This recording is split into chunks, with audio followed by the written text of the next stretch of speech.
Chapter 9:31. Before Li Tianlan returned to Yuzhou, the result of the Battle of Kunlun City had completely spread throughout Zhongzhou State.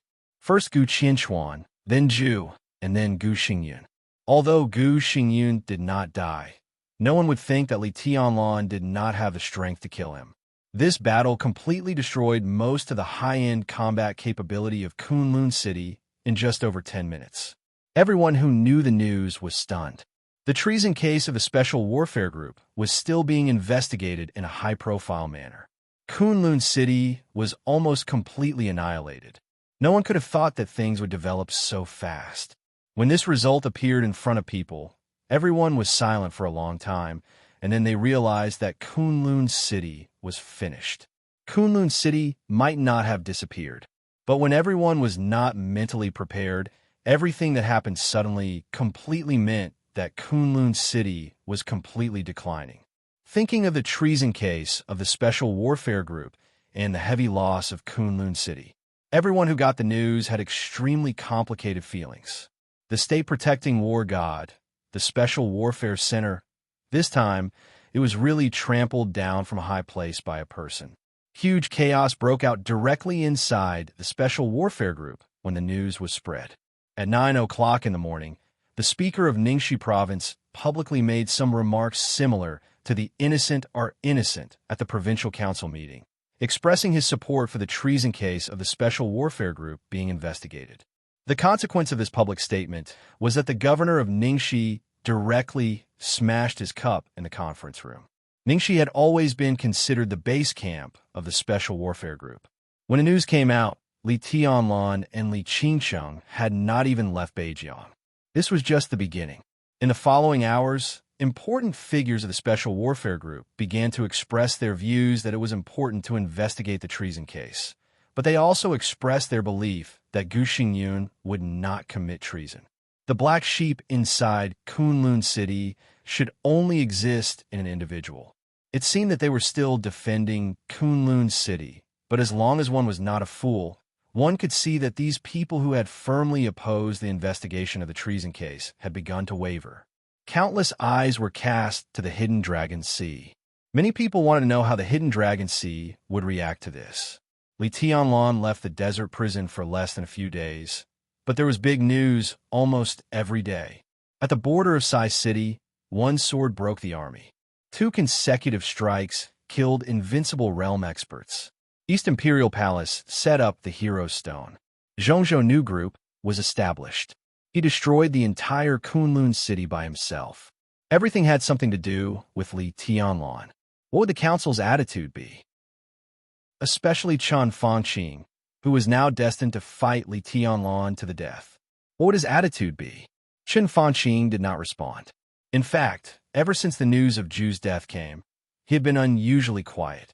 That kind of silence was not disappointment after anger, but an indescribable lifelessness. When the news from Kunlun City came, he just read it and said nothing. Perhaps most people were concerned about the misery of Kunlun City and the destined decline of the Special Warfare Group. However, Chen Fangqing was most concerned about Zhu's death. He was the only invincible realm killer in the Dark World today. How high-spirited and domineering he had been in the past few years after his rise. Although he was not at the peak of the invincible realm, there were not many invincible realm experts who could be taken seriously by him. An invincible realm killer was extremely dangerous to anyone.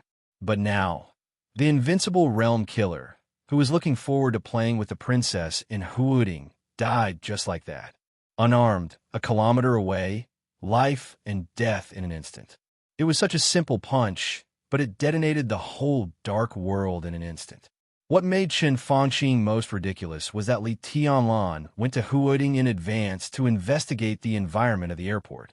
The time of Zhu's death was 6:03 in the evening in Huuding. Until the plane took off, a few hours after Zhu's death, there was no sign of Wang Yuedong at Huuding or Nanyang Airport. The termination plan completely failed. After paying the lives of several generals, countless elites lurking in Beihai, and the invincible realm killer Zhu's life, what the termination plan brought to Chen Fangqing was his irreconcilable hatred with the Wang family of Beihai and Emperor Dong's palace. Other than that, there was nothing. Qin Fangqing's heart was a little numb. He targeted Li Tianlan, Emperor Dong's palace, the Wang family of Beihai, and Wang Shengxiao. He had tried hard, planned, calculated, and used countless resources. But now, it seemed that he was really powerless. It was not until the news from Kunlun City came that Qin Fangqing finally realized that he could do nothing this time. What Li Tianlan defeated was not only Gu Xingyun, but also the 10 supreme sword formation of Kunlun City that Gu Xingyun personally presided over. No one could understand why Li Tianlan was so powerful. He was the chosen one, and his sword intent was flawless. Everyone speculated that once Li Tianlan entered the Invincible Realm, he would have the strength comparable to the peak of the Invincible Realm in the shortest time.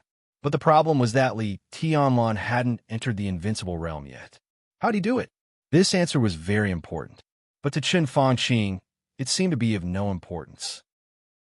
The important thing was that Li Tianlan defeated Gu Xingyun, who was at the peak of the Invincible Realm, and destroyed the 10th Supreme Sword Formation of Kunlun City without becoming an expert of the Invincible Realm. It didn't matter how he did it, but he could do it, which meant that he had at least the strength at the peak of the Invincible Realm at this time. He didn't plan to do anything else. Waiting was the only way now. Qin Fangqing only hoped that the mysterious Emperor's strength would meet his expectations. He also hoped that Li Kuangtu, who had reached an agreement with him, would do his best in the North Sea. He had done everything he could. Now, all he had to do was wait for the outcome of the battle. The winner lived and the loser died. There was no other ending. The winter sun shone into the study through the window. Qin Fangqing, holding a cup of tea, opened the window and let the cold wind pour in. His expression was a little dull, as if he had lost all the negative emotions, leaving only a touch of complexity. It was a feeling that was hard to put into words. Recently, he had put all his attention on the plan of the Dark World, so compared to others, he could feel some changes more clearly. It seemed that it had become completely clear, and the steps of the new era had come to him. The whole Dark World had become extremely clear. It was a kind of feeling as if he was about to be ruled. He could feel the figure in the outline of the new era. It killed Gu Qianxuan, killed Zhu, and destroyed Kunlun City. The figure seemed to be moving with the new era toward the peak, toward the throne. It was a huge pressure that made Qin Fangqing almost unable to breathe. He held the teacup and took a sip silently. His figure was a little bleak and stooped. Bang! In the indescribable silence, the door of the study was suddenly pushed open. Qin Fangqing frowned and turned to look at Yuan Lin, who rushed in. Yuan Lin, who had always been respectful and calm, forgot to knock on the door. He almost knocked the door open and rushed in. Qin Fangqing's heart sank slightly. In his sight, Yuan Lin, who had followed him for several years, was sweating and pale at this time. His whole body was trembling slightly, and he was out of his wits. He looked extremely frightened. What's wrong? Qin Fangqing put down the teacup, tightened his spirit, and said in a deep voice, Oh. Yuan Lin opened his mouth, and his dry voice made Qin Fangqing feel extremely uncomfortable. He felt a burst of irritation, waved his hand, and said impatiently, Get to the point.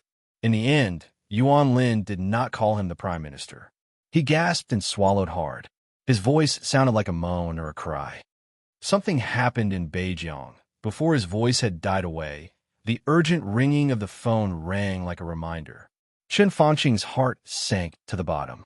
He quickly walked to the desk and grabbed the phone on the desk. On the phone, Li Huaqing's cold voice sounded. He did not use any formal title. Go to the conference room right now. Hold an emergency board meeting. It happened. As soon as Qin Fangqing opened his mouth, Li Huaqing had already hung up the phone. Qin Fangqing's face darkened in an instant, mixed with a touch of embarrassment. After working together for so many years, it seemed that this was the first time that Li Huaqing showed such undisguised anger in front of him. He froze for 2 seconds, reached out to grab his coat, and walked out of the study. Yuan Lin followed him subconsciously. What happened in Beijing? Qin Fangqing put on his coat and asked quickly. Yuan Lin's face was a little dull and stiff. He murmured, "Something happened in Beijing." "An hour ago, in Beijing." Putting down the phone, Jiang Shanyu shrugged. Looking at Jiang Shan, who was dealing with documents in the office, he laughed. "Dad, he won't come back for dinner." Jiang Shan raised his head. "Can't he make it?" "No, he still has something to do. He has to go to Yuzhou, and maybe to Tiannan." Jiang Shanyu coughed and said slowly. After resigning from the Snowdance Corps, he was still a general of Zhongzhou State, but he did not hold any specific position. His recuperation time was very long, but there was nothing to keep secret. After leaving Snow Country, he went to Nanhai Province for a while, and then returned to his home in Beijing. Most of the time, he accompanied his father, Jiang Shan. To Tiannan? Jiang Shan was slightly surprised. What was he going to do in Tiannan? He doesn't have to go to Tiannan. If there's a chance in Yuzhou, but he went a little late and didn't make it. When he arrived, the battle in Kunlun City was over, but the people who should be taken back have to come back anyway. Jiang Shanyu said softly. "Ridiculous." Jiang Shan looked angry. "What time is it now? Go to Li Tianlan and ask him to come back. Ask him to come back right now." Jiang Shanyu looked at him speechlessly and did not speak. Jiang Shan suddenly understood something and fell silent for a while. "Don't worry. It's just a try. It'll be fine." Jiang Shanyu coughed twice again, picked up a disposable cup, and poured himself a glass of water. Xianyuan Feng and Li Tianlan State are still uncertain. These are all variables. In fact, Beihai's preparation is almost done, but Li Tianlan is now. I don't know why, but we always feel a little uneasy. It's good to give it a try. If we can bring Qingxing back this time, it will be the best. If not, we might as well take a step back. As long as we know Li Tianlan State, we can design some more targeted plans. Jiang Shanyu held the cup and said slowly, "It's hard to kill Li Tianlan now. With Xianyuan Feng in hand, how can he just have a doppelganger? If the final battlefield of the final battle in Beihai is Mount Dibbing, then on that battlefield, Li Tianlan can appear in any corner of Mount Dibbing at any time and place. His speed is too fast, plus Xianyuan Feng and the Shadow Formula. Although we have many Invincible Realm experts, with his speed, he can even collide with every one of our Invincible Realm experts within a second, which almost means that every Invincible Realm expert has to face Li Tianlan. There are too many variables." So, Jiang Shan's face was solemn. "It's necessary to determine his state. If we let him go, except for him and Li Kuang too, all the Invincible Realm experts don't even have the ability to protect themselves. The only way is to have a relatively clear grasp of his state and then find a way to lock his real body so that he and Li Kuang too can attack at the same time." Jiang Shangyu shook his head. "There is only one chance. It will disappear in a flash. We must test it in advance." He put down the cup, looked at Jiang Shan, and said with a smile, "So, I will also go to Tiannan in the near future. Of course I won't attack." "Yes. Do you have to do this?" Jiang Shan was silent for a long time, and then he said in a low voice, "You should know that I'm not very interested in the so-called Heavenly Son, and I don't have much ambition for the hegemony of the family. You are my son, and I only hope that you can be safe. The Jiang family has developed to the present, and it's enough. Why do you have to compete with Li Tianlan? Does it make sense?" Jiang Shangyu quietly looked at his haggard father. There was some guilt in his eyes, but there was also a touch of determination. The man who raised him, the man who was silent most of the time but bore everything for him, the man who didn't know many things but supported him without reservation, the man who was treacherous, indifferent, shrewd, rebellious, selfish, and hated by many people in the eyes of outsiders, the man who was willing to dig out his heart with a knife to protect his son and died without regret. But he was also the man Jiang Shangyu admired the most, and the only family he had. Did he have to fight? How could he not fight? Jiang Shangyu's eyes flashed for a moment, with a kind of inexplicable light. "You know the answer," he whispered. "Daddy told you, right?" Jiang Shan didn't speak. "After this, you don't have to be so tired." Jiang Shangyu whispered, "Only when Li Tianlan is dead can we have the right to fight or not." After a pause, he finally said, "I've asked Yang Shaoqing to take action. Today, right now. The arrangement in Beihai is almost done. We have been waiting for Beijiang. After the matter in Beijiang is solved, it will be the decisive battle in Beihai. Today, Jiang Shan's body suddenly shook. Jiang Shangyu didn't speak. A few seconds later, the door of the speaker's office suddenly opened, and Jiang Shan's calm and majestic voice suddenly sounded. Prepare the car, go to the Beijiang core. Gunshots. Gunshots were everywhere. Blood, crying, screaming, begging for mercy, and cursing kept echoing. The encampment of the Beijiang Corps was already in chaos. Half an hour ago, when a group of family members of those who died in the Desert War came to the Corps encampment again to ask for an explanation but were refused entry, the crowd here had become agitated. It was no secret in the Corps that the Corps' pension could not be issued for a long time. In the face of the family members who intended to force their way into the encampment, a guard with a gun pushed down a young pregnant woman. His answer was like a flame that completely ignited everyone's inner anger. Pension? No. If the army headquarters of Zhongzhou State doesn't issue it, what can we do? If anyone dares to make trouble, I'll arrest you all. You want pension? Go to jail. The guards were overwhelmed by the completely angry family members. When the other guards were ordered to shoot as a deterrent, there was no room for redemption. It was Huang Tong who gave the order to shoot. The first bullet of the encampment guard hit the back of a family member. Blood flowed out. All the family members rushed into the encampment like crazy under great emotions. Gunshots rang out.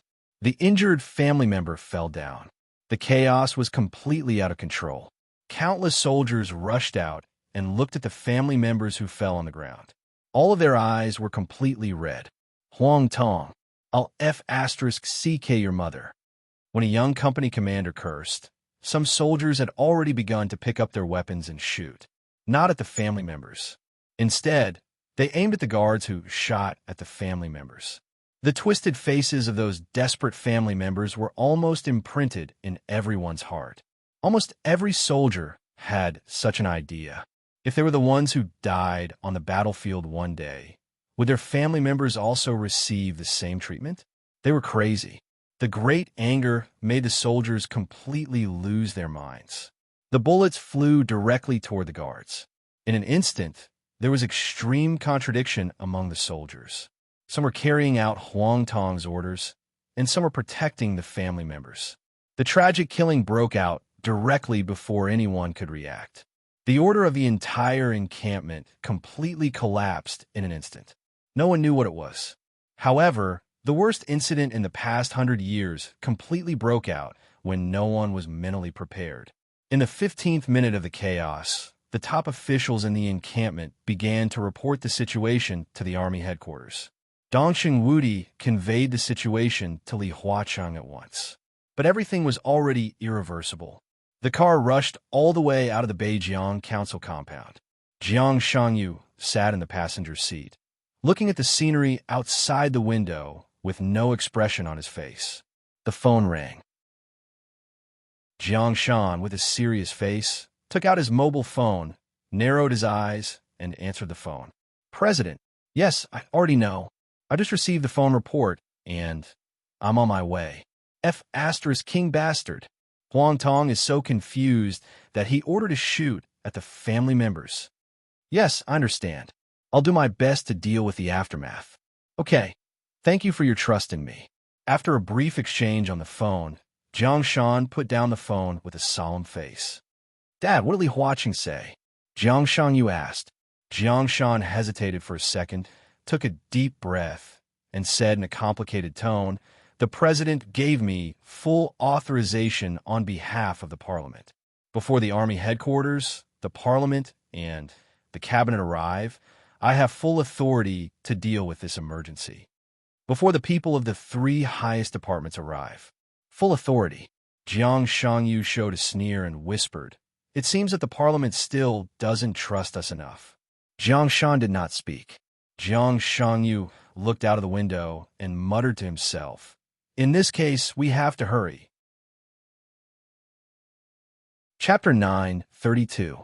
Li Tianlan failed to send Li Qingsheng to Li Shi in person. As soon as the two of them entered the sanatorium, a tall and burly middle-aged man with a rough appearance rushed over. He seemed to have been waiting at the door of the sanatorium. When he saw Li Tianlan, without saying a word, he directly grabbed Li Tianlan's arm and dragged him in the direction of the nearby helicopter. The rotor of the helicopter had begun to whistle, and it was ready to take off in the shortest time.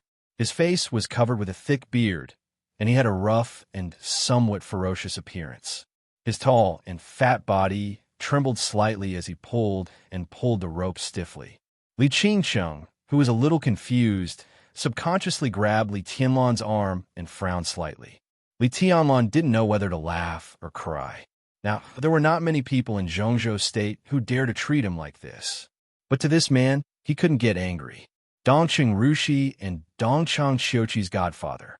Thunder God of the Dongchang clan. Thunder God, who accompanied him in the desert prison for a year. Since he was a child, Thunder God was the first outsider who had nothing to do with the Li family's camp that he had ever met. This was a kind of feeling that was difficult for others to understand. Although they only got along for a year, they were very happy. Later, Li Tianlan left the Li family, and they didn't see each other much.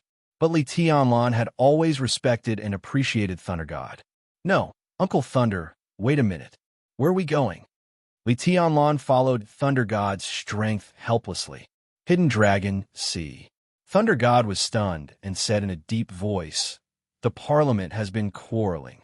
Chen Fangqing and the minister almost fought in the conference room. The meeting is now adjourned. The minister told me to wait here and take you there as soon as you come. Chen Fangqing and Dongqing Wudi almost fought in the conference room of Hidden Dragon Sea. So explosive? Li Tianlan raised his eyebrows. What happened? The situation in Beijiang is very chaotic now. I don't know much about it. Let's talk about it when we get to Hidden Dragon Sea. Thunder God pulled him onto the helicopter. Wait a minute. Li Tianlan turned to look at Li Qingcheng and said slowly, "Your mother is in Ward 001 on the 3rd floor of the 2nd building. I can't go there now. How about this? You go to her by yourself. There is no one else in the room. You can have a good chat." Li Qingcheng was stunned. She bit her lip and looked at Li Tianlan with a complicated look in her eyes, but she subconsciously let go of his arm. "By the way, tell her that we will go to Tiannan as soon as possible. Tiannan has something you need," Li Tianlan said again, and then he was dragged onto the helicopter by Thunder God. The helicopter shook for a moment and slowly lifted off. Li Qingcheng stood under the helicopter in a daze. The strong wind brought by the rotors blew her clothes. She stood there silently and raised her swollen face. She looked a little pitiful. Li Tianlan glanced at her and shook his head. The helicopter rushed toward the Hidden Dragon Sea at full speed. In the cabin, Thunder God had calmed down. He looked at Li Qingcheng, who was standing still below, and smiled. When he was about to speak, Li Tianlan handed him a cigarette and asked casually, "Why are you in Yuzhou?" "I attended a meeting of the army headquarters. The minister was in a hurry to find you, so he asked me to guard here." Thunder God smiled, took the cigarette, and took a deep breath. Li Tianlan nodded and said yes, with a complicated look in his eyes. He still remembered what Li Shi had told him. That year, more than 20 years ago, when he and Dongqing Rushi were just born, it was Thunder God who rushed in and called him his godson. As a result, he took Dongqing Rushi away. Then there was the current Li Tianlan and Emperor Dong's palace. Li Tianlan felt a little helpless. Things had come to this, and he had no opinion on Thunder God. He just thought of the past and looked at Thunder God today, and he inevitably felt a little subtle. "Boy, why are you looking at me like this?" Thunder God scratched his big face inexplicably. "I'm guessing when you will be promoted." Li Tianlan laughed. Hey. Thunder God rubbed his hands and said, "Probably soon. The minister means that this year I am very critical. If I operate well, there's still hope. He said that you have also helped me a lot." Li Tianlan smiled and did not speak. Thunder God was one of the real core members of the Dongchang clan. His parents were Dongchang Hongguang's comrades in arms. After they died in the early years, Dongqing Hongguang took Thunder God back to the clan for adoption and adopted him as his son. That year, Thunder God was only 4 years old.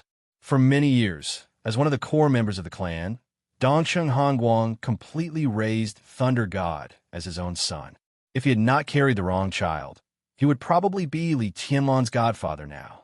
For such a person, if possible, the Dongsheng clan would push him up in any case. Now Thunder God was the commander of the Blood Battalion, with the rank of lieutenant general.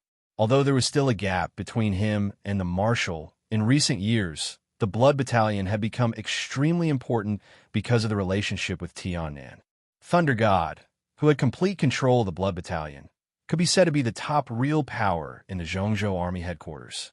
After Di Jiang resigned, Dongsheng Wudi once again served as the commander of the Border Control Corps, but such a part-time job was destined not to last long.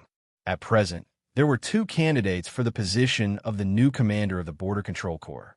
One was the old man of the Li family, Eagle King, and the other was Thunder God.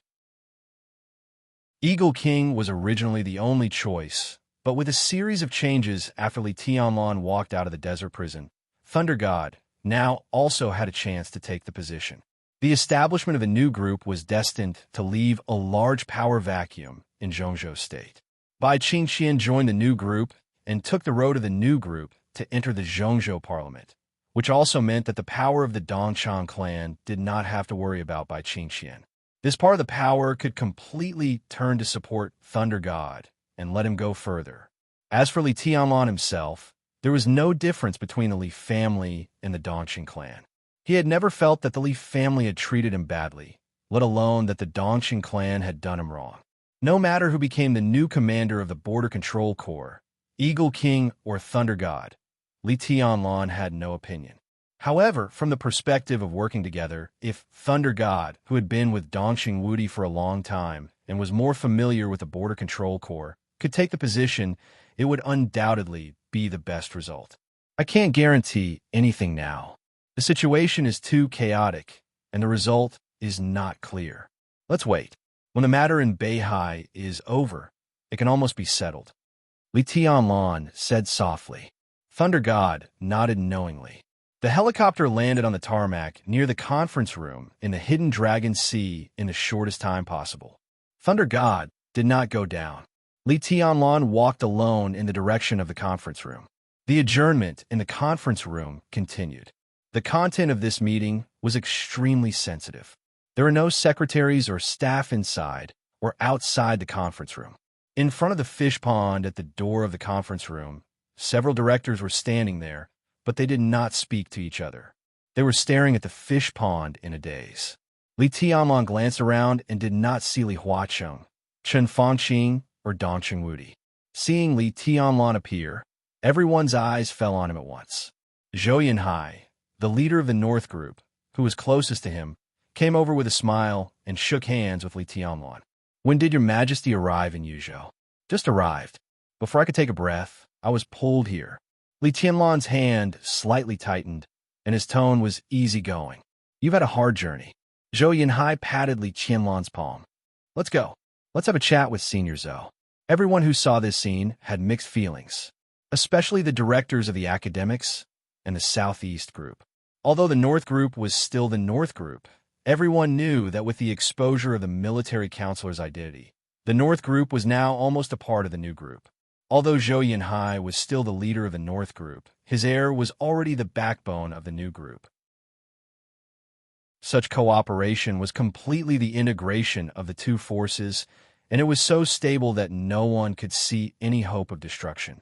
Zhou Yulin, another leader of the giant group, was feeding the fish in front of the fish pond. There was only a little fish food left in his hand. The old man moved slowly, as if he could stand like this until it was dark. Senior Zhou, Li Tianlan's voice was full of respect.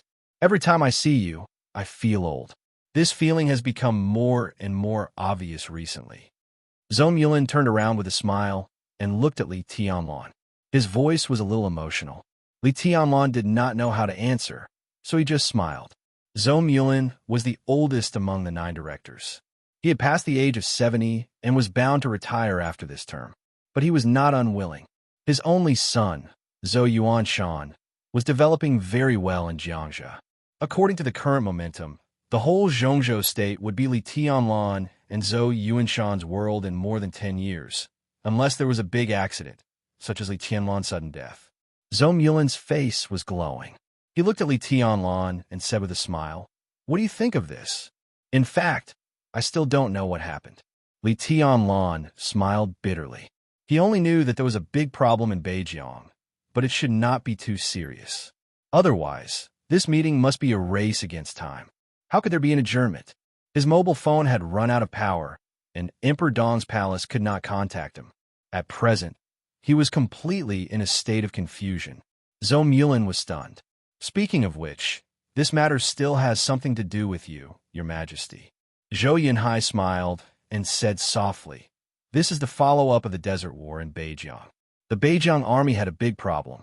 At first, the Beijiang army took the initiative to provoke the Desert War, but the report to the army headquarters was that they were going to conduct a military exercise in the desert. Now the Desert War is over, but there were too many dead. The army headquarters could not take a stand for these dead. After all, this war was not necessary at all.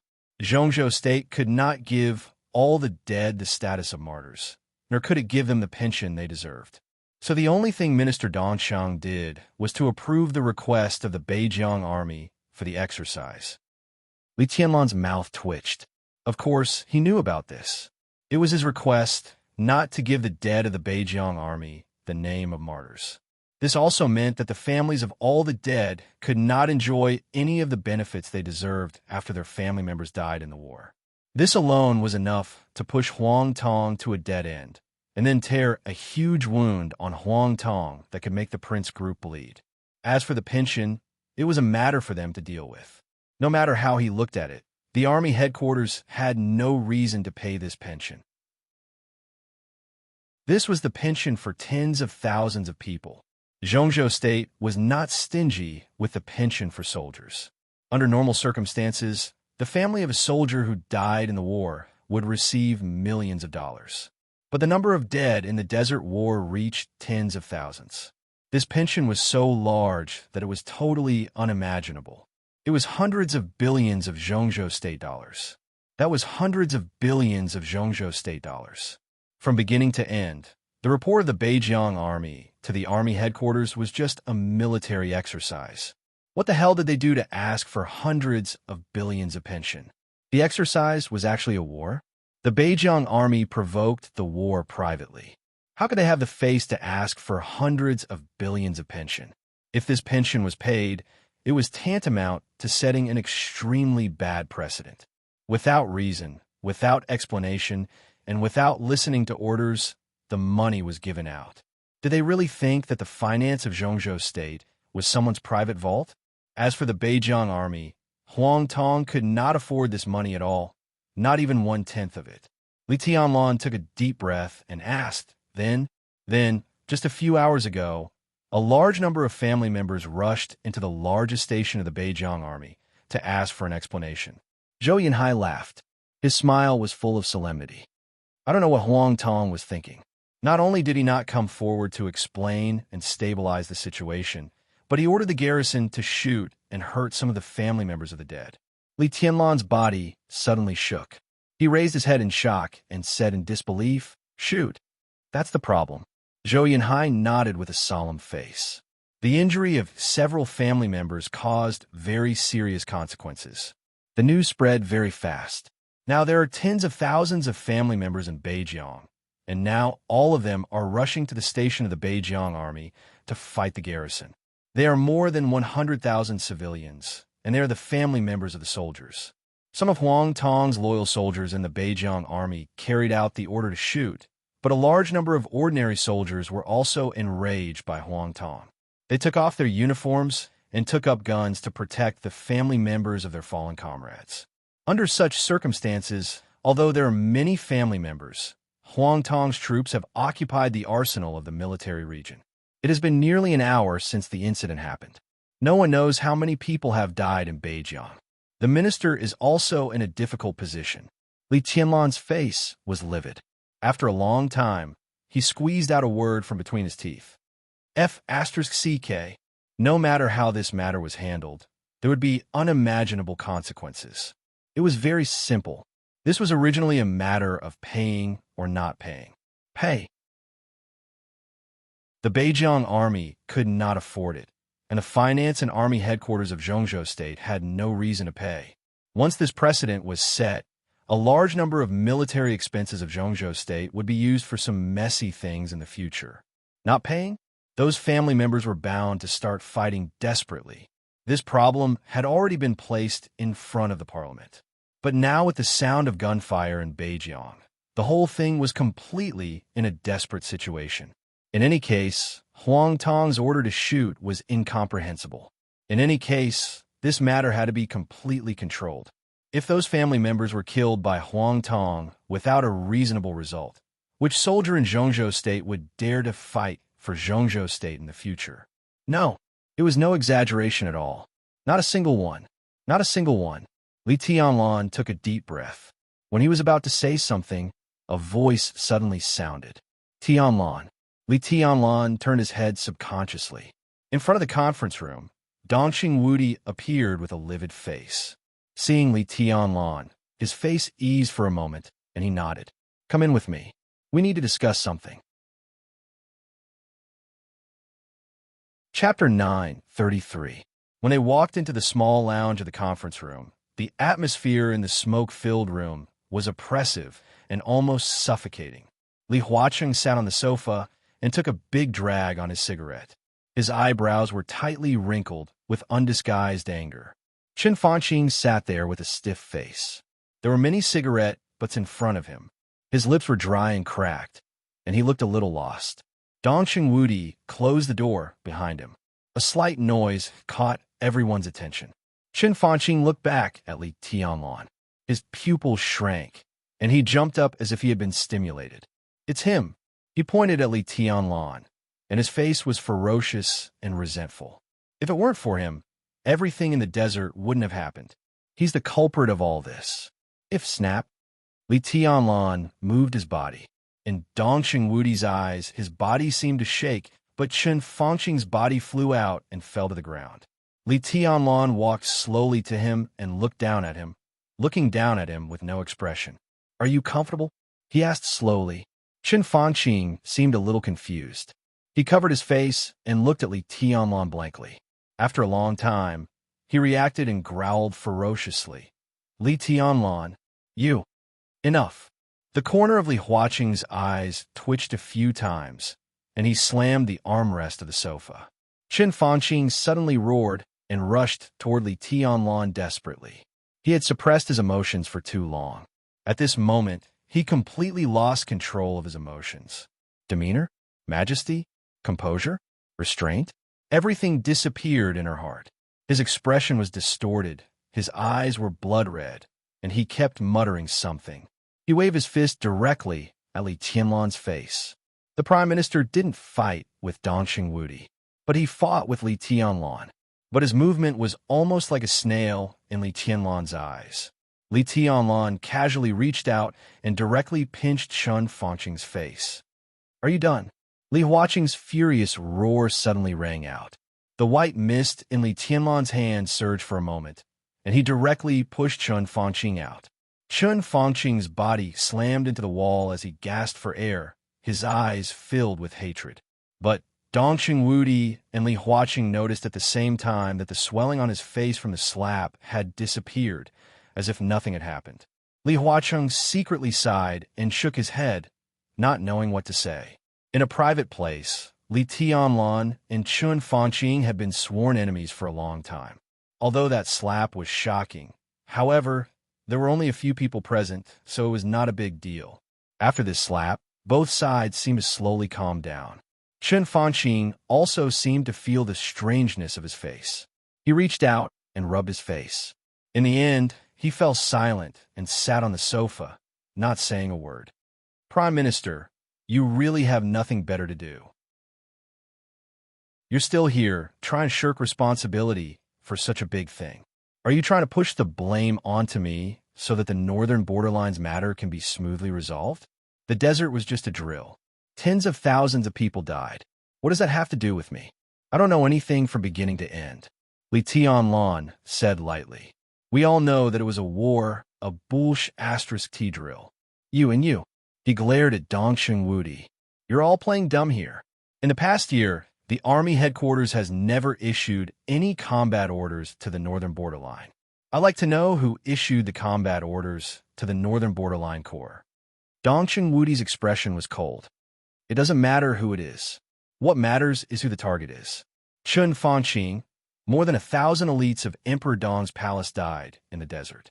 If it weren't for the so-called drill in the northern borderline, none of this would have happened. You want to start a war, kill me, and put the blame on me. Why? Is it that you want to kill me, and I don't resist? Li Tianlan's voice was cold. That's a blockade. That's just a blockade. If Emperor Dong's palace hadn't acted on its own. Acted on its own? Ha! Li Tianlan interrupted Chun Fanqing. His voice was calm. *CKU. Chun Fanqing was stunned, and then he roared angrily again. What did you say? You heard me very clearly. I'm asking about your mother. Li Tianlan said blandly. From the beginning to the end, it was the northern borderline corps who acted on its own. Not to mention Emperor Dong's palace. Any Zhongzhou person has the right to fight back when he is about to be murdered by the power. Chun Fanqing, no one is willing to wait for death. Emperor Dong's palace is like this, and so are you. This is good for Zhongzhou State. You know nothing about the overall situation. Zhongzhou State needs stability and a future. It doesn't need any cancer. Chun Fanqing growled. Such a cancer must be eradicated. No one wanted to kill you in the beginning. If Emperor Dong's palace hadn't reacted so violently, how could there have been a desert war? Don't you know it yourself? An overly powerful Emperor Dong's palace is not a good thing for Zhongzhou State. For the future of Zhongzhou State, for the overall situation, what's wrong with some people dying in Emperor Dong's palace? It's just some people dying. How dare you? *CKU. Li Tianlan interrupted Chun Fanqing again. It was the same content, the same rudeness. Chun Fanqing's mood was obviously not right, but what he said was clearly from the bottom of his heart. Under normal circumstances, he would never speak his mind. Although it was outrageous, maybe Chun Fanqing thought so in his heart. The overly powerful Wang family of Beihai was a cancer for Zhongzhou State. So what was wrong with weakening and suppressing it? What was wrong with the Wang family of Beihai giving up some things that Zhongzhou State could not tolerate for the overall situation? They should have done that. The gradual rise of Emperor Dong's palace was not in line with the interests of Zhongzhou State. It was just a blockade. As long as they blocked Li Tianlan's channel of news, they could suppress the Wang family of Beihai. After the Wang family of Beihai disappeared, they could subdue Li Tianlan. This was the most beneficial thing for Zhongzhou State. So what if some people died in Emperor Dong's palace? It was just some people dying. They should focus on the overall situation. Li Tianlan had no intention to judge whether Chun Fanqing's thoughts were right or wrong. He could not think in Chun Fanqing's position, but he knew that Chun Fanqing firmly believed that he was right. What he said was almost the truth in his view. Li Tianlan smiled and said indifferently, "It's true that only some people died in Emperor Dong's palace. They're dead, and the funeral has been held. There's no way to change it. You have your overall situation and your position. I don't need to say anything more. But obviously, you want to attack Emperor Dong's palace. You want to kill me. You want to kill my woman. You have enough reasons, but you failed. No matter what reasons you have, failure is failure. The situation is already obvious, isn't it? You can't play a role in the future of Zhongzhou State now, but I can. I don't need to be the god of war of Zhongzhou State. As long as I am in Tiannan, I can make the whole dark world and even any country in the world dare not offend Zhongzhou State. I am the overall situation of Zhongzhou State. So, Prime Minister Chun Fanqing, now the overall situation is so obvious. For the sake of the overall situation, it doesn't matter if some people die in your Chun family, right?" His voice was flat and low. In Chun Fanqing's ears, it sounded like a devil's whisper.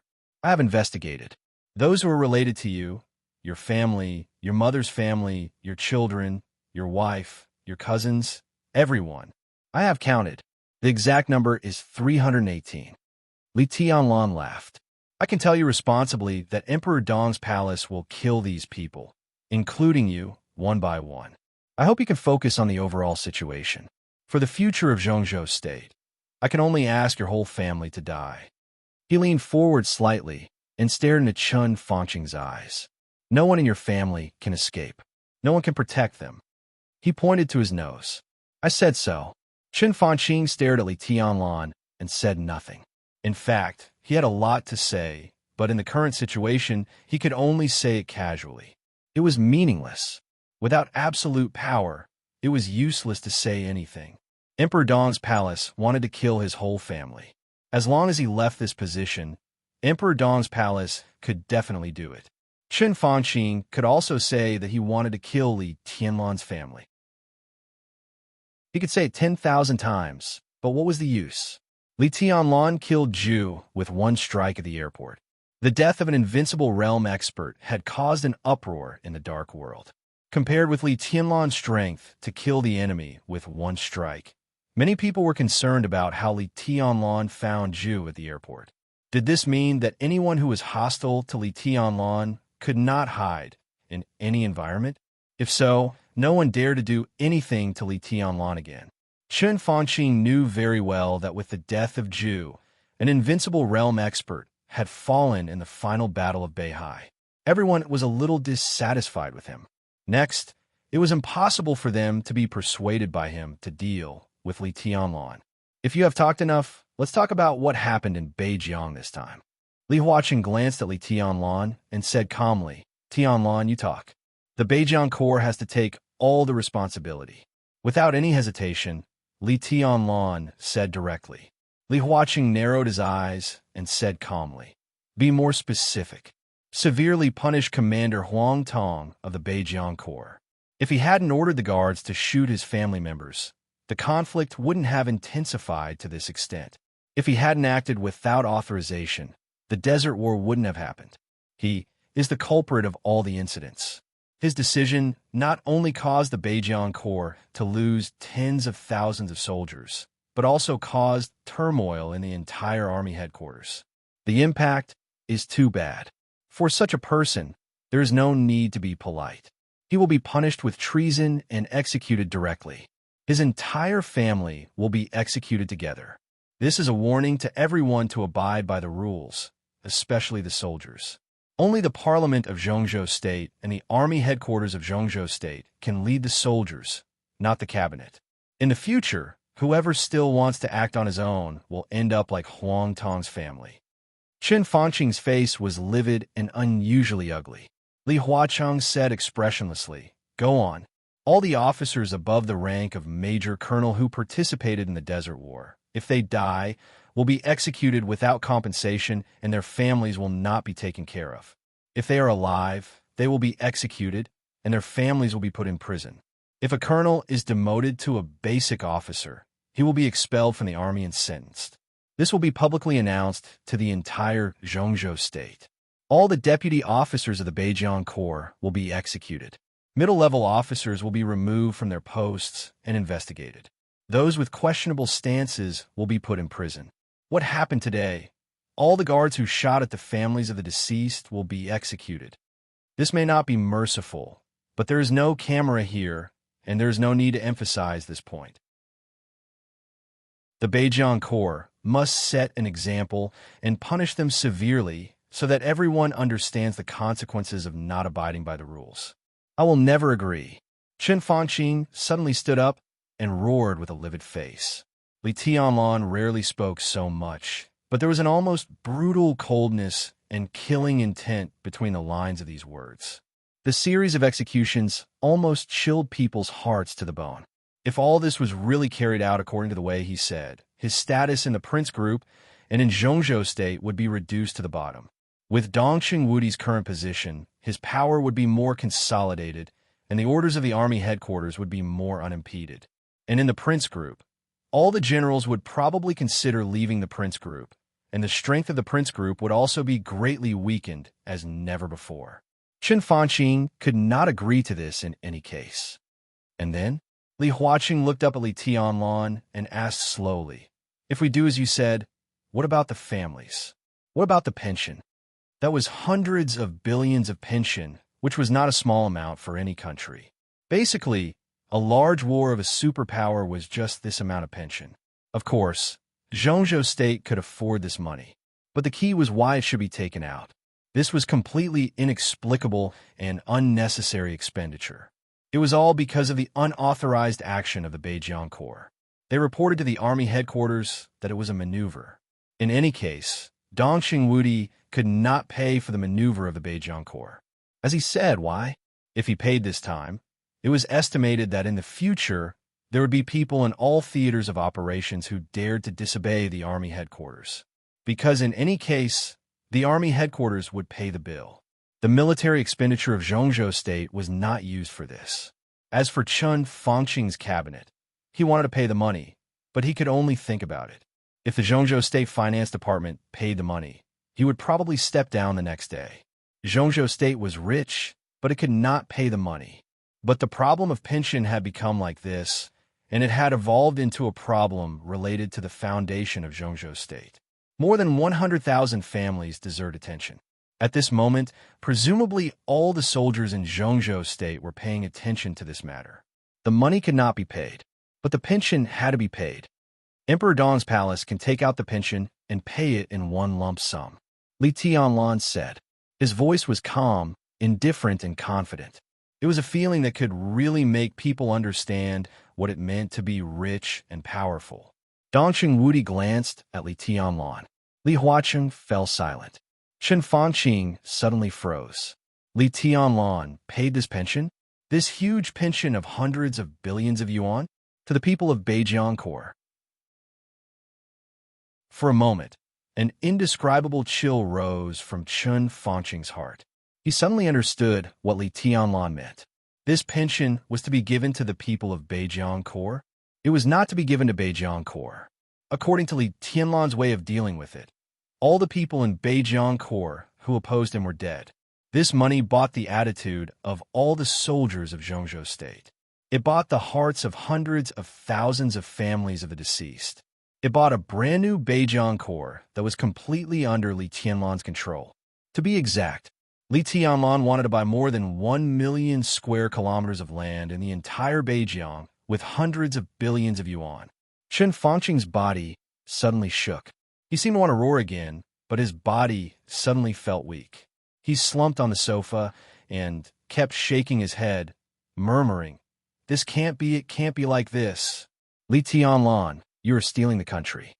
Li Tianlan was expressionless and said calmly, "In any case, Huang Tong and his family must die." He looked down at his watch and said faintly, "Wuqing is already on the way." Li Huaqing suddenly looked up and noticed that Li Tianlan was only wearing a white shirt at this time. He didn't realize there was a problem at first, but until Li Tianlan reminded him, he suddenly realized that Li Tianlan was only wearing a thin shirt. The black windbreaker with complicated golden patterns was already on the way. Chapter 9:34. Gunshots, explosions, angry roars, screams, buildings collapsing, and people rushing. Countless voices reverberated in the huge study room, like a chaotic and complicated symphony. Blood was everywhere on the screen. Twisted, desperate, angry, and sad faces crossed each other. People kept falling, and bullets streaked across the screen from different directions. Suddenly, the guards' dormitory collapsed in a huge explosion.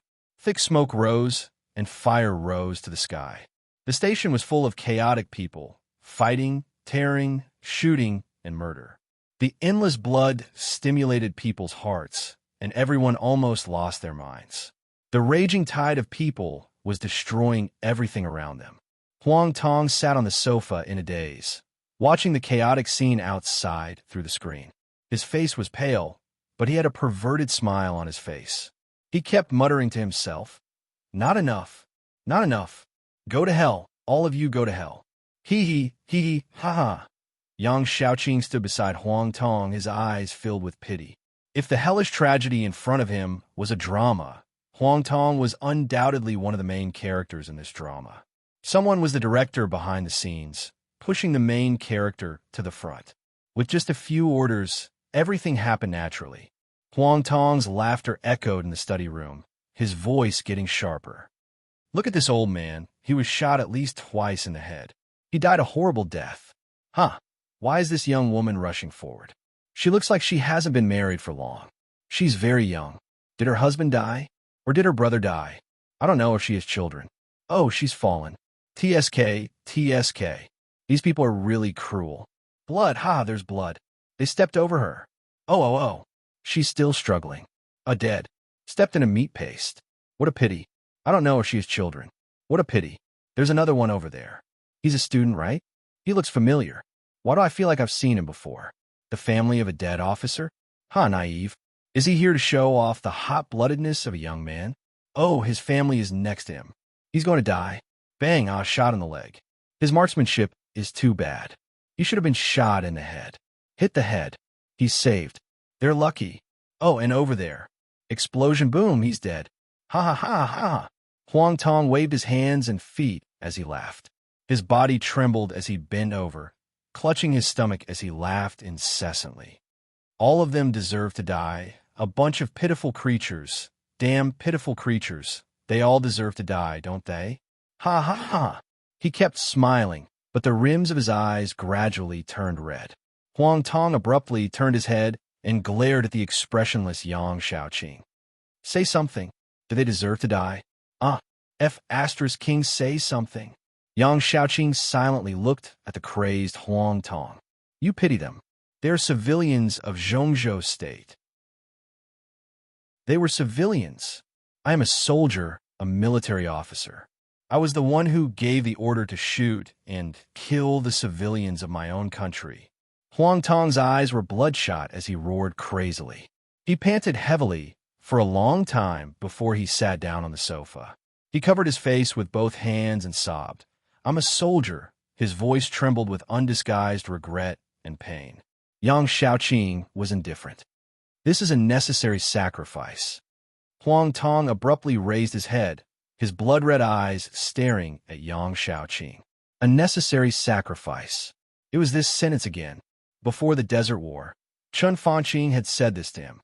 Yang Shaoqing also said this to him before he gave the order to shoot.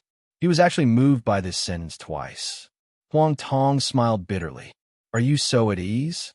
This is a necessary sacrifice. Yang Shaoqing's face was expressionless. Besides, you gave the order to shoot them. Huang Tong gritted his teeth and closed his eyes in pain. He did give the order. Except for a few people involved, no one in Zhongzhou State could believe the Huang Tong would give such an order. Even the council members couldn't believe it. But Huang Tong just did it.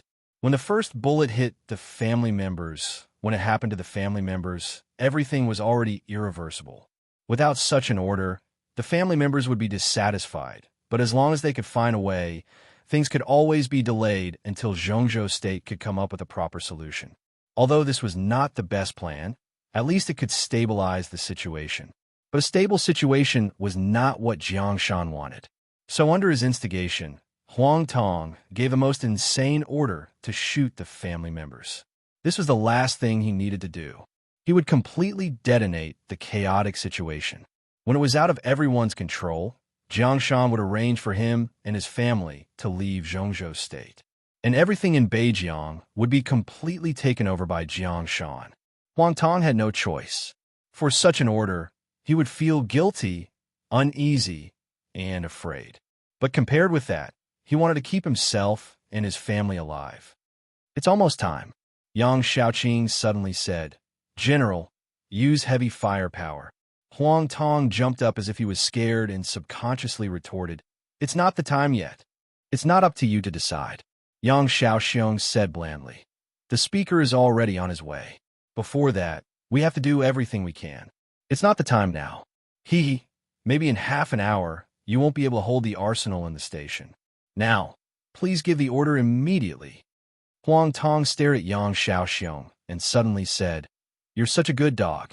Yang Shaoxiong looked at Huang Tong expressionlessly and did not speak. Huang Tong suddenly picked up the phone and dialed a number. There were a lot of heavy weapons in the arsenal of the army station. Once they were used, they could cause devastating damage to the current battle situation. Once this order was given, the situation would be completely out of control. This was undoubtedly what Jiang Shan wanted most. He was the speaker of Beijiang. No one would blame him if something happened to the army without warning. At this time, he must have gotten the full power to deal with this incident. Full power. It also meant that the more chaotic the situation was, the more power Jiang Shan had. The phone rang twice. A fierce and ferocious voice sounded. "General, it's me. What should I do?" "This is the last order. After it's done, come here immediately. We'll leave Zhongzhou State together. Now you let..." Whoosh! A soft voice suddenly rang out. Huang Tong opened his mouth and wanted to give the order. But when his lips opened and closed, he suddenly couldn't say a word. Countless warm liquids seemed to suddenly spurt out from his throat. He opened his mouth hard, but he couldn't make any sound. A hard-to-look-at light penetrated the villa of the commander of Beijiang army in an instant. The sharp light penetrated the window and tore Huang Tong's throat. Without any pause, it penetrated Yang Xiaoxiong's body again. The sharp sword energy was mighty and everywhere. The flying light penetrated from one side of the villa. Without any pause, it penetrated from the other side and disappeared in an instant. Huang Tong's body stiffened as he touched his throat. Copious amounts of blood dripped from his neck into his hand. Huang Tong's pupils suddenly contracted. He slowly turned his head in disbelief and glanced at Yang Xiaoxiong. Yang Xiaoxiong's expressionless face was already full of horror. He took a careful step forward. Bang! In the dull sound, countless drops of blood burst out of Yang Xiaoxiong's body. His body turned into minced meat in the blink of an eye, and blood splashed everywhere. Huang Tong looked at it in horror, but he couldn't make any sound. He felt that his body was splitting madly with indescribable pain. His head, neck, limbs, and torso. The sharp sword energy penetrated through his body and cut everything in his body without any hesitation. There was no sound. The phone in Huang Tong's hand fell to the ground. A large number of body parts appeared in the book again. In the room. "Hello. Hello. General? You." On the phone, the ruthless voice said hello twice. He seemed to want to say something, but his voice instantly fell silent. The chaotic voice sounded in the phone for a moment, and then the arsenal on the other end of the phone became dead silent again. Boom! In just a few seconds, a deafening roar suddenly sounded in the chaotic battlefield. The ferocious guards, angry soldiers, and desperate families stopped almost at the same time and looked at everything in front of them in shock. The huge crowd had pushed into the high-rise residential area of the Beijiang army's encampment. More than 10 villas stood quietly in the courtyard with birds chirping and fragrant flowers, with the smell of power. When the battle was at its most intense, a light appeared in everyone's sight. That colorful and dazzling light came from the distant sky and silently passed through the crowd.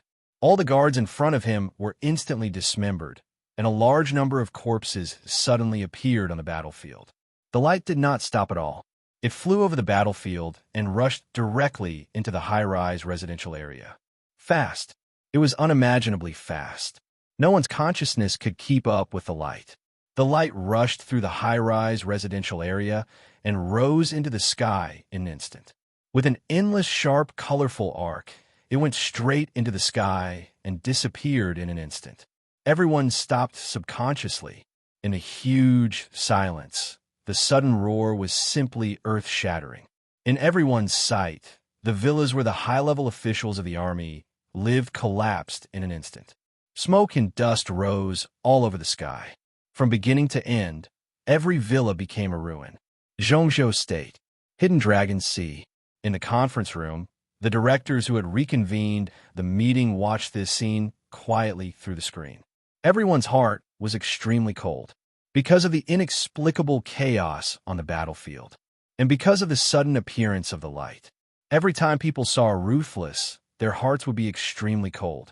It was a kind of annihilation and killing without any emotional fluctuations. Before that light, it seemed that the whole world was extremely fragile. Li Tianlan sat in the conference room. He sat opposite Li Huaqian. He sat in the position that once belonged to Wang Tianzong alone. He withdrew his eyes from the screen and said lightly, "Now part of the problem has been solved. Minister Dongsheng and I will immediately leave for Beijiang and solve this matter completely." Li Huaqing was about to speak when there was a sudden commotion on the silent screen. Li Tianlan narrowed his eyes and raised his eyebrows slightly. The chaotic crowd was completely separated. On the screen, Jiang Shan, who was in a hurry with anger and anxiety, appeared on the screen under the protection of the crowd. Li Tianlan frowned and suddenly felt a little uneasy. Everyone's eyes were focused on the screen again. They watched Jiang Shan walk to the highest position on the battlefield on the screen. They watched him face all the soldiers and their families. They watched him bow to everyone. They watched him mercilessly denounce the crazy practices of Huang Tong and the Beijiang army. They watched him give a speech to calm people's hearts. Everything was going according to plan. It was steady and quiet. It looked like a natural performance. Jiang Shan's voice echoed in the whole conference room. It was powerful and firm. "Please rest assured that the pension you're concerned about will be in place. Beijiang will take this matter as a top priority. They are all martyrs who sacrifice for the country.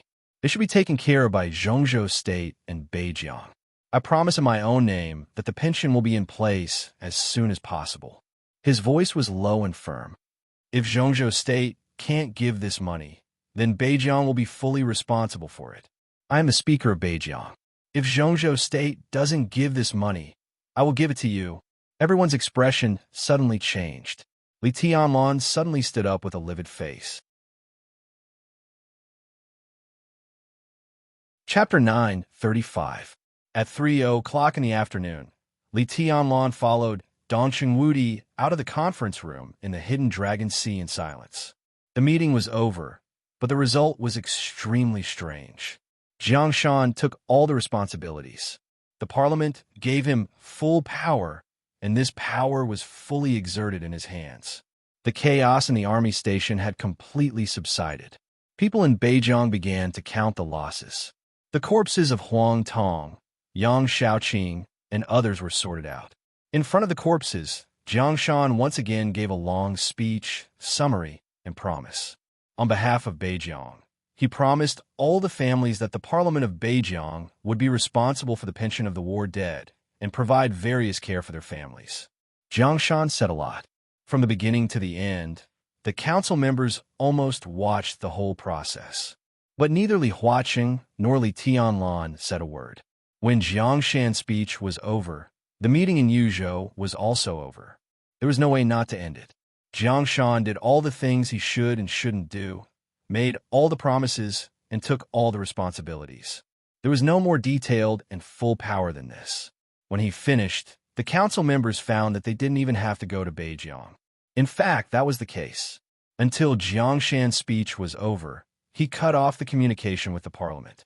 Jiang Shan didn't mention letting the leaders of the parliament go to Beijiang, nor did he mention any financial subsidies in the situation to the parliament. It was a feeling of being really calculated. All the emotions were suppressed in his heart. From beginning to end, Li Tianlan's expression was extremely cold. Jiang Shan's move was a little sudden. Sitting in the car, the driver started the car, and Dongsheng Wudi, who had been silent for a long time, finally spoke. "No one could take away my things." Li Tianlan's voice was light, but his words seemed to be mixed with a gust of ice wind. "My things." He put extra emphasis on these words. On the first night he walked out of the desert prison, or, to be exact, when he was still sorting out the corpses of the members of Emperor Dong's palace in the desert, he had already valued Beijiang. It was about 1/6 of the area of Zhongzhou State. It was the largest province in Zhongzhou State, vast and sparsely populated, with infinite possibilities. So when he spoke to Dongsheng Wudi on the phone that night, he made a request. The war dead of the Beijiang Corps could not get the title of martyr, nor could they get pension. For Zhongzhou State, the former was more important. For the families of those who died in the war, the latter was more important. Moreover, the Beijiang Army Corps started the Desert War, but the report to the Army headquarters was a maneuver. This was completely an act of its own initiative, involving hundreds of billions of compensation. It was basically impossible for Zhongzhou State to let the finance department pay this money, let alone from the military budget. However, if they did not fork out this sum of money, the families of the tens of thousands of dead would definitely not let it go. The surviving soldiers of the Northern Frontier Army would also have thoughts in their hearts.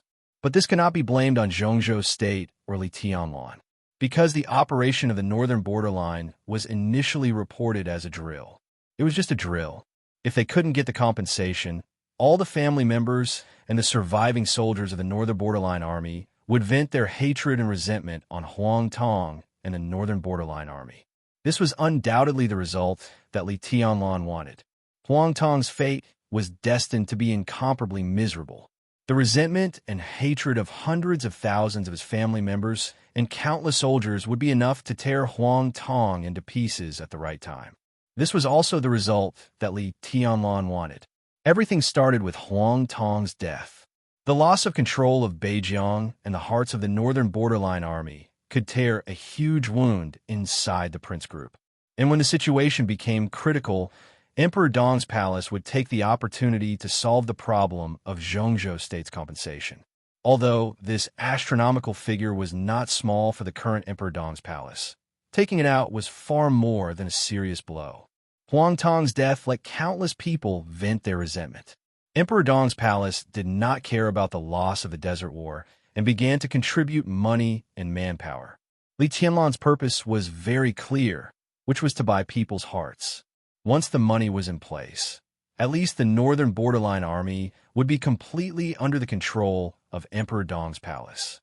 After that, Emperor Dong's palace would continue to strengthen its control over Beijiang by a series of means. Just as Chun Fangqing said, when this sum of money was spent, with some other actions, Li Tianlan bought the entire Beijiang province with these hundreds of billions of yuan. At that time, the army headquarters of Zhongzhou State would still not become the martyr of the northern borderline army. But after taking control of Beijiang, Li Tianlan would give the families of the war dead the treatment that the martyrs deserved, not the standards of Zhongzhou State, but the standards of Emperor Dong's palace. This would be extremely attractive. It was entirely possible that most of the hundreds of thousands of families of the war dead would stay in Beijiang and contribute to the future development of Beijiang. Stealing the country? Li Tianlan did not think so, but he had to admit that once this idea was realized, Beijiang would indeed be freer, more sensitive, and more powerful than it was now. Li Tianlan originally planned to start this plan after the decisive battle in Beijiang. Today's Emperor Dong's palace did not lack talents, nor did the giant group. If the two sides cooperated to promote this plan, the implementation would definitely be very smooth. There was no problem with this plan, the layout, the financial resources, and even more so with this plan. But Li Tianlan did not expect that there would be such a serious problem in time. It was almost exactly the same plan as him. But it was not Emperor Dong's palace that carried out this plan. Jiang Shan. It was Jiang Shan, the speaker of Beijiang. No one could have thought that the other party would be so crazy and radical. Li Tianlan did not expect that there would be someone else besides him and the Wang family of Beihai who dared to have such an idea. But there was no doubt that when everyone was unprepared, Jiang Shan's big gamble succeeded. He was the speaker of Beijiang and had a natural advantage over Emperor Dong's palace. Now almost all the steps of Li Tianlan's plan were in place by Jiang Shan. This seemed impossible, but at this stage, no one could stop Jiang Shan from doing this. This time it was too sensitive. It was no longer a matter of Beijiang, but the morale of the entire Zhongzhou state. In any case, it had to be solved quickly. For Li Tianlan, this was a complete failure. But the funny thing was that such a failure was not due to strategy, resources, or strength. It was due to time. That was all. It was almost the same plan and idea. The only difference was that Jiang Shan used his identity as the speaker, so he moved faster, more decisive, and more ruthless. Li Tianlan leaned against the back of the car, took a deep breath, and suddenly said, "Minister, go ahead." Dongxing Wudi said yes. "Where does Beijiang get so much money?" Li Tianlan asked slowly. In Jiang Shan's speech, he repeatedly emphasized that if Zhongzhou State did not give the pension, then Beijiang would pay the money. This sentence appeared many times, which was tantamount to pushing himself and Bei Jiang to the opposite side of the parliament. But when the family members who were a little desperate and out of control heard this sentence, they would undoubtedly recognize Beijiang province more. But with the financial situation of Beijiang, how could they come up with hundreds of billions of pension at a time? The normal operation of a province required money in all aspects, including countless projects, salaries of civil servants, and research funds. The funds of various departments were various. The reason why Beijiang had such a special position in the territory of Zhongzhou State was not because of its developed economy, but because of its sensitive situation. In theory, it was impossible for Beijiang to come up with the money. After all, only looking at the economic development, Beijiang could not compare with Wuyue, Huading, Nanyue, and Jiangzhou at all.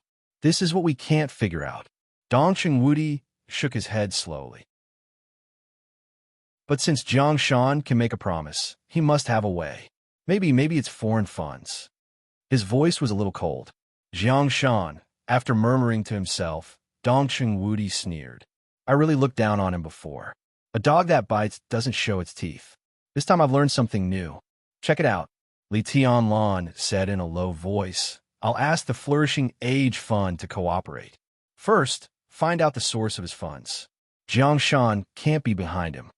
If you're right, it's foreign funds. Li Tianlan thought of Chun Fangqing's evaluation and smiled. Jiang Shan is really a thief of the country. Dongqing Wudi nodded, thought for a moment, and said slowly, Don't act rashly in Beijiang. Li Tianlan said, Dongqing Wudi breathed a sigh of relief. He was afraid that Li Tianlan was young and aggressive, unwilling to accept this failure. Such a failure was really inexplicable. There is nothing wrong with him, but Jiang Shan, who interfered, directly occupied the right time, place, and people. This was undoubtedly the most frustrating thing. If Li Tianlan couldn't stand this and did something, the situation in Beijiang was bound to be more chaotic. I can't do anything, can I? Li Tianlan smiled. I'm afraid the president won't support me to do anything. Before figuring out who is behind Jiang Shan, I can only wait and see. The timing chosen by the other party is a little strange. Don't you think it's a little hasty? Li Tianlan thought for a while and finally shook his head. I guess he's also planning something, but he narrowed his eyes. Since the other party has the courage to take Beijiang, even if he's planning something, he must have reached the final stage. If he wasn't determined to go from behind the scenes to the front, he wouldn't have acted so crazily. So the person behind Jiang Shan will definitely appear in front of everyone in the near future. Just wait and see. I still say the same thing. Li Tianlan said calmly. No one can take away my things. Dongqing Wudi reached out and patted Li Tianlan on the shoulder without saying anything. What's your next plan? He asked. Li Tianlan was silent for a moment and looked at Dongqing Wudi. His eyes were a little complicated. Li Shi will join Emperor Dong's palace and should go back to Tianan with me. Li Tianlan said quietly.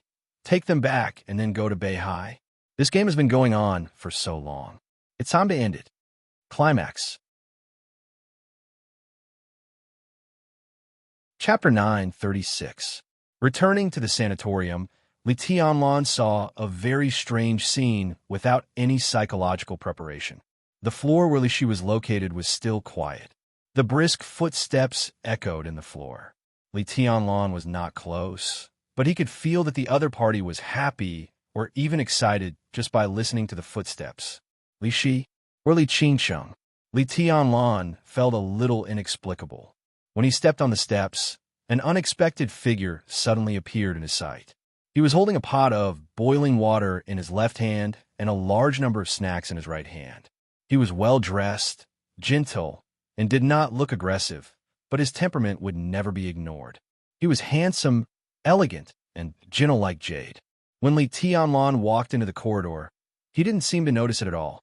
His handsome face seemed to be thinking about something, and he kept grinning foolishly. Their gazes met in midair.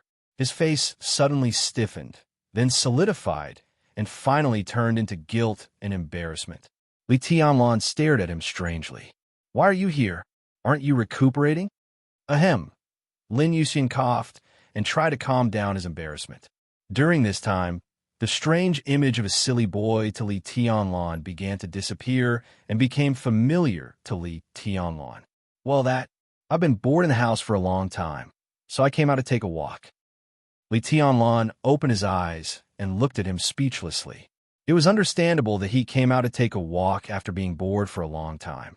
But he came out to take a walk and suddenly walked thousands of kilometers? After recuperating in Tiannan, he felt bored, so he came to Yuzhou. You've really gone far. Li Tianlan sneered subconsciously. Ah, hey, ha. Lin Yuxian laughed dryly. What did you come? Li Tianlan asked, and took the hot water and snacks from Lin Yuxian's hand. But he did not expect that Lin Yuxian would not let go of them, as if they were treasures, and he wanted to hide them behind him quietly. I can do it. Well, I just arrived and had breakfast in Yuzhou. Li Tianlan paused, and his eyes became more and more strange. Had breakfast in Yuzhou? Yesterday, Lin Yuxian was still recuperating in Tiannan. That was to say, he had set off for Yuzhou in the middle of the night.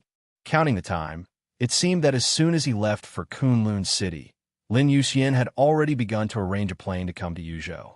Kunlun City, Kunlun City? At this time, Li Tianlan's heart suddenly moved slightly. He looked at Lin Yuxian carefully and did not speak for a long time. Lin Yuxian became more and more uncomfortable. He coughed and said, "If there is nothing else, I will leave." He carried his things and was about to go downstairs. "Are you here for Li Qingsheng?" Li Tianlan looked at Lin Yuxian up and down, and his tone was a little weird. Lin Yuxian's face stiffened, and he subconsciously wanted to deny it. But when he thought of his purpose of coming and what he was doing now, it was obviously unreliable to hide it. He coughed and said softly, "I think I have hope. What do you think? Are you serious?" Li Tianlan laughed and seemed to find it interesting. "You know each other before? I don't remember meeting you. I've seen him once. Back then in Huading, when we ambushed Gu Qianchuan, we met Gu Xingyun.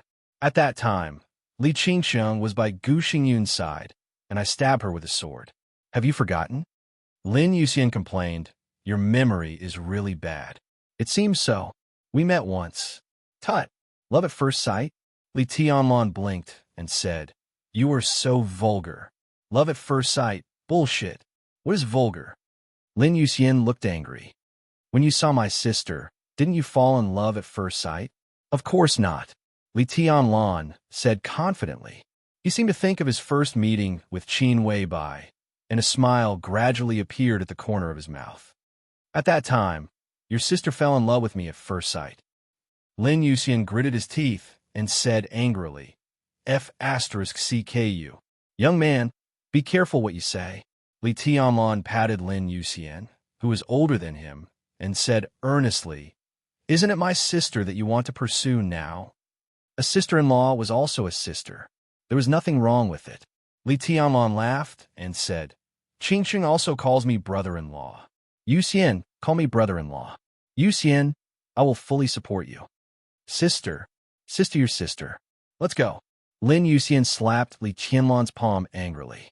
After Qin Weibai became the Qin patriarch of the Lin clan, Lin Yuxian called her sister and Li Tianlan brother-in-law, but only once. It was more like a situation of recognition. After all, Lin Yuxian was 2 years older than Li Tianlan. But now, if he really pursued Li Qingsheng, he would definitely call him brother-in-law in the future. This was his *king brother-in-law. What kind of mess is this? Lin Yuxian shook his head in confusion and turned to go downstairs. "The ward is here. Where are you going?" Li Tianlan was a little confused. "Qingsheng is taking Annie downstairs for a breath of fresh air." Lin Yuxian said, "I'm getting them some snacks." He raised the kettle in his hand and said, "I can make a pot of tea." What a lackey. Li Tianlan praised sincerely, as if he had discovered Lin Yuxian's new attribute. When he was the heir of the Lin clan, he did not expose this attribute, nor when he served as the commander of the Nightmare Legion. But when he met Li Qingsheng, this attribute was directly exposed, which was totally worth it. "Get out," Lin Yuxian glared. "I can't help it, even if I want to get out. I also want to go over and talk to them." Li Tianlan went downstairs slowly and said, "You have to be careful. My relationship with them is much better than their relationship with you." "Tut! You stabbed them with a sword at that time. What a sin." "With that sword, you can't lick them back even if you lick them for a year. F***CK. If I hadn't helped you that year, help me stab Li Qingsheng with a sword? Are you crazy? I made a mistake. That sword was aimed at Gu Xingyu. That's a good excuse." Lin Yuxian was so angry that he couldn't speak. After a moment of silence, his face suddenly changed slightly, revealing a smile. "I heard that Li Shi is going to join Emperor Dong's palace. Will Qingsheng also go to Tiannan in the future? Do you really plan to fight a protracted war? Lick them until the end, and you will have everything. Don't you have nothing? If you talk like this, we really can't be brothers." "Who is your brother?" "I am your brother-in-law." The two went all the way downstairs and walked into the garden behind the inpatient building. A small pavilion was located in the middle of the garden. The cold winter wind blew over and refreshed the mind. Li Tianlan completely saw the way of survival and strong desire to survive of a liquor. Lin Yuxian carried things all the way and trotted into the pavilion. His smile was bright. He opened the snacks and arranged the tea set. He almost called her aunt, and his voice was unbelievably eager. Li Shi obviously noticed something. She looked at Lin Yuxian thoughtfully, and her smile was somewhat meaningful. Li Qingsheng opened a bottle of yogurt and sipped it. Her clear eyes fell on Lin Yuxian and listened to him chatting with her mother. "You are still injured. Why do you run so fast?" Li Tianlan walked into the pavilion. Sarcasm was sarcasm, but he did not hesitate to help. "It's just a minor injury. It doesn't matter. It's cold. This tea tastes good when it is freshly brewed." Lin Yuxian smiled and coughed. Li Shi took a deep look at Lin Yuxian, and her eyes shifted from him to Li Tianlan. Li Shi had put down the yogurt and stood up subconsciously, a little reserved. All the way from Kunlun City to Yuzhou, the taciturn Li Tianlan had left a deep impression on her. The majestic and seemingly limitless sword energy pushed her all the way over mountains and rivers, and the whole world seemed to be under his feet. She stood there a little nervously, and her heart was full of awe. Her fingers seemed to be gently touched and pinched. Li Qingsheng turned her head subconsciously and looked at Lin Yuxian curiously. Lin Yuxian handed over a small bag of beautifully packaged snacks. His voice was calm and gentle. "This is delicious. Try it."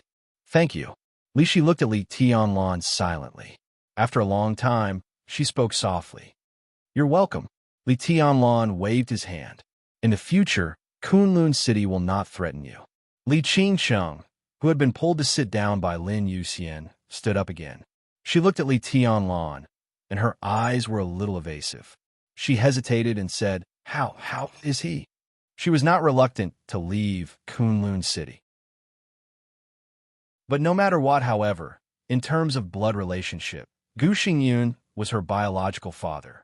If not, when Lin Yuxian stabbed Gu Xingyun with his sword, she would not have subconsciously stood in front of Gu Xingyun to protect him. "He is not dead yet," Li Tianlan said calmly, "but from now on, Kunlun City should slowly disappear, and the living space of the Gu family in Zhongzhou State will also be compressed." Li Qingsheng was lost in thought and silent. Li Shi pulled her daughter's hand, looked at Li Tianlan, and whispered, "The poison in Qingsheng's body. What poison?" Li Qingsheng was stunned. Li Shi hesitated and did not speak. Li Tianlan glanced at her. "I didn't ask Gu Xingyun for the antidote. In fact, in the situation at that time, even if I asked, Gu Xingyun would not give it. In his heart, since he was finished, it might be the best for you to die with him." He shook his head and laughed sarcastically. "But this is not a problem. Today you rest for a day. Tomorrow, I will ask Yuxian to take you to Tiannan. You can go to Little Bai. Qingsheng can go to you Donglai and Elder Yu. They will help you solve the problem of the poison and spiritual suggestion." "That poison is very troublesome," Li Shi frowned. That kind of neurotoxin was almost the only way Kunlun City used to control men of sacrifice and some special people. Of course, Li Shi also knew Yu Donglai, the poison doctor active in the era of Li Honghe. She even met him often when she was in the Li family. But no matter how powerful Yu Donglai was, how could he develop the antidote in a short time? If the poison in Kunlun City was so easy to remove, then such a poison would not have the significance of controlling men of sacrifice. I know, Li Tianlan said. Don't worry, Elder Yu has a way. Suddenly, a phone rang. Lin Yuxian took out his mobile phone, raised his eyebrows, and connected it at the first time. Dad. Ah, he is with me. Yes, oh, okay. Lin Yuxian said a few words and handed the phone to Li Tianlan. It's my dad's phone. He said he couldn't get in touch with you, so he called me. He wants to meet you. After a pause, Lin Yuxian said to say goodbye. Climax. Chapter 9:37. When Li Tianlan arrived at the airport, it was less than 40 minutes before Lin Fengting's plane took off. His decision to leave Zhongzhou State was sudden, but Li Tianlan and Emperor Dong's palace were not the same as before. After absorbing the intelligence channels of Samsara Palace, Li Tianlan already knew the reason why he wanted to leave Zhongzhou State on the way here. In the afternoon, the airport was noisy and lively. Li Tianlan went all the way to the VIP area and saw Lin Fengting drinking coffee and waiting for the plane to take off in a quiet cafe. Lin Fengting also saw him and waved his hand with a smile. Li Tianlan walked over and sat down. He took the menu from Lin Fengting and ordered a cup of coffee. I decided to leave at the last minute and was in a hurry, so I had to trouble you to come here. Otherwise, I actually planned to go to the sanatorium to see Li Shi. How is she? Lin Fengting said with a smile. His words were very polite. The identity of an elder was actually a little vague between them. Lin Fengting was modest and did not value this identity very much. In fact, Emperor Dong's palace and Li Tianlan could be said to be the top force and the top strength in the dark world. Such a person, no matter how young he was, needed to be respected, at least not too casually. Not bad. Li Tianlan shook his head. But the injury is still too serious. It takes a long time to recuperate, and it is unlikely that she will recover her combat capability in a short time. It's not bad. Lin Fengting was a little emotional. Li Shi, he shook his head. The two were friends many years ago. If there were not so many things later, their friendship should be very good now. Lin Fengting laughed at himself and suddenly said, "What is the matter in Beijiang?" It was hard to make what happened publicly a real secret. The chaos in Beijiang had spread throughout Zhongzhou State and then the whole world. It was no exaggeration to say that countless forces were paying attention to the situation in Beijiang. Li Tianlan's facial muscles twitched slightly, and he said slowly, Jiang Shan intervened in the affairs of the Beijiang Corps and promised an astronomical amount of compensation. This time, Emperor Dong's palace was set up and suffered a heavy loss. This was Li Tianlan's real thought. It could be said that he was determined to win everything in Beijiang. If the chaos in Beijiang had not happened today, then after the final battle in Beijiang, Li Tianlan would have detonated everything with his own hands and pushed the whole thing to the situation he wanted. The entire northern frontier was an important part of his empire's territory. The vast area meant a large number of secret bases. The tough folk customs meant a steady stream of combatants. The extremely rich mineral resources in Beijiang could be turned into economic resources that could be slowly developed. The farming area ranked first in Zhongzhou State meant that Li Tianlan could rely on Beijiang to solve the problem of insufficient farming area in Tianan and focus on the development of the tertiary industry. With the participation of the Flourishing Age Fund, Emperor Dong's palace had no shortcomings in a short time. But if the development plan was planned for hundreds or even hundreds of years, Beijiang was undoubtedly the best base in Tianan. Although hundreds of billions of compensation was shocking, if this money was used to buy Beijiang, it would definitely be a profitable business. It was such a great opportunity, but it was ruined because of time. Jiang Shan was the first to conquer the northern borderline. It was like taking a piece of flesh out of Li Tianlan's heart. It was not an exaggeration to say that it was a heavy loss. Jiang Shan, Lin Fengting was a little surprised, but also a little relieved. If it's him, it's indeed much more convenient than you. No, it's much more convenient. As the old chairman deeply rooted in Beijiang, Jiang Shan completely occupied the right time, place, and people in this incident. The things that Li Tianlan needed some time to operate secretly were not a problem for Jiang Shan at all. Those things were even things that he already had, so it was justifiable. Li Tianlan may be on the Beijiang issue. Think about what to do. Jiang Shan directly skipped this step. He only needed to consider how far he should go. There was no doubt that he could do whatever he wanted. The scenes that he saw on the screen in the conference room today were sufficient proof of his control over Beijiang.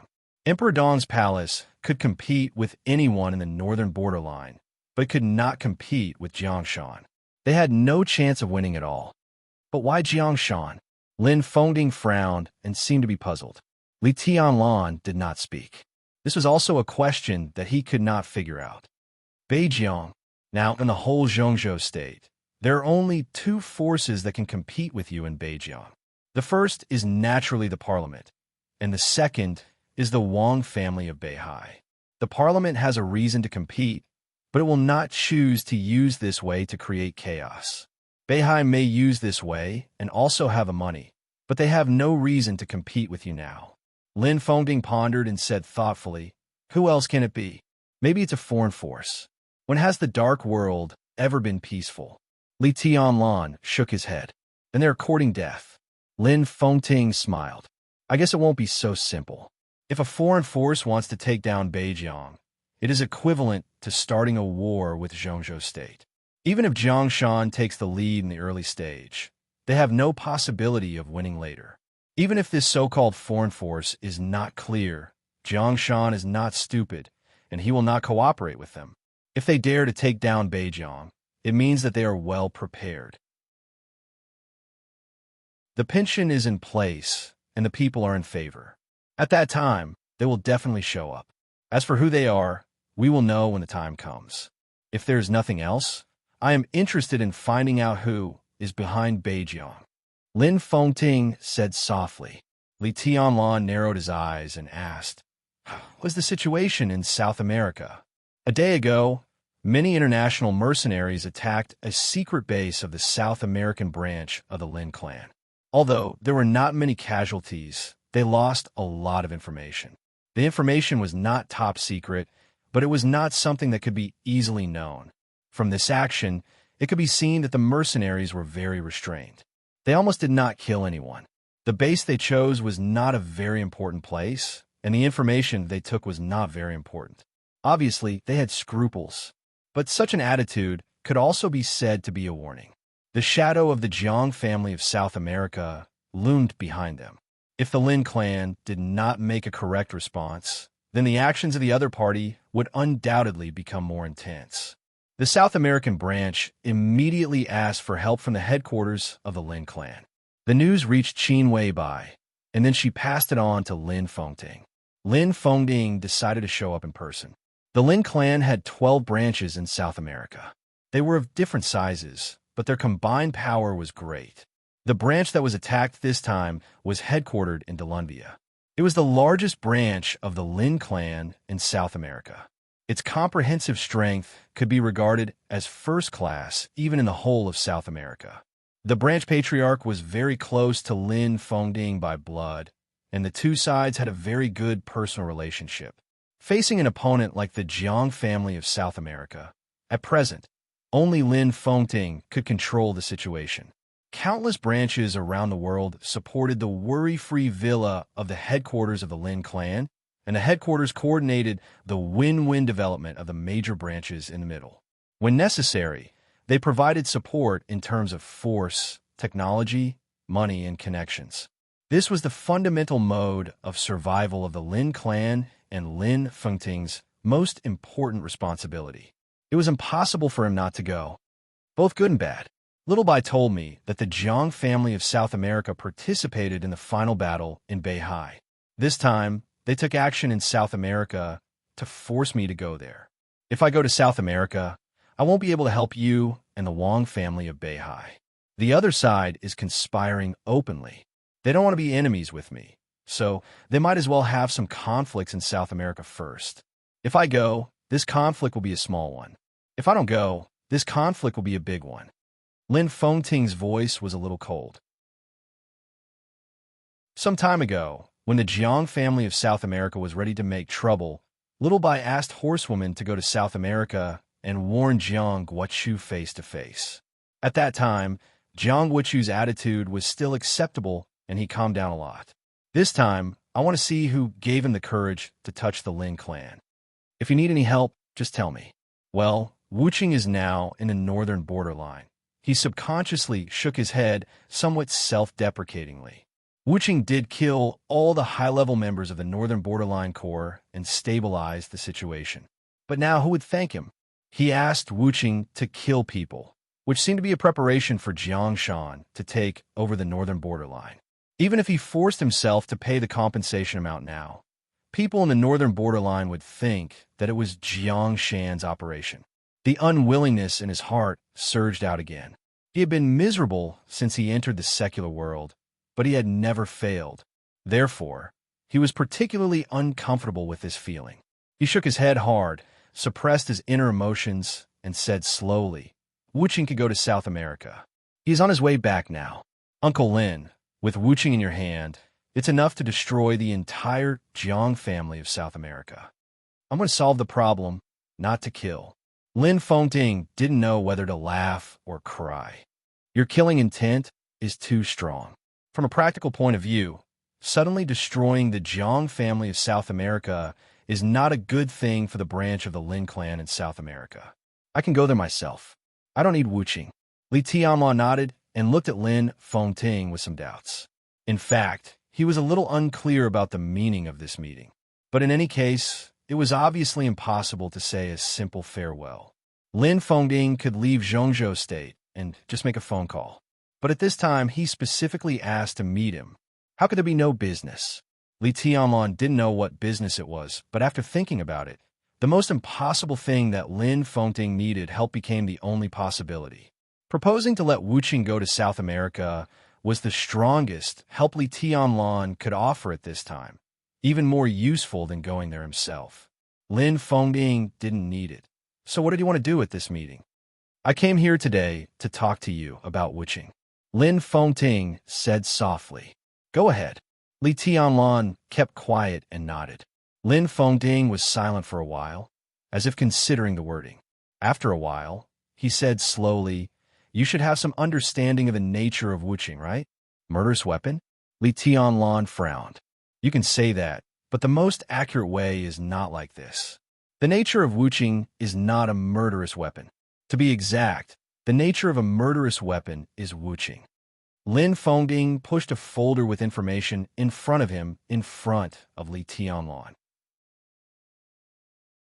Li Tianlan thought for a while and said quietly, Li Quanta once told me that Wu Qing is the human emperor. Yes and no. Lin Fengting said slowly, Wu Qing is a whole of many murderous weapons, not a combination. It should be a whole. You mean, in addition to the 12 murderous weapons we are now familiar with, there are many murderous weapons that form the current Wu Qing? Lin Fengting was slightly stunned. He naturally knew the origin of Wu Qing, but he didn't know how to explain it to Li Tianlan. Dongsheng Huangtu couldn't explain it, and it was difficult for Wu Qing to explain it. But thinking of the final battle in Beihai, the problem of Wu Qing must be explained clearly. He was silent for a while, then simply bypassed the question of Wu Qing's origin and said with a smile, Look at the information first. I copied it from the Lin clan's database. Li Tianlan glanced at him and opened the folder.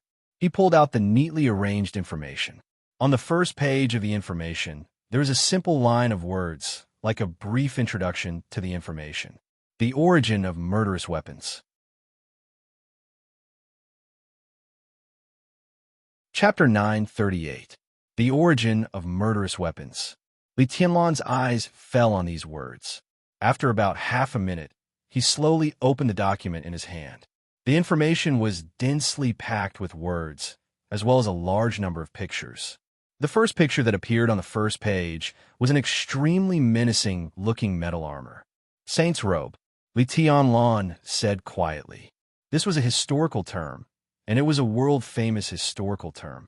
Although Li Tianlan knew it was a suit of armor, it was the first time he had seen the saint's garment. Li Tianlan shook his head. I didn't expect the saint's garment to look like this. This is the original form of the saint's robe. Lin Fengting said calmly. It can transform into any form. Saber, spear, weapon, cloak, anything. Throughout the history of the Wang family of Beihai, the saint's clothes could be said to be one of their most important foundations. Do you know where it came from? Lin Fengting asked. I've heard about it from Grandpa. Li Tianlan said, The saint's garment was the strongest individual combat capability the Wang family of Beihai had encountered before it reached the peak. It was about the ancestor of the Wang family of Beihai. It was also related to the ancestors of the Lin clan and the Li family's Zhuanyuantai. The saint's garment was not a product of the Wang family of Beihai's research, but a trophy from the enemy of the Wang family of Beihai. It is said that the saint's garment came from a reclusive family. That history is a little vague now. It involved the Star State War, which was also the war in which the Wang family of Beihai really reached the peak position, and the war in which Zhongzhou State became the world's hegemon. Lin Fengting's voice was very light, with a little smile. At that time, the ancestor of our Lin clan was still in the Wang family of Beihai. He was the war god of Beihai, and his status was no worse than that of the chosen one emperor of Beihai. This is a story between the Lin clan's immortal king of war and the North Sea emperor. It is safe to say that the two of them were at the peak of the military force at that time. They were the promoters and the most important executors of the war in Star State. In a crucial battle at the end of the Star Nation War, the two of them ran into the saint's garment. The quiet cafe reverberated with a soft murmur. A breeze that shouldn't have appeared here suddenly swept through the coffee shop. Lin Fengting narrowed his eyes. At this moment, the space in the coffee shop seemed to be fluctuating slightly, distorting at a frequency that ordinary people could not detect. A black figure abruptly walked out of the distorted space and silently appeared beside the coffee table. The black windbreaker floated in the air quietly. Extremely pure sword energy filled the hem of the windbreaker, the cuffs, and the hood. The sword energy stirred the space and refracted continuously, eventually turning into another Li Tianlan. Li Tianlan, who was formed by sword energy, stood in front of the table and looked down at the picture in Li Tianlan's hand. After a long time, he slowly nodded to Lin Fengting. Even though Lin Fengting knew what was going on, he still couldn't get used to this strange scene. He calmed himself down and continued. At that time, the holy garment was worn by the enemy. Although the enemy was one of the most powerful beings of that era, he couldn't possibly be a match for either the emperor or the god king of war in a one-on-one fight. The two Li Tianlans listened quietly. Lin Fengting knocked on the documents on the table and said slowly, "But because of this saintly garment, the enemy easily injured the emperor and the god of war king. Their attacks couldn't even break through the saintly garment's defenses. They couldn't do anything to the enemy inside the saintly garment." Li Tianlan nodded. He finished reading the first page and turned the page. There were a few pictures on the second page besides the text. One of them was still the holy garment, but there was a short stick beside it. The shape of the short stick was slender and strange. The top seemed to be a clenched fist, but the index finger was stretched forward, forming an extremely sharp point. Ruthless, who was standing in front of the table, seemed to move slightly. Holy scepter. Lin Fengting's voice was neither hurried nor slow. In that decisive battle, it was this thing that broke through the defense of the saint's robe with a single blow and directly killed the enemy inside the saint's robe. It was an understated and weak attack. Which emperor did it? Li Tianlan asked. No, not the emperor and the god king of war, but he was also the ancestor of the Lin clan. In terms of blood relationship, he was the ancestor of the Lin clan in Europe. Li Tianlan raised his eyebrows. The Lin clan had branches all over the world, but the branch in Europe was the strongest in terms of comprehensive strength. In fact, it wasn't the ancestor who broke the holy garment, but the holy scepter. The scepter and the holy garment were one. When the two came into contact in the battle, they formed a very special energy resonance. The two forces of the same origin accommodated each other. Just one blow directly penetrated the enemy inside the holy garment. After the death of the top expert of the hidden family, the War of Star State soon won a comprehensive victory. Since then, the Wang family of Beihai and Zhongzhou State both reached their own peak. Ruthless didn't speak. Li Tianlan didn't speak either. Only Lin Fengting's voice echoed clearly. After the war, the ancestors of the Wang family of Beihai had a strong interest in the energy of the Saint's Garment and the Saint's Scepter. The information left by the hidden family mentioned that the two came from the same magical metal. And it's only a very small part of that piece of metal. Beihai used many methods to contact and analyze that energy. In the end, many scientists confirmed that the energy of the Saint's Garment and Saint's Scepter is a new type of energy that has never been seen before. Beihai analyzed the new energy in detail and made a lot of models. During this period, Beihai began to look for the whereabouts of the magical metal. This process lasted about 2 years. A team of scientists in Beihai perfected the model of the new energy after combining a lot of information and finally came up with a very amazing theory. This was the perpetual energy that had appeared in history. The scientists believed that when there was enough of this special energy that had never been seen before, the new energy could produce a real, inexhaustible power. This power could form unimaginably huge destructive power, but it could also promote unimaginably huge affairs. The power of the new energy could be cycled repeatedly, and there was almost no loss in the process. Lin Fengting shook his head and said in a sentimental tone, "This kind of theory is an irresistible temptation for any force." When it was proved that this theory not only existed on paper, but could even be realized, the ancestor of the Wang family of Beihai launched an expedition to the Western Land and put forward the Savior Plan. The Savior Plan? Li Tianlan was a little confused. This term didn't appear in history. In fact, it was more appropriate to call it the Terminator Plan. That was the greatest ambition and madness of that heavenly son. The headquarters of the hidden family with the magical metal was somewhere in the Western Land. It took nearly 5 years to find the headquarters of that family. 5 years later, Beihai finally determined the headquarters of the hidden family. At the same time, the Savior Plan began to be officially implemented. The so-called Savior Plan was that the heavenly son intended to use all the energy of the complete magical metal to build a new Mount Dibbing. In other words, it was a floating space city with a perfect weapon system and defense system. The floating power, firepower, and defense system of the floating space city could all be supported by an inexhaustible power. The powerful power could make the floating space city reach an incredible speed. Now it seems, Lin Fengting laughed. According to the current understanding, the idea of the floating space city was to gather dozens or hundreds of murderous weapons together to form a weapon system that could continuously fire every minute and second without worrying about energy storage. At the same time, it made an invincible energy shield that could surround a city by gathering the energy of countless murderous weapons. Finally, with the powerful energy power as the engine, the floating space city could float in the sky forever. Once this idea became a reality, the floating space city could appear in any corner of the world at any time and anywhere. It could appear directly from Zhongzhou State to Star State in a few minutes. Its energy was endless, so even a nuclear bomb couldn't break the energy shield of the floating space city. The weapons of the floating space city could keep firing without any pause.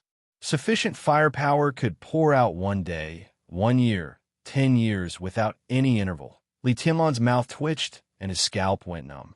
Such a result meant one thing. That's right. Lin Fengting seemed to know what he was thinking and whispered. Once the floating space city became a reality, the Wang family of Beihai could unify the world in the shortest time and become the only master of the world. Unify the world. Ambitious people, heavenly sons, no matter who they were, this could be said to be the supreme temptation. But obviously, the savior plan did not succeed because the Wang family of Beihai later got the magical metal, but there was no sign of the floating space city. What happened later? Later, Lin Fengting's tone was a little complicated. He glanced at Wu Qing and continued. Later, the ancestor of Beihai entered the headquarters of the hidden family and saw that piece of metal. Although he knew before that the metal was a strange energy and living body, he did not expect it to have such high intelligence. This might sound contradictory, but in fact, it was not contradictory at all. Life and wisdom could never be equated. Beasts and plants all had life, but few people would say that beasts and plants would have enough wisdom. They mostly had instincts. But obviously, that piece of metal was not like that. It's almost history repeating itself. Lin Fengting smiled. The heavenly son of Beihai was seriously injured by that piece of metal almost at once. He was seriously injured and almost died on the spot. As for the reason, it was because he was wearing the saint's garment. That piece of metal had an irresistible suppression on the saint's garment. Under the resonance of energy, the ancestor of Beihai even lost the ability to fight before he could react. At that time, the Lin clan had been established for a few years. After receiving the news, the ancestor of the Lin clan rushed to the Western land as soon as possible, accompanied by many powerful forces at that time, such as Rothschild, the Shadow Throne, the German Habsburg family, and of course, Zhongzhou State and Snow Country. Among the many forces, Zhongzhou State could not refuse. Rothschild and the Habsburg family were allies of the Wang family of Beihai. The Shadow Throne, like now, represented many European countries. They in Snow Country provided a lot of technical support and special equipment. After all, the ancestors of the Wang family of Beihai and the Lin clan were already the strongest combat force of that era. They couldn't break the defense of the Saint's Garment, even when they joined forces. And when the Saint's Garment was completely suppressed, Beihai could only rely on some special equipment. All the forces surrounded the headquarters of the hidden family and temporarily interfered with the magnetic field of the headquarters with technology, temporarily slowing down the circulation of new energy. Of course, the process was not easy, but the outcome was barely good. The piece of life metal with self-consciousness and self-intelligence was bombarded by a large number of high-tech weapons when it was disturbed. The area within a few miles became a battlefield. Lin Fengting looked at Wu Qing quietly and then glanced at Li Tianlan. It was like a real high-end war. Lin Fengting paused and then added, a high-end war that lasted for half a year. Li Tianlan raised his eyebrows in surprise. Half a year. Lin Fengting smiled bitterly. All the forces used almost all the weapons they could and interfered with the magnetic field and energy operation countless times. But even under the interference, the energy circulation inside the piece of metal was still endless. It took half a year to barely break the balance. The funny thing is that this balance was not broken by the forces, but the piece of metal itself was not perfect, or in other words, incomplete. Li Tianlan's heart moved. Because of the saint's garment and the saint's scepter? Yes. Lin Fengting smiled.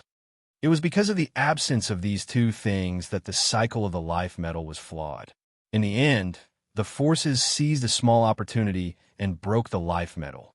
After the life metal was broken, all the forces were very interested in this new energy that could self-circulate.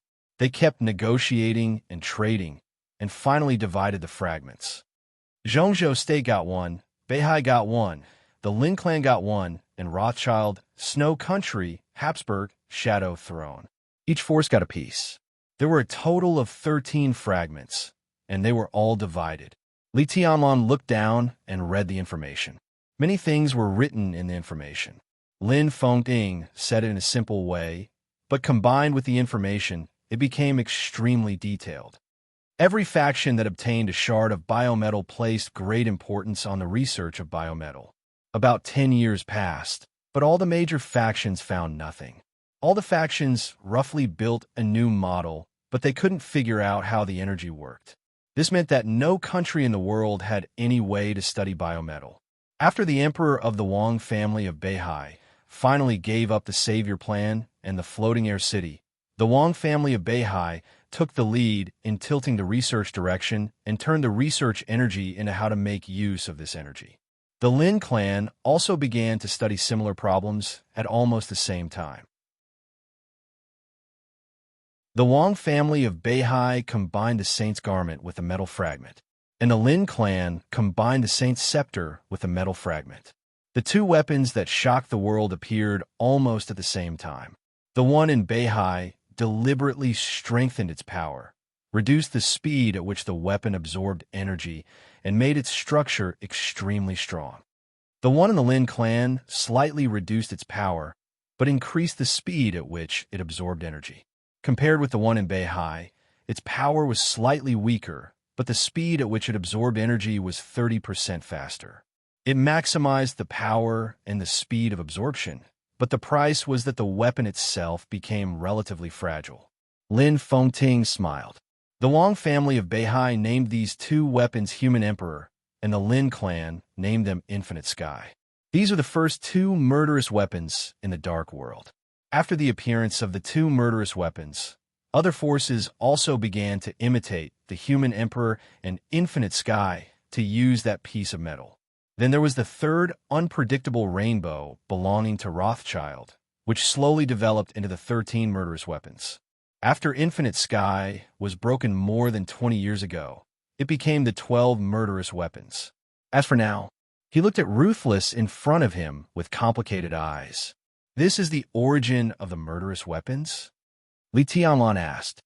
Yes, the 13 murderous weapons appeared one after another. Under normal circumstances, the matter of the life metal should be over. Lin Fengting's eyes were a little vague, until the second piece of life metal appeared.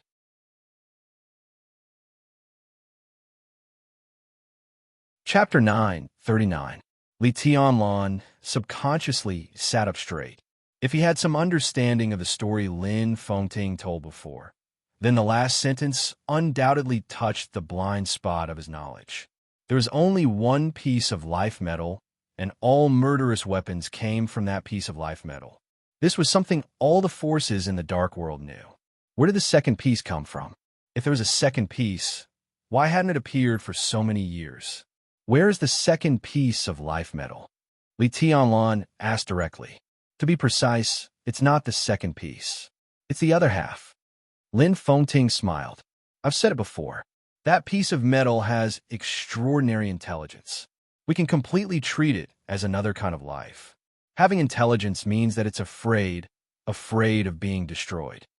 So in that secret war, although the life metal was broken, before it was broken, it stimulated all its energy, kept the most core part, and hid itself. The so-called second piece is the core of the original life metal. Li Tianlan frowned slightly. In that case, Beihai shouldn't have been able to find it.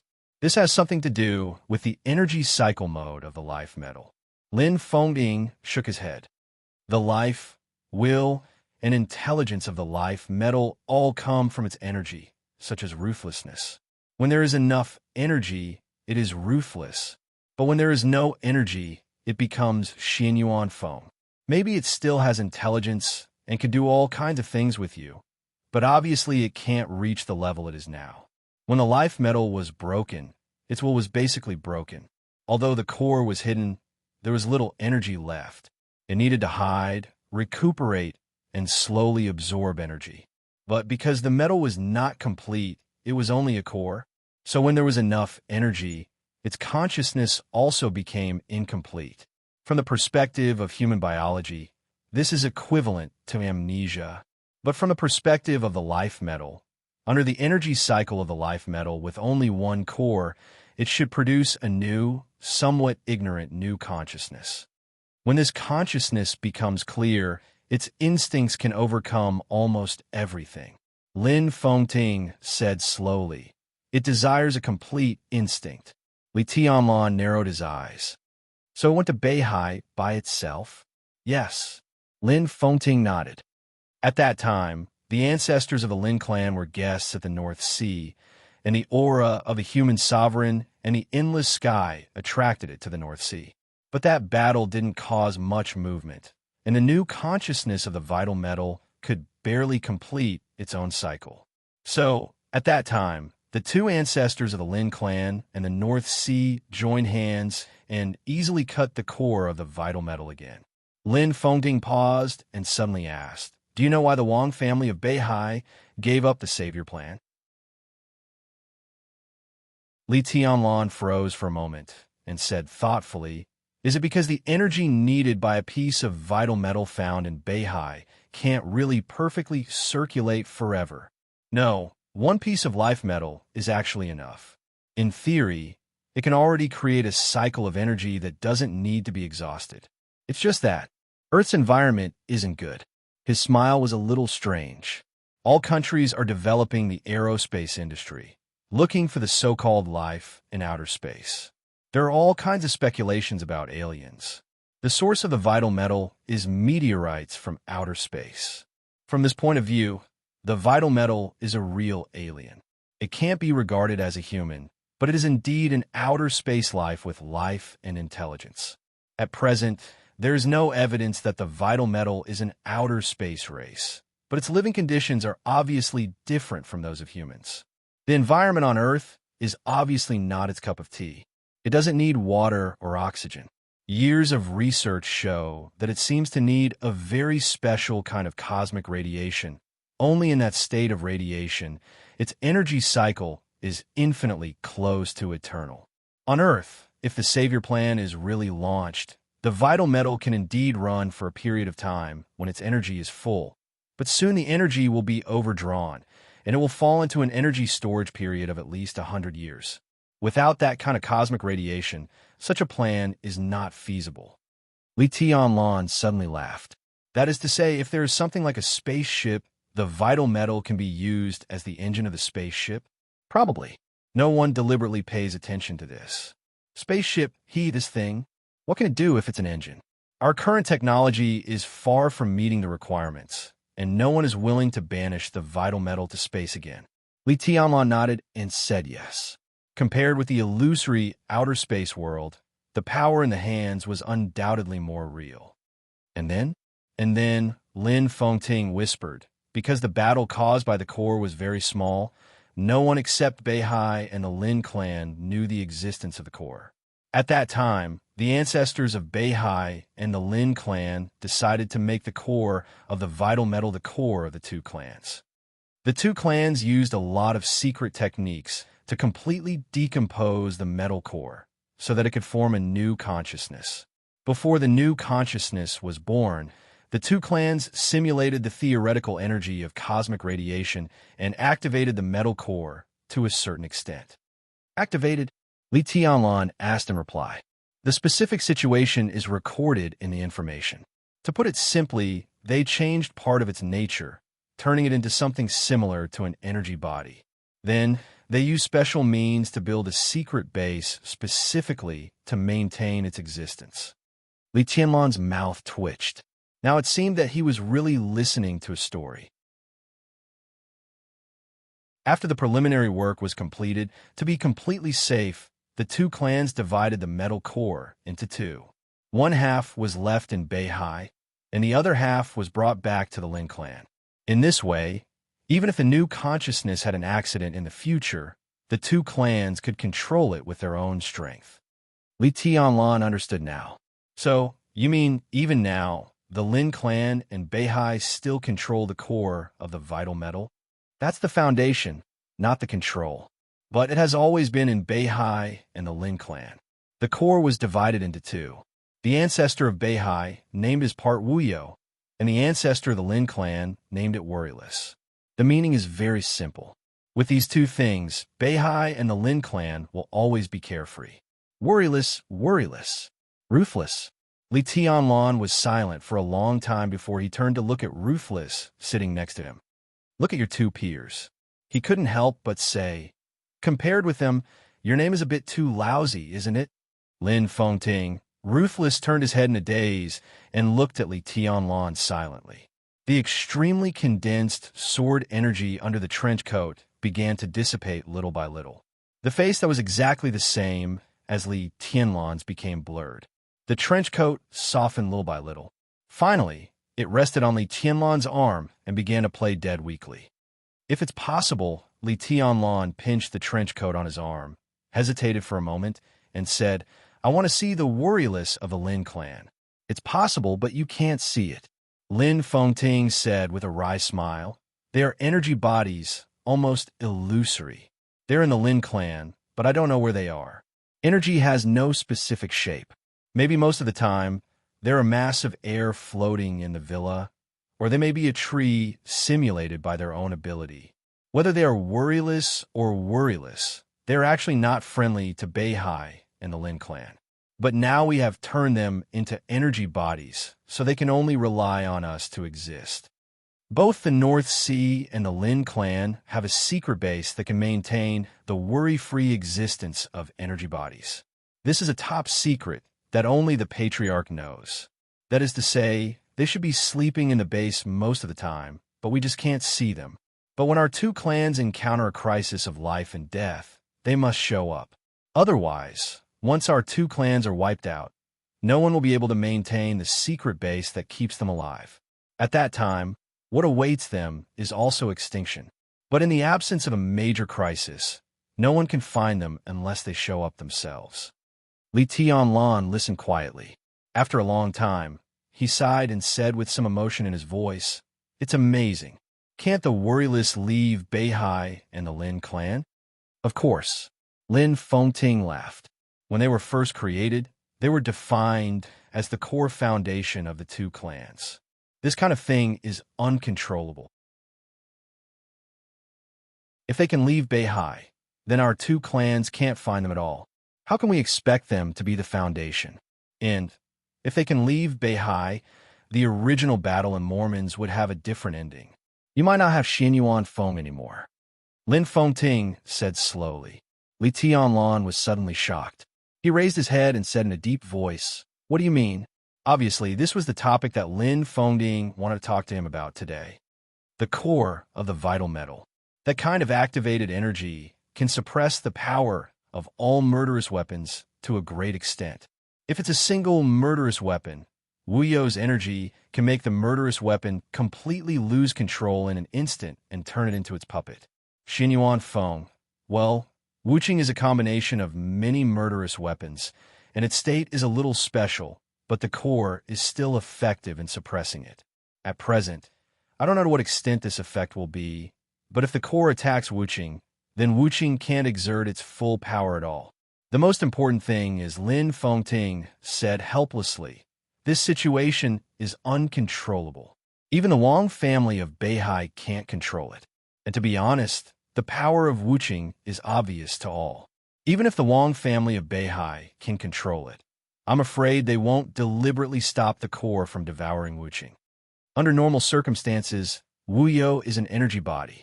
This kind of energy body basically only has the power of one attack. But in a special state, Wuyo's energy can attach to some special metals for a short time and exert a powerful combat capability. Furthermore, if it's more thorough, then it can transform the human body. The Devil Troop of Beihai is an example, but it's not a very successful example.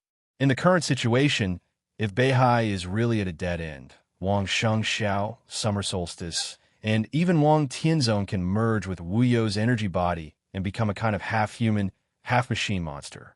Take Wang Shengxiao as an example. If he merges with Wuyo, he can reach the combat capability of the peak of the invincible realm in an instant. If he enters the invincible realm, this kind of fusion can make him break through the limit of the peak of the invincible realm and reach my level. But there are also limitations to this kind of fusion. First of all, it will bring unimaginable pain to the person being merged. Unless he is forced into a desperate situation and has no high-end combat capability, Beihai is unlikely to make this choice. But even if Wuyo doesn't merge with people, its suppression of Wuqing is also very fatal. Your enemies in Beihai are not only the super forces of the Dark World like the East Island Vatican, but also Wuyo. Such a situation. Lin Fengting shook his head. Li Tianlan was silent for a while and said slowly, Would the Wang family of Beihai dare to do that? If there's a chance, Beihai certainly wants to have the heartless. As long as Wuyo can suppress the heartless, it can erase the consciousness of the heartless in the shortest time and let it form a consciousness loyal to the Wang family of Beihai. As for you, although the two sides are cooperating now, they're not close. After getting the heartless, the Wang family of Beihai won't be afraid of you. Even if they don't want to fall out with you, at worst, they'll just give you compensation.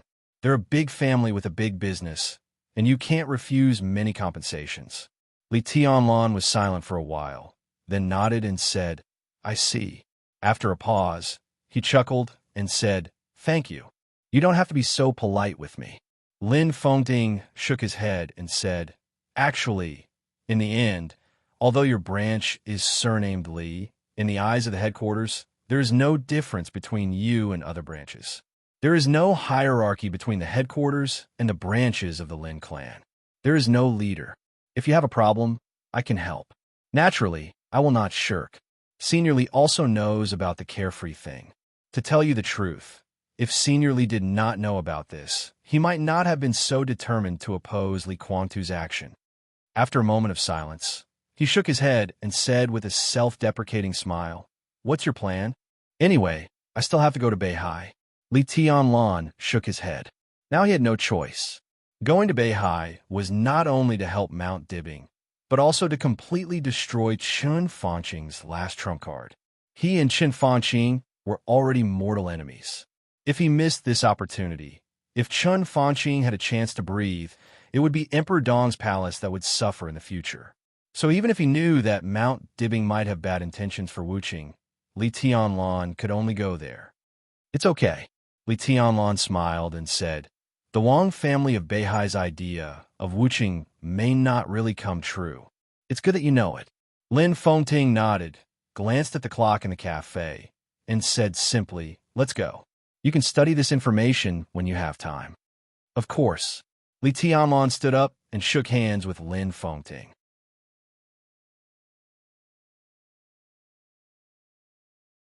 Chapter 940.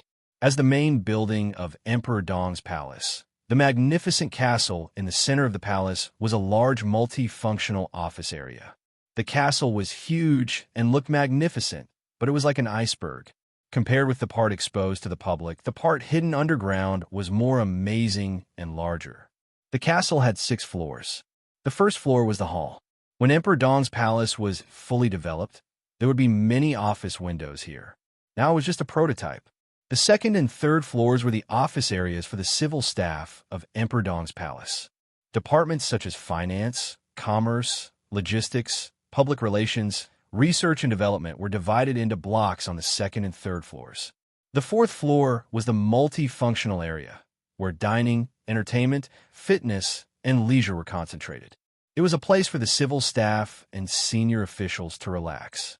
The fifth floor was the data database and monitoring area. More and more files, materials, and data were stored in the Emperor Dong's palace, and it was equipped with a weapon system and monitoring equipment that had almost no blind spots. Almost every corner of the Emperor Dong's palace could be projected on the big screens on the fifth floor. Similarly, after several upgrades, the weapon system could accurately hit any corner of the Emperor Dong's palace. This 6th-generation weapon system, codenamed Guardian, was completely synchronized with Mount Dibbing in Beihai. This was also one of the deals Li Tianlan made with Summer Solstice when he swept across Beihai. In terms of technology, it was the world's top level. Even if Emperor Dong's palace really made Xianyuan City a part of itself, with the Guardian as the core, Emperor Dong's palace could also set up some weapon systems to work with the Guardian to protect Emperor Dong's palace in all aspects. The top floor of the castle was the residence of the senior officials of Emperor Dong's palace. Everyone had their own area, and they could decorate it according to their wishes. The 6th-floor building was not so extraordinary, and the internal planning was basically the layout of a normal force. But the underground space of the castle had 12 floors. The first and second floors were the logistics warehouse of Emperor Dong's palace, where daily supplies were stored. From the 3rd floor to the 12th floor, almost every floor was the secrets of Emperor Dong's palace. The third floor of Emperor Dong's palace was Yu Donglai's territory. As a poison doctor who had once been famous in the dark world, Yu Donglai had been the leader of 3 generations: Li Honghe, Li Kuangtu, and now Li Tianlan. It could be said that he was the founding member of the Li family for 3 dynasties. Li Tianlan also respected him enough. At that time, he just asked casually, and Li Tianlan directly gave him the 3 basement floors of the castle as a laboratory. Yu Donglai's life was very comfortable. He had been dealing with all kinds of poisons for most of his life. For him, it had almost become a survival habit or even an instinct. There were all kinds of seemingly inconspicuous pets in a laboratory on the 3rd underground floor. Yu Donglai, who was already old, had completely given up the idea of fighting and let his condition continue to deteriorate. Most of his time was spent in his laboratory taking care of his little babies. Every time he saw them, he felt extremely comfortable. The old man's children had all died on the battlefield. Only his granddaughter was left, and now she had a husband.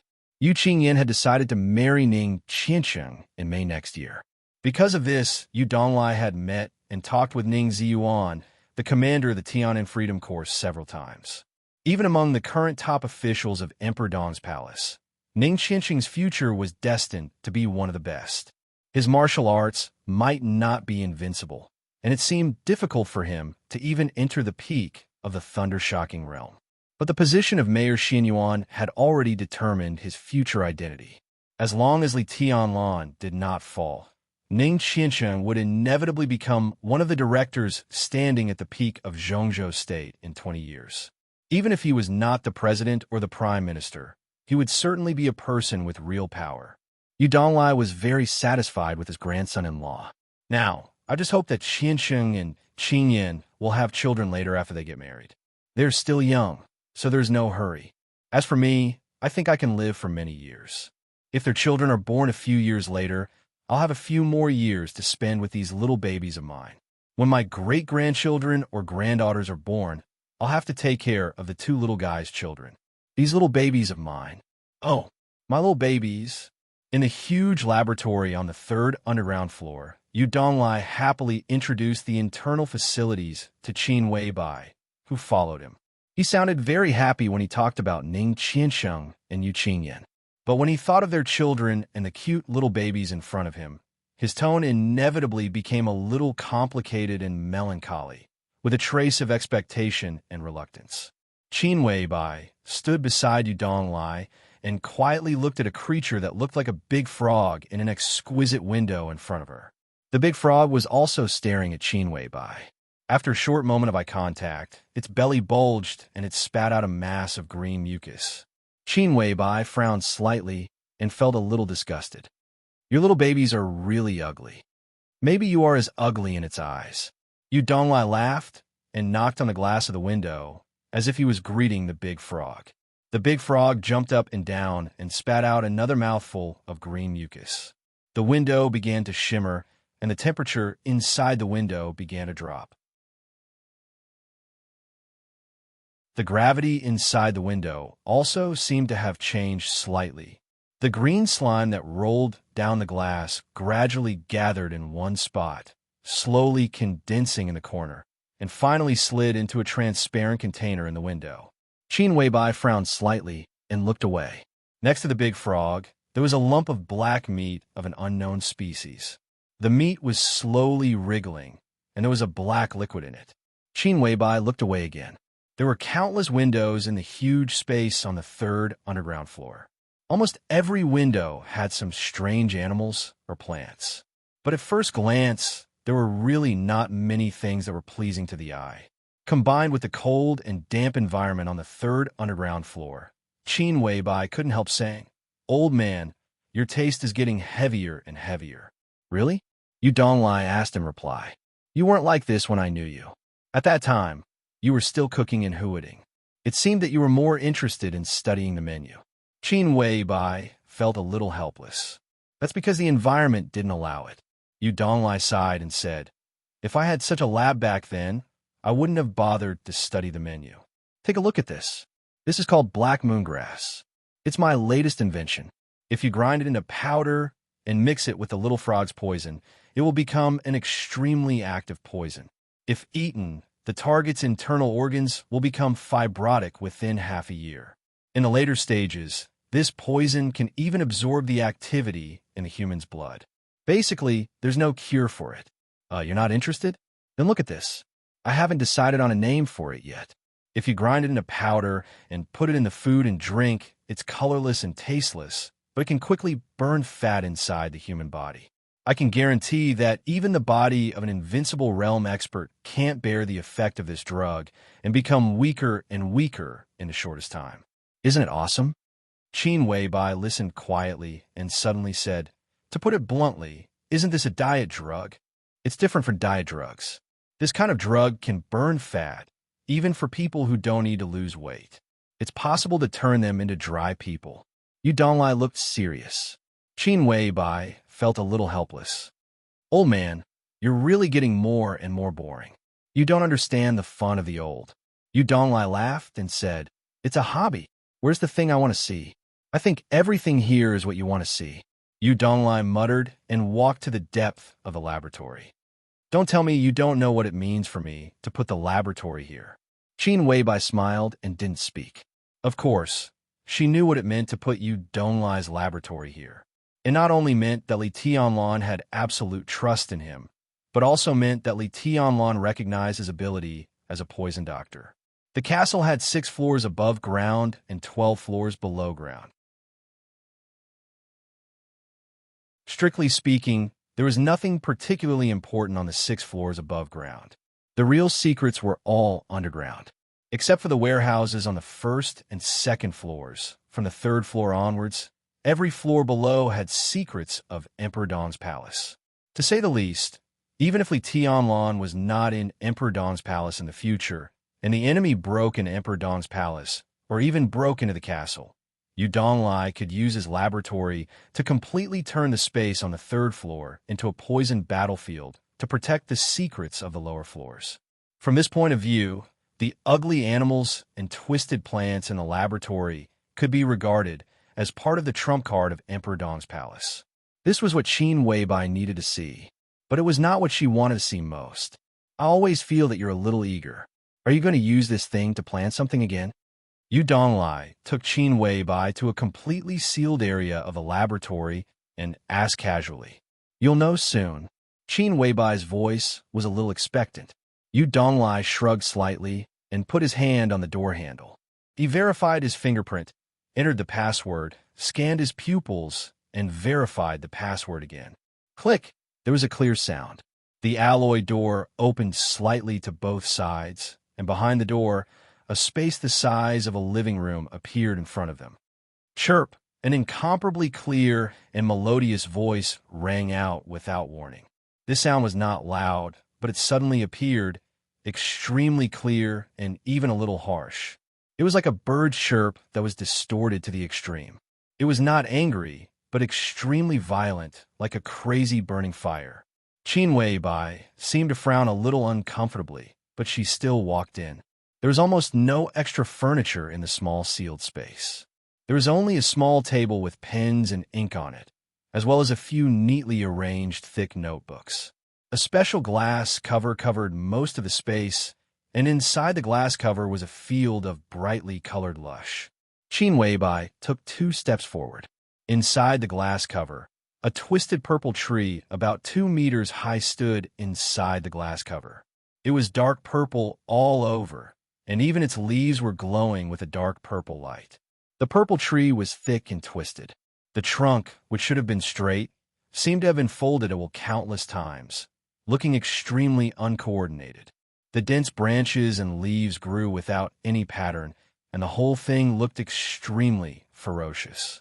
A fiery redbird was standing on a branch, silently staring at Qin Weibai outside the glass cover. Under the trunk, on the green grass that was a little black, a blue turtle was quietly lying under the tree, motionless. A redbird, a blue turtle, and a purple tree.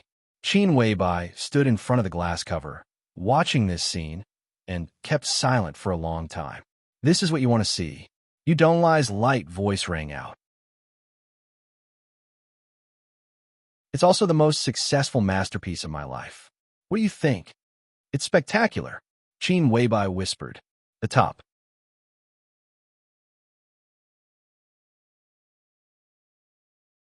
Chapter 941. Qin Weibai's evaluation was completely sincere.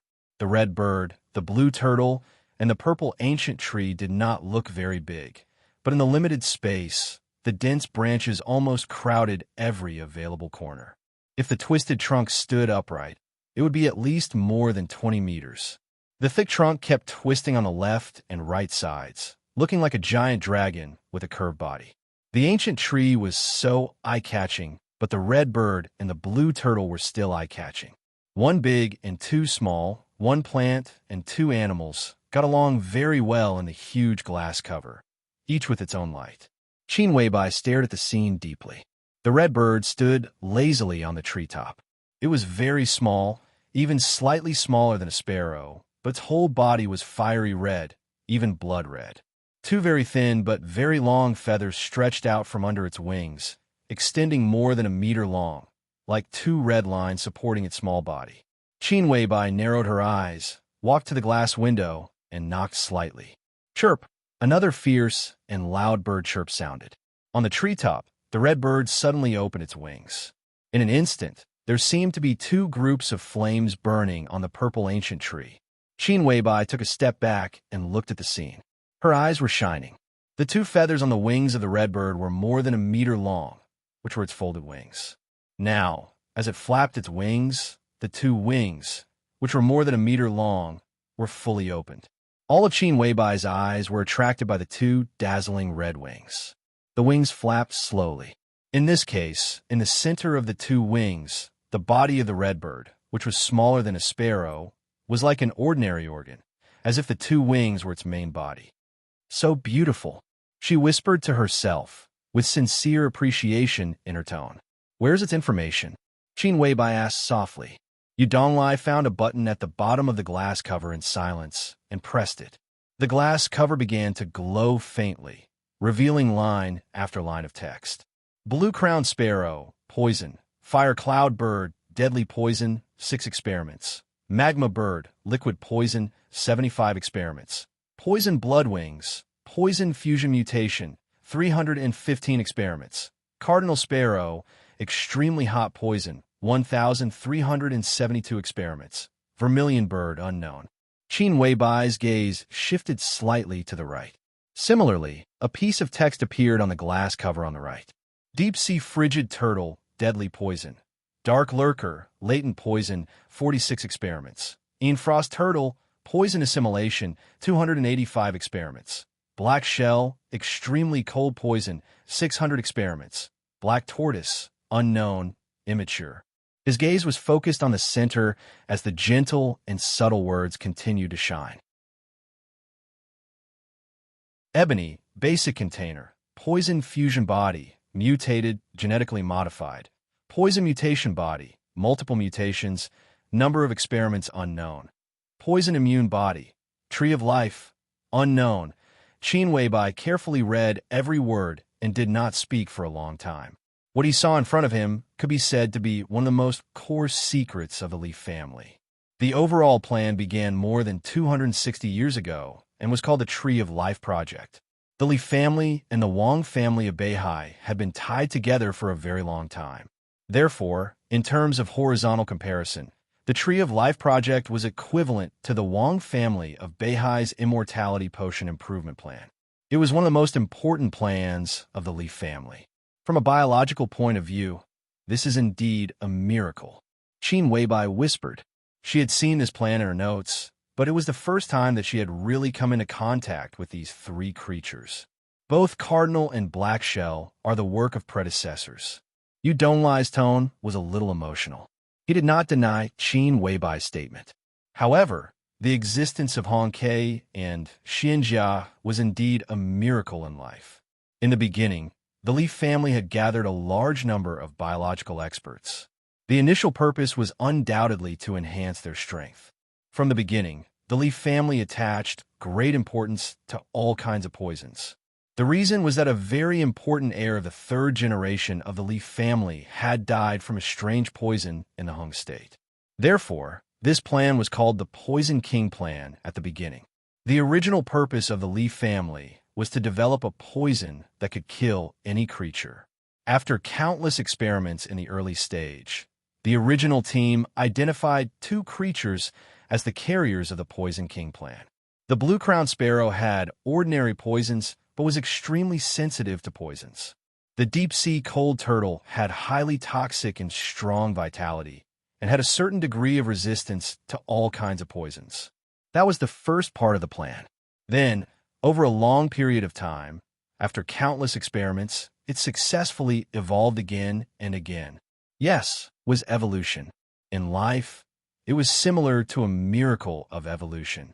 The original carrier was combined with various theoretical species to give birth to offspring.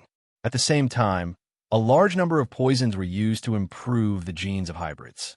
Then, the theoretical different species were combined with the genetically improved hybrids to give birth to new offspring.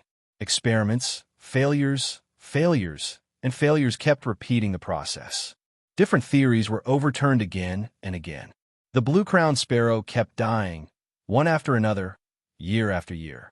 In the 10th year of the Poison King Plan, the blue-crowned sparrow completed its perfect evolution for the first time and became a highly toxic fire cloudbird.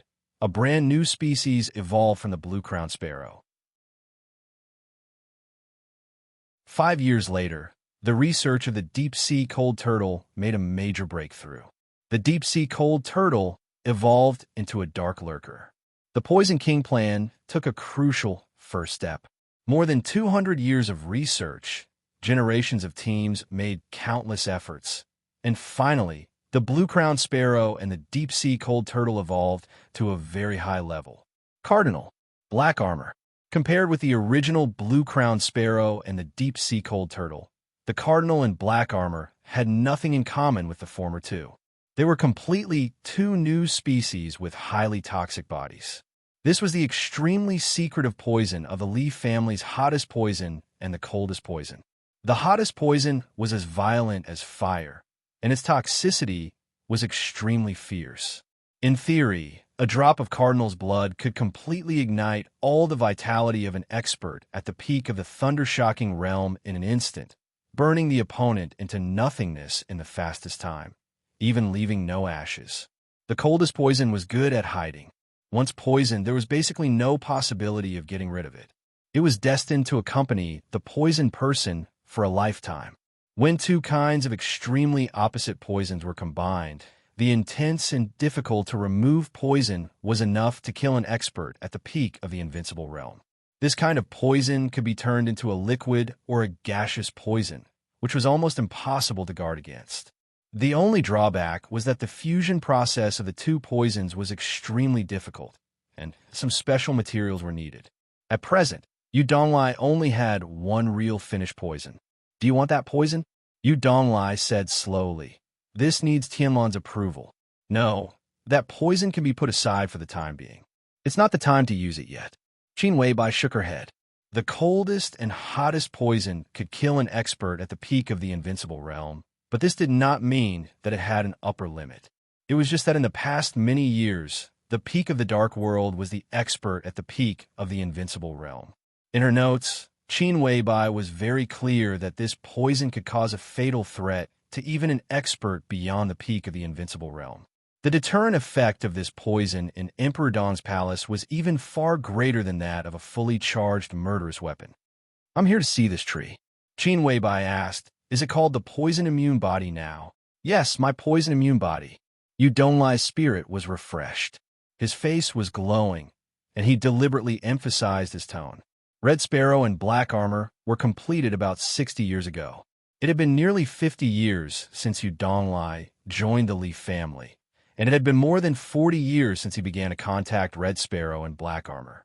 Red Sparrow and Black Armor had been evolving for many years, and they were no longer the original ones.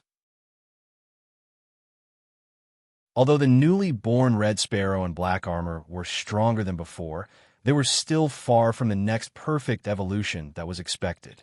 Yu Donglai naturally contributed to this, but his greatest contribution was still on the tree in front of him. About 100 years ago, not long after the blue-crowned sparrow and the frigid turtle completed their third evolution, the team at that time accidentally discovered that the toxins of the magma bird and the frigid turtle could be fused in a certain substance, forming a state that was similar to solidification. In such a state, the combined toxins were almost a whole, and foreign toxins could not affect this whole at all.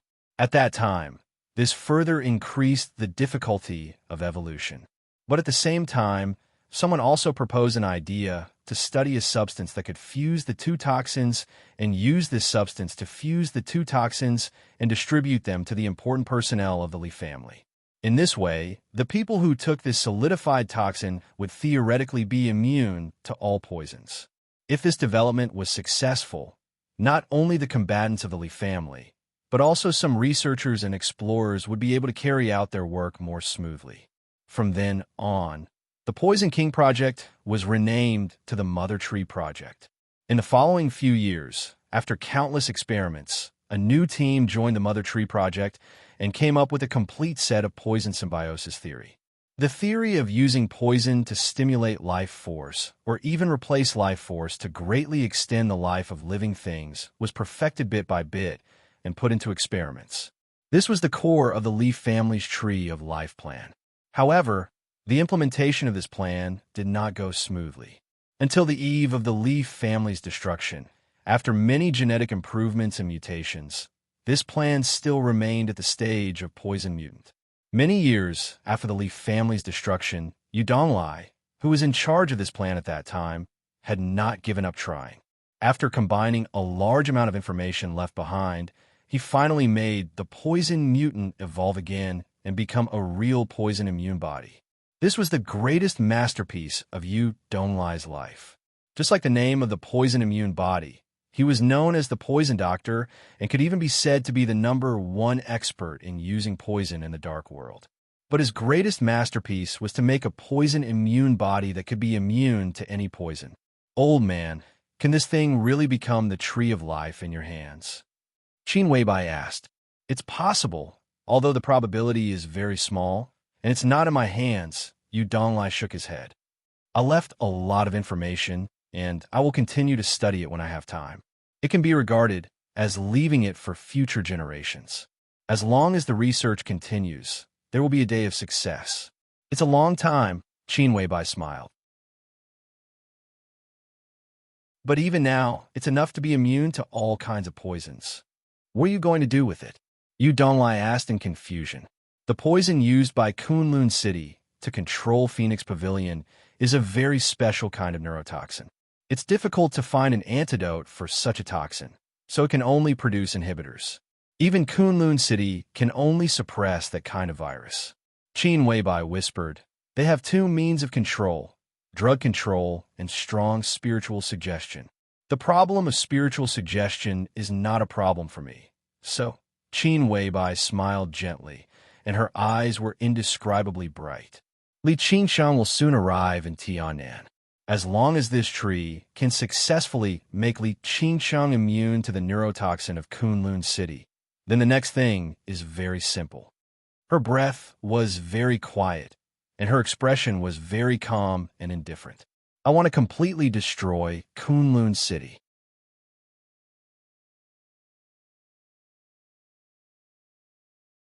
Chapter 942. After sending Lin Fengting to the plane, Li Tianlan watched the plane get farther and farther away in his sight and finally disappear.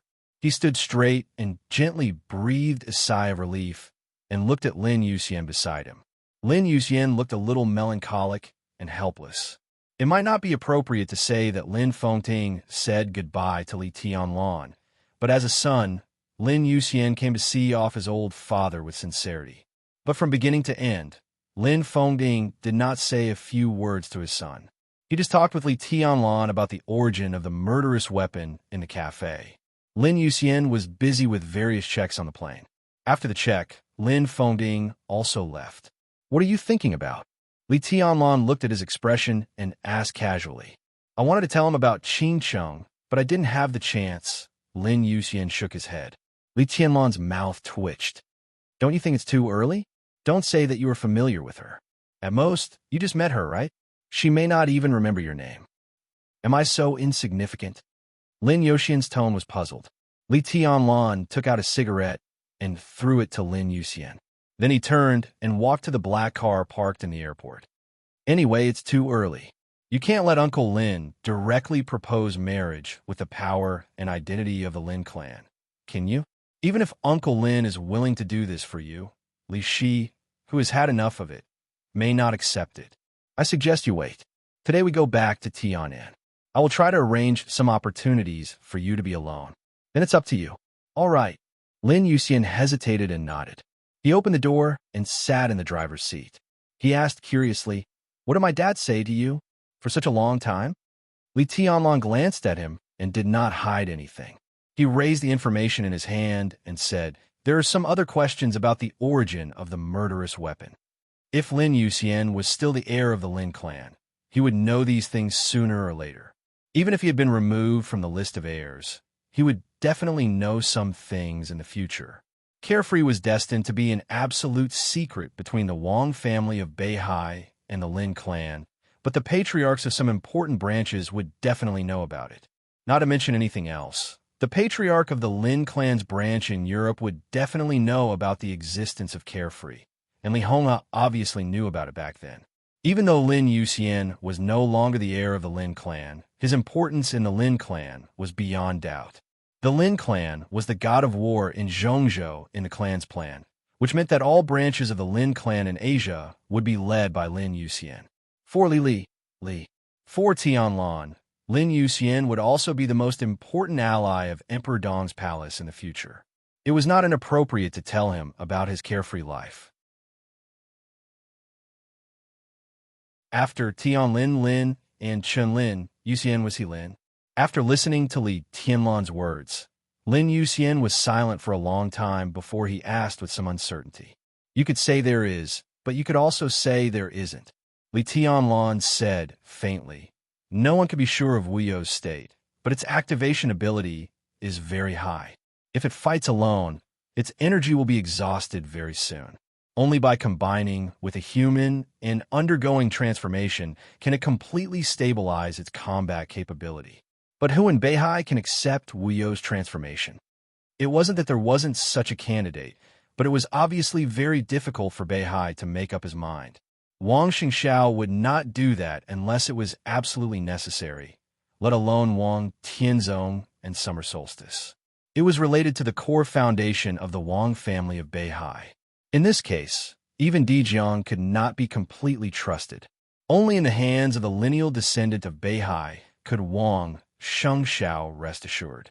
After all, strictly speaking, Carefree and Carefree were not very loyal to Beihai and the Lin clan. Rather than saying that they were guarding Beihai and the Lin clan, it was better to say that they could not leave the place where they lived.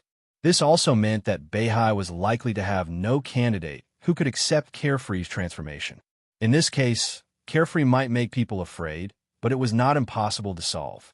Li Tianlan was not very afraid of Carefree's combat capability, but as the core of the life metal, its serious oppression on Heartless was the most troublesome part for him. But in a short time, he could not find any solution. Lin Yuxian frowned and said nothing. It's nothing, Li Tianlan said quietly.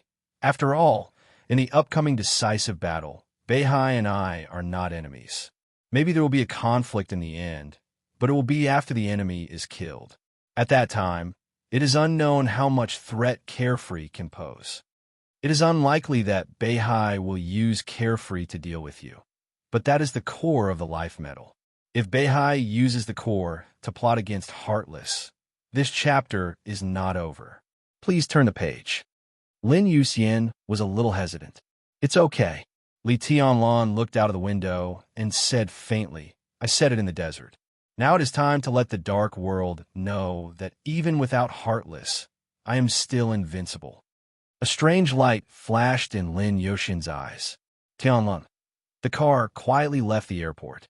He suddenly shouted, Li Tianlan glanced at him. Shall we find a time to compare notes? Lin Yuxian said with a smile. You and me? Li Tianlan laughed. What kind of request is that? Just think of it as me overestimating myself. Lin Yuxian was still smiling. His smile was very peaceful. Li Tianlan nodded without hesitation and said, Okay, thank you. Lin Yuxian's tone was very serious. Li Tianlan shook his head, thought for a moment, and said, After the decisive battle in Beihai, leave Emperor Dong's palace. After returning to Tiannan, bring military counselor here to discuss it.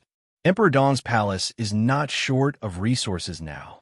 Whatever you need, Emperor Dong's palace can give you: money, connections, talents, anything. I can also transfer some people to help you for the time being. There's about less than a year left.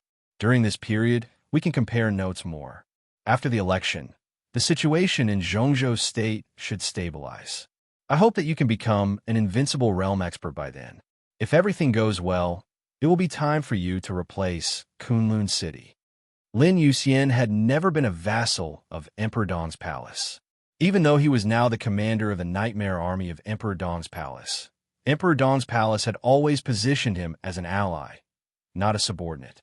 By integrating into Emperor Dong's palace, he would integrate into Zhongzhou State, establish his own branch, rebuild Academy platform, and replace Kunlun City. This was the direction that Lin Yuxian was heading for. However, he never thought that his pace would be this fast. Replace Kunlun City in about a year? Isn't it too fast? Lin Yuxian retorted subconsciously. A little. Li Tianlan nodded. But when the old god falls, the new god will inevitably take over. From the Lin clan to the Li family to the Gu family, and then to the Lin clan, it's a perfect cycle. Li Tianlan said softly, I know you are not prepared enough. But he paused and said slowly, Guxian may not be able to hold on until you are fully prepared. End of this chapter.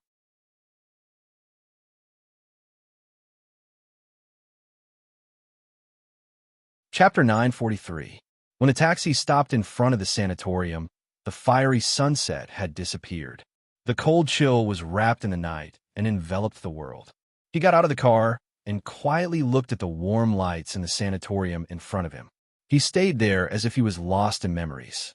On the bustling street, the dense traffic flowed by. He stood quietly, looking at the direction of the sanatorium with exhaustion and confusion, like a travel-worn passerby. He couldn't tell why he came here. It was completely out of instinct. When he got the news about her, he didn't think, hesitate, or make a choice. He wanted to come here, so he came. Emperor Dong's palace was different from Kunlun City. Li Tianlan was also different from Guxingyan, so he knew very well that he couldn't watch silently like before. If he didn't want to lose her again, he had to try his best to fight for it. The turbulent memories were like a monstrous tide, with unparalleled power in the night. That kind of power pressed him firmly in place, and all the scenes in his mind were long and illusory, like scenes of the past. The past flashed silently in his mind. He laughed. The clearest thing in his memories was not the first time they met, nor was it the many times they had gotten close, but eventually distanced from each other. Instead, it was that cold and gloomy winter. In that gloomy palace, in front of countless people, she quietly floated on the beam of the bedroom. She wore a plain white dress, a simple wooden hairpin, without any extra decoration, and a plain face. On a most ordinary day, at an ordinary time, she quietly hung herself in the bedroom. So quiet, so indifferent. That year, on that day, her figure swayed in front of him like a sharp knife, piercing through his flesh, piercing through his chest, piercing through his heart, as if his entire body was being torn into countless bloody pieces. In his memory, it was a tragic world that could no longer be described as tragic. Some people's families were ruined, some were separated from their families, some were betrayed by their families, and some died without a complete corpse. One after another, those who stood at the peak fell with endless glory and glory. Now when he thought about it again, no one could escape unscathed. His memory was full of death, blood, and betrayal. One by one, they ended miserably and left miserably. Some died with their eyes open. and some lived a life worse than death. It was an era full of darkness and cold colors. As a survivor of that era, he was undoubtedly lucky. Lucky to see the woman he loved die in someone else's bedroom. He was fortunate enough to see his father, whom he worshipped, personally dig out his own heart. He was fortunate to see everything he had fought for being easily crushed into dust by the general trend. How lucky! The most fortunate thing was that he was still alive and had the opportunity to change everything. He took a deep breath and suppressed his overflowing thoughts bit by bit. He walked forward slowly, took out his phone, and made a call. The call was quickly connected. Saint's surprised voice sounded. Jiang Shangyu. It's my honor to have my name appear in His Highness's address book. Jiang Shangyu chuckled. Saint remained calm and collected himself. He said calmly, "Why are you looking for me?" No matter how low-key Jiang Shangyu was, no one dared to say that he was a nobody. He went from the fire-flaming realm to the half-step, invincible realm overnight. He was one of the most dazzling young people in Zhongzhou State today, the son of Jiang Shan. He was a general of the army headquarters and the former vice-marshal of the Snowdance Corps. No matter which identity he had, no one would think that he was a nobody.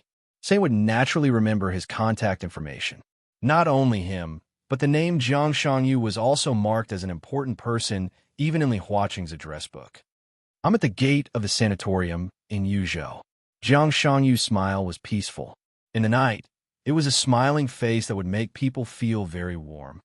I want to go in and visit Ms. Li Shi, and Qingqing. On the phone, Saint was silent for a moment. If His Highness wants to report to His Majesty Li Tianlan, I can wait, Jiang Shangyu said calmly. His attitude was neither too high nor too low. When he talked about Li Tianlan, he naturally used the title of His Majesty, which made people feel no malice. Jiang Shangyu had always been a little strange about his position. After the chaos in Snow Country, his declaration that he had grown up was undoubtedly tantamount to officially parting ways with Kunlun City. Similarly, his relationship with the Wang family of Beihai was not good. His relationship with Li Tianlan was even worse. No one in Zhongzhou State would ignore the existence of Jiang Shangyu. But seriously speaking, it seemed that no one really regarded him as an enemy. For a moment, it was not easy for Saint to determine his relationship with Jiang Shangyu. All the superpowers, including Emperor Dong's palace, might be on guard against him. But speaking of hostility, it seemed that there was not much to say. Even after the incident in Beijiang today, it was still the same. The sanatorium was not a forbidden place. If Jiang Shangyu wanted to come in and visit Li Shi, he would go through the normal procedure.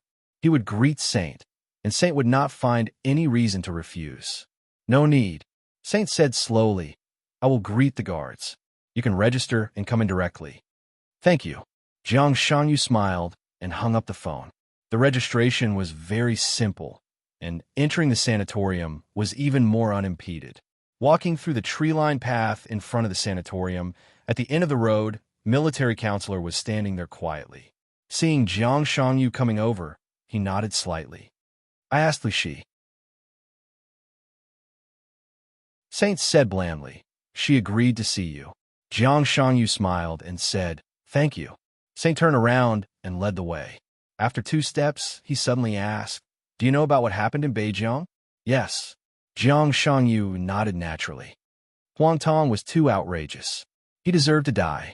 His Majesty Dong Wang did a good job. In fact, before I came, my father asked me to say thank you to His Majesty. Even before the blockade action, Huang Tong's military rank was only the same as Jiang Shangyu's. Now, with his death, the army headquarters had confirmed his treason. Therefore, when talking about Huang Tong, he would naturally not be polite. Thank you? Saint repeated, thank you. His tone was a little playful and gloomy. Indeed, it is necessary for you to say thank you to His Majesty. If His Majesty is in the sanatorium, I will say it to him in person. Jiang Shangyu's smile remained unchanged. Saint took a deep look at him, narrowed his eyes, and suddenly asked, is this what the counselor wants? I don't know what you mean. Jiang Shangyu said with a smile. Your Jiang family wants to take over Beijiang in one bite. You are very ambitious, but have you ever considered the problem that you can't take it? Saint was still calm and collected. If he was facing Jiang Shan, no matter how well-educated Saint was, he would inevitably sneer at him. But facing Jiang Shangyu, he had no such thoughts at all. This might also be Jiang Shangyu's characteristic. He was also arrogant, but on some sensitive matters, he could infinitely reduce his sense of existence to the extent that he did not attract attention at all. We never consider problems that don't exist. Jiang Shangyu's voice was soft, but there was a hidden needle in it. In other words, the possibility of not being able to take over Beijiang did not exist at all. Saint raised his eyebrows and said in a low voice, "I have thought about it for a while, but I still can't figure out who you can rely on. If you don't have a strong enough backer, even if the Jiang family manages to take over Beijiang now, they will spit it out sooner or later. The parliament can't let Beijiang stay in this state for a long time. His Majesty doesn't want to see this situation either. At that time, how can you resist it?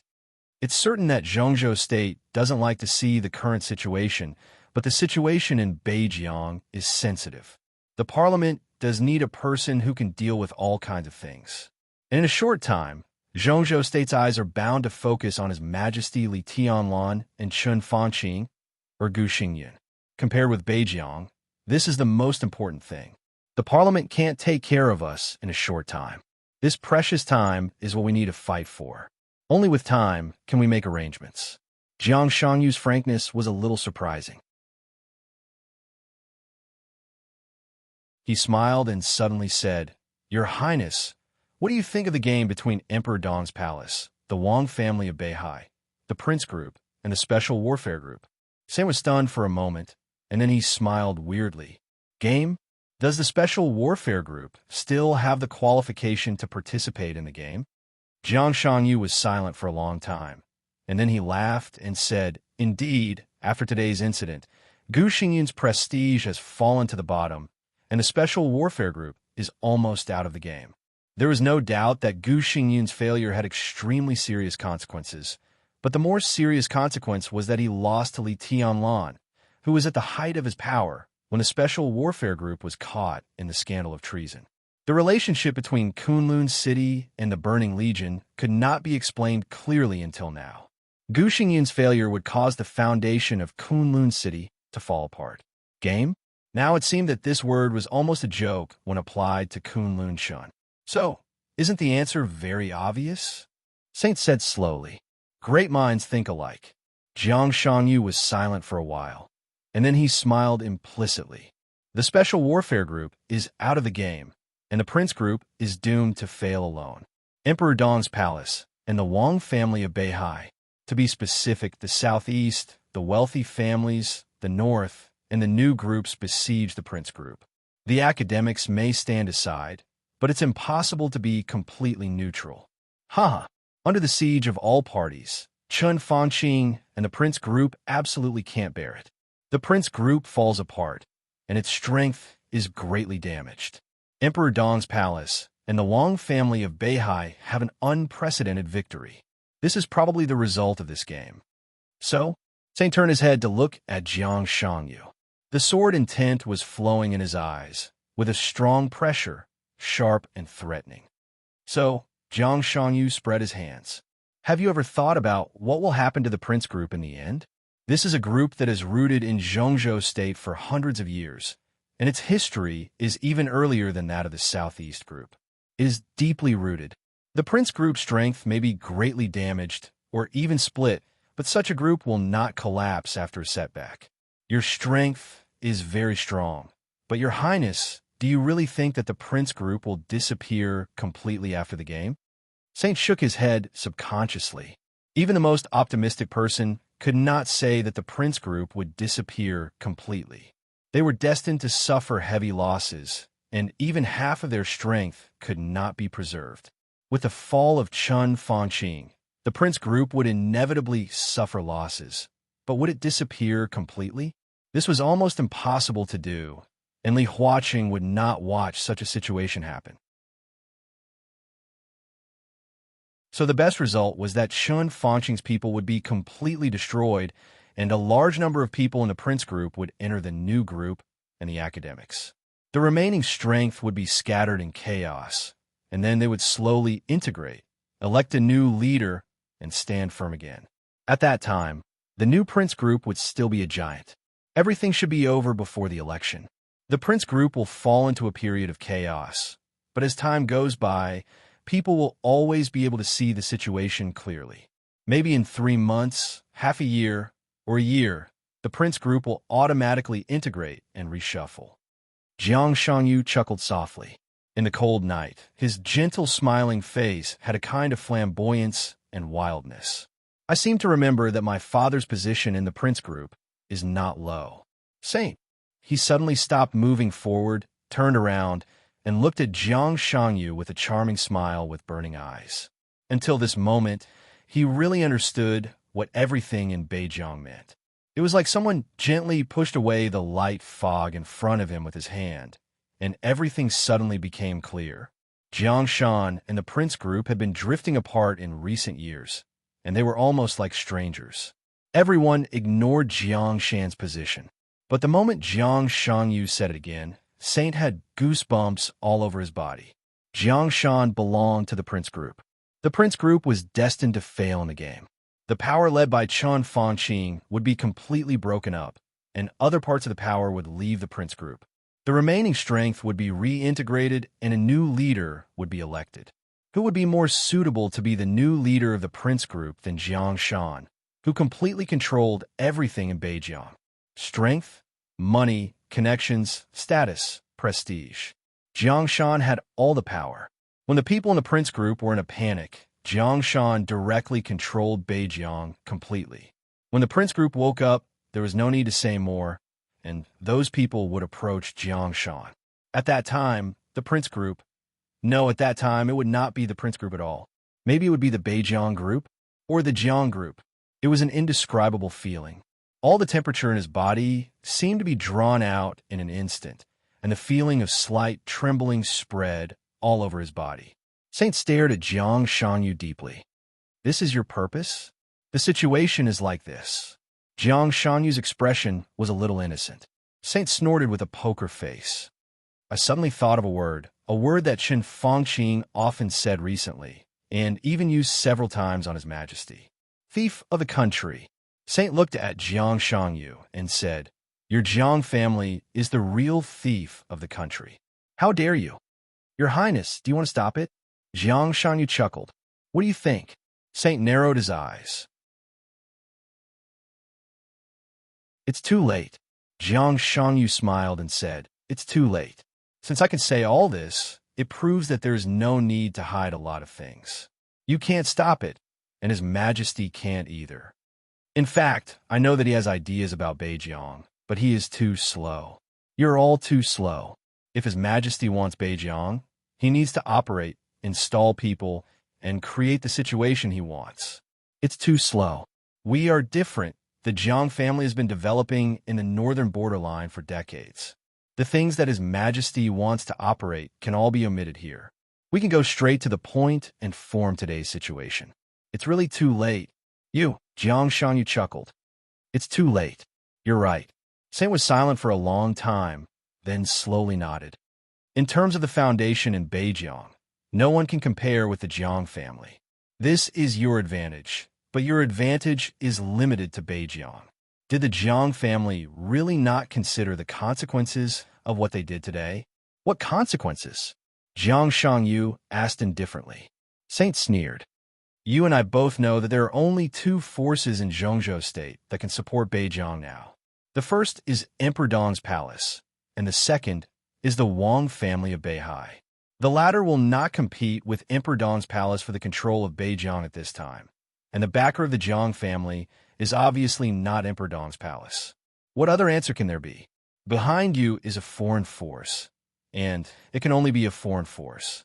With the support of a foreign force, you can afford the pension and get a lot of resources. But aren't you too naive? You want to control Beijiang, control the Prince Group through Beijiang, and reach into the power core of Zhongzhou State. Do you really think that Zhongzhou State can't do anything to you? In terms of the foundation in Beijiang, no one could compare with Jiang Shan. Anyone or any organization that wanted to plot against Beijiang needed to make certain preparations and operations to achieve the situation they wanted. And most of these actions were aimed at Jiangshan. But Jiangshan didn't need to prepare these things at all. So as long as he wanted Beijiang, he could take over everything in Beijiang as soon as a favorable situation appeared for him. Now, there was indeed no one who could organize Jiangshan's actions. But what about after that? As soon as the incident in Beijiang happened, countless people began to secretly investigate whether the backer behind the Jiang family was a foreign force. Such a fact couldn't be a secret and couldn't be hidden.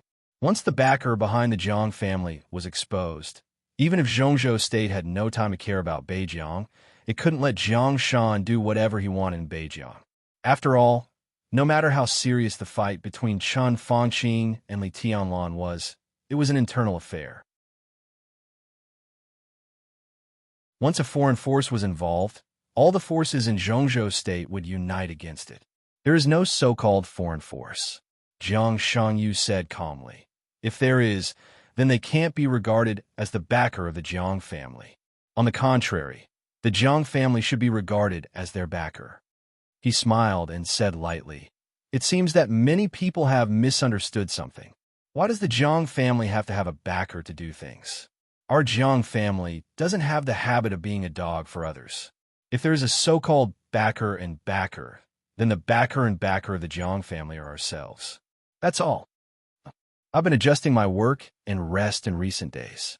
I haven't slept normally for a long time. Now I'm in a daze when I wake up during the day. I'm in a bad state. Usually, I'm in a better state of writing at night, but now I get up early.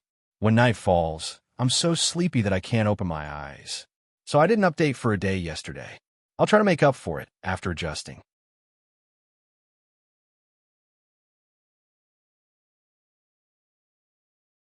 Chapter 944. After eating some light but reasonably well-matched, nutritious meals, Li Qingsheng took the initiative to clean up the dishes and dimmed the lights in the ward. "Do you want to rest now?" She sat down on a small bed that was temporarily arranged in the ward, looked at Li Shi, and asked softly, "I'm not sleepy." Li Shi shook her head, and a smile appeared on her pale face. She patted the place beside her and said softly, "Come and sit down. Let's talk." Her breath seemed to be weaker than when she had just woken up, but she seemed to be in good spirits. Her daughter, who had been worried about her, was brought back safely by Li Tianlan at the fastest speed. Gu Xingyin fought with Li Tianlan with the 10 Supreme Sword formation as the foundation, but he was completely defeated. His mental state, which had been tense for many years, seemed to relax suddenly. In the afternoon, Li Shi had a little fever. After taking the medicine, her body temperature dropped a little. She seemed to be slowly transforming into a real person, gradually getting rid of the beautiful but lifeless state of a puppet. "Oh." Li Qingsheng nodded, walked over, picked up the kettle, poured a glass of water, and handed it to Li Shi. When she took it, she stretched out her small hand and touched Li Shi's forehead. She said, "Your body temperature is normal." "Yes." Li Shi held the cup and looked at her daughter seriously. After a long time, she laughed at herself.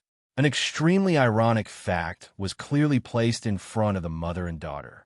They were biological mother and daughter. Li Qingsheng was almost 20 years old this year, but they were not familiar with each other. They were really not familiar with each other. It was an extremely absurd but extremely cruel fact. Li Shi rarely saw Li Qingsheng on weekdays. Although both mother and daughter were in Kunlun City, they were strictly controlled by Gu Xingyin most of the time. In the few meetings, Li Shi, who was like a walking corpse, did not have much specific image in her daughter's heart. On the contrary, under psychological suggestion, Gu Xingyin was closer to Li Shi.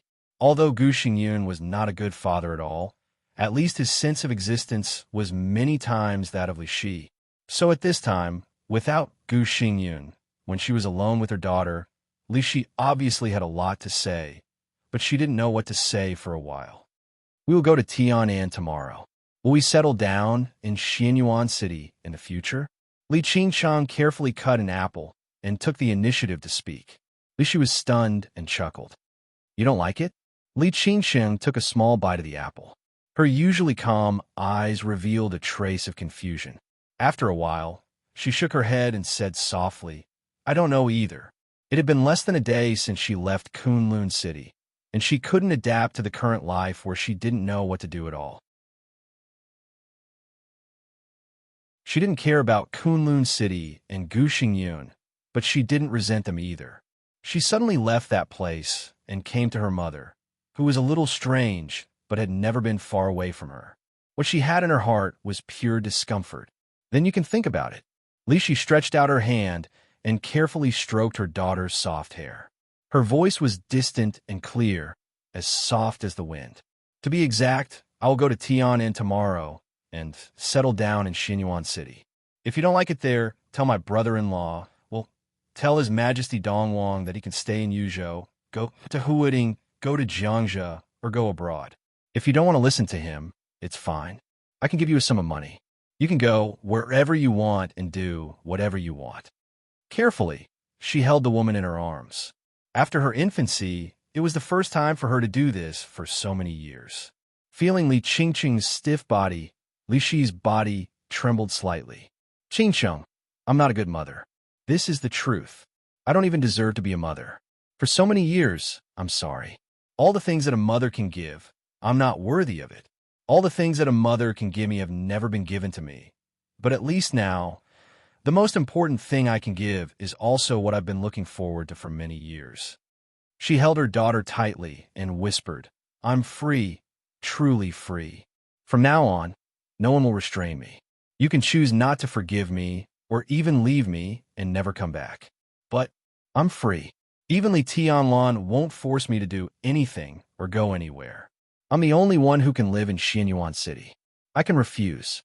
"Oh." After a long time, she nodded quietly in Li Shi's arms and whispered, "I don't know where to go. I'll go to Xinyuan City with you." Li Shi nodded hard. She was so excited that she couldn't speak for a while.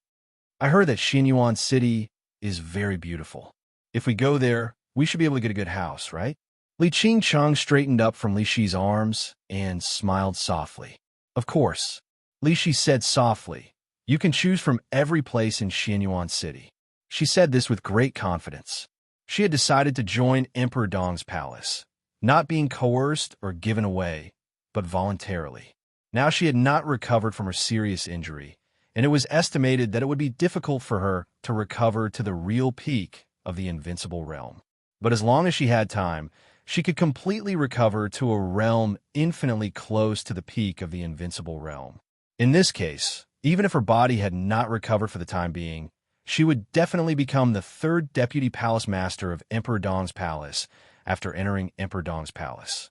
She didn't need to worry about some treatment issues at all. Li Qingcheng, who was a little confused, nodded and glanced at everything in the room absent-mindedly. She suddenly raised the apple in her hand. "It's very sweet. Do you want it?" Li Shi looked at her and shook her head slightly. Then let's have a rest," Li Qingcheng said. "No hurry," Li Shi whispered. "I just received a call from Saint. A special guest is coming." "A special guest?" Li Qingcheng blinked her eyes. "Is he here to visit?" "He did say that he was here to visit me," Li Shi said thoughtfully. "But the main purpose should be for you." Li Qingcheng frowned slightly. "Who is it?" There was a knock on the door before Li Shi answered, slow and clear. Li Shi raised her eyebrows slightly, sat up straight, and said loudly, "Please come in." The door was slowly pushed open. Jiang Shangyu walked in with a calm face. Li Qingqing's rosy mouth opened slightly, and she was a little surprised. She naturally knew Jiang Shangyu. Before he completely fell out with Kunlun City, Li Qingqing had contact with Jiang Shangyu several times, and even played in Beijiang for a period of time. Gu Xingyun mentioned Jiang Shangyu to her several times. In his words, he almost said that Jiang Shangyu would be her husband in the future. There was no willingness or unwillingness, no liking or disliking. Under the subtle psychological suggestion, Li Qingsheng just didn't object, that was all. But now, what did he come here for? For herself? Li Qingsheng suddenly felt a little strange in her heart. Jiang Shangyu smiled and nodded to Li Qingsheng, then bowed deeply to Li Shi and said with a smile, "Long time no see. Aunt Li Shi. Long time no see. Li Shi nodded and didn't express anything about the aunt and the sincere bow. In fact, I have always wanted to see you, but this sanatorium has always been sensitive. Jiang Shanyu stood there with a soft smile and didn't sit down. How is your body, aunt? Not bad. Thank you, child Jiang. Li Shi smiled. Please sit down and have some fruit. Thank you, aunt. Jiang Shanyu nodded politely, took out a small box that didn't look very eye-catching, and said with a smile, the Jiang family doesn't have any good recovery medicine, but Beijiang is a vast land with abundant resources. We have collected some rare medicinal materials. This is the desert blood of Beijiang. It should be helpful for Andy's recovery. Desert blood, not only Li Shi and her daughter, but also Saint, who was guarding outside the ward, suddenly raised his eyebrows. This was one of the most expensive medicinal materials in Beijiang, an extremely rare plant, and one of the main materials of the top healing potions. Not to mention other things, a simple piece of desert blood could be regarded as a holy medicine for healing. It was of great benefit to Li Shi's body recovery. Although the box in Jiang Shanyu's hand was inconspicuous, if it was given to a force like the Wang family of Beihai that mastered unique gene medicine technology, it could easily be exchanged for an expensive sports car. This was definitely a heavy gift. This gift is too heavy. Li Shi raised her eyebrows slightly and shook her head. Thank you, child Jiang. I appreciate your kindness, but desert blood is not. This is my gift as a junior. Jiang Shangyu smiled softly, and his voice was full of persistence. In any case, I hope you can accept it, aunt. Li Shi pondered a little, glanced at Li Qingsheng, and nodded. In that case, thank you, child Jiang. Jiang Shangyu waved his hand casually and sat down on the chair. Child Jiang, you came here today not just to visit my injury, right? Li Shi took the box and asked calmly. There is one more thing I want to discuss with you, aunt. Jiang Shangyu came straight to the point. He came a little late today, and it was not suitable for him to stay for too long at this time. Say it. Li Shi looked at him politely. It's about Qingsheng. Jiang Shangyu hesitated a little and said it directly. His face was serious and sincere. Aunt, if possible, I want to take Qingsheng away from Yuzhou. Huh? Li Qingsheng frowned slightly and glanced at Jiang Shangyu, a little confused. I'm sorry, no. There was no hesitation, no surprise, and she didn't even ask why. Li Shi gave her answer directly. No. Simple and direct, without the slightest leeway. Jiang Shangyu was silent for a moment, looked at Li Qingsheng, and said in a low voice, Can I ask why? Because you can't. Li Shi's voice was very light, but the content was extremely tough. Jiang Shangyu paused and fell silent. His request might be a little abrupt, but before he came, he really didn't expect Li Shi to be so tough. It was clear that she didn't want to talk about this topic at all. There was no reason why not. If he had to ask, that was no. Jiang Shangyu narrowed his eyes and looked at Li Shi quietly. Under the soft light, his pair of gentle eyes, which usually had a smile on them, inadvertently had a sharp and aggressive look in them. Li Shi also looked at him quietly, without saying a word. If, Jiang Shangyu suddenly laughed. If, aunt, I must take Qingsheng away. His voice was very slow, but every word seemed to be filled with a sense of oppression. Then you will die. An indifferent voice suddenly rang out. The space in the ward suddenly fluctuated. Silently, a faint sword energy condensed in the room and finally turned into a sword energy projection of Li Tianlan. He directly answered the question for Li Shi. Die here.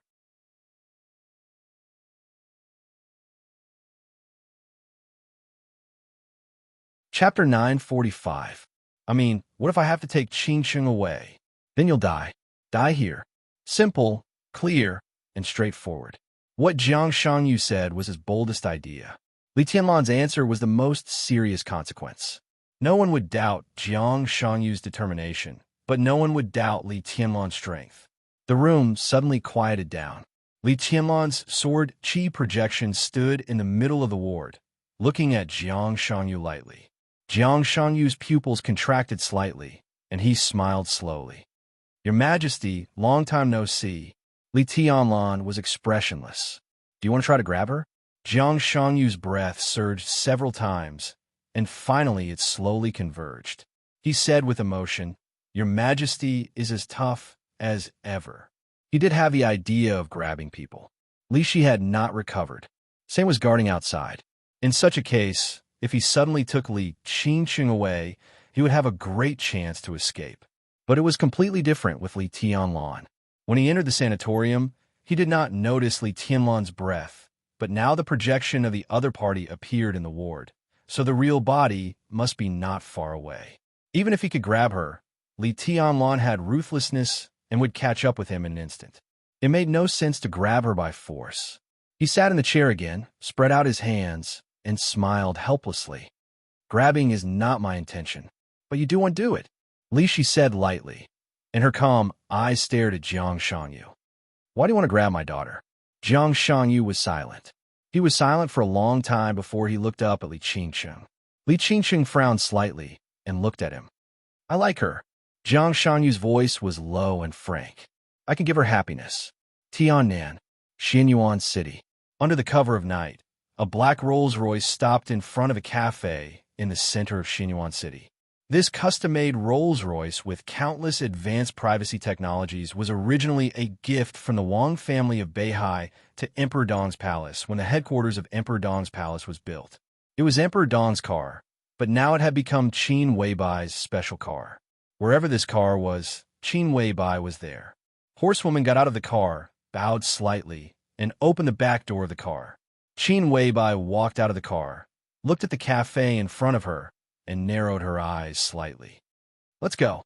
She stood in front of the door for a while, before slowly walking into the cafe. The light in the cafe was soft and bright. A Caucasian lady with blonde hair and blue eyes was playing the piano attentively.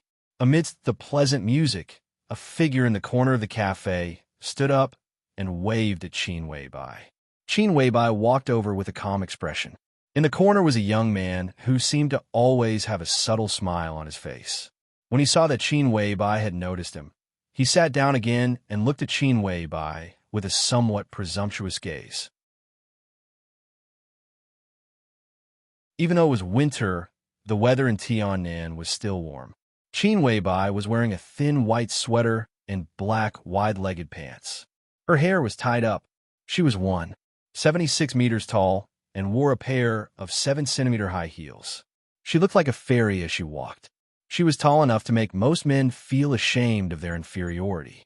The man unscrupulously sized up her face, chest, waist, abdomen, as well as the pair of long legs that made people's mouth dry under the wide pants. This was no longer a simple beauty. It was a kind of beauty that could conquer anyone in an instant. There was no flaw in her beauty.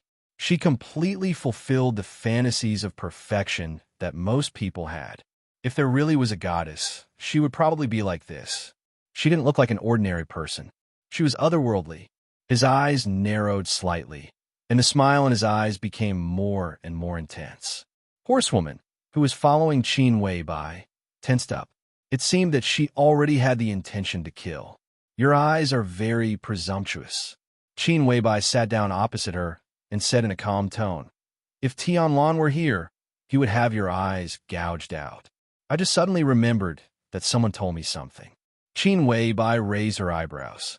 He said that a woman like you shouldn't be conquered by any man by nature. You should conquer all men and conquer the world. You should be a goddess high above, an inviolable queen. As long as he thought of how docile you would be every night, he felt like his heart was being twisted by a knife. He was in so much pain that he wanted to die. He turned a blind eye to the furious horsewoman. He laughed presumptuously and said presumptuously. His tone was full of emotions. Qin Weibai looked at him quietly. Her tone was somewhat puzzled and confused. After a long time, she slowly asked, "Jiang Shangyu, are you tired of living? Don't do it." Jiang Shangyu smiled and said, "Otherwise, I can guarantee that I won't regret it. I won't go with you." Li Qingchang finally spoke and said the first sentence after Jiang Shangyu entered the ward. "I'm sorry, but now I don't want to go anywhere." Jiang Shangyu looked at her calmly and shook his head gently. "I don't know what will happen if you leave me, but I can be sure that only by my side is the best for you." He thought of the lonely figure hanging in his bedroom in winter again and said in a low voice, "I can give you happiness. What I don't want is not happiness." Li Qingqing looked at Jiang Shangyu and said seriously. The car slowly entered the sanatorium. Li Tianlan suddenly smiled and said, "It's a bit interesting." "What?" Lin Yuxian, who was driving, raised his eyebrows slightly. "Jiang Shangyu is here." "Well, he came to visit Li Shi. He also wants to take your goddess away by force." Li Tianlan shook his head. "I really don't know who gave him the courage." Lin Yuxian's face suddenly changed. "He wants to take Qingqiang by force." "It's just a thought. Why are you panicking? Saint is watching. We'll be right there." Li Tianlan moved his body. "After tonight, I will let him understand that there are some things that he can't even think about." Under the light, Li Tianlan, who was condensed by the sword energy, began to dissipate little by little, becoming thin and empty. Jiang Shangyu did not relax. Instead, his body tightened again. Li Tianlan canceled the sword energy projection, which meant that he could appear in the ward at any time. Looking at Li Qingqiang, who obviously showed her refusal, Jiang Shangyu took a deep breath, slowly stood up, and took a step in the direction of Li Qingqiang. Li Qingqiang tilted her head, looked at Jiang Shangyu, and asked softly, "Do you want to force me?" Jiang Shangyu stopped where he was.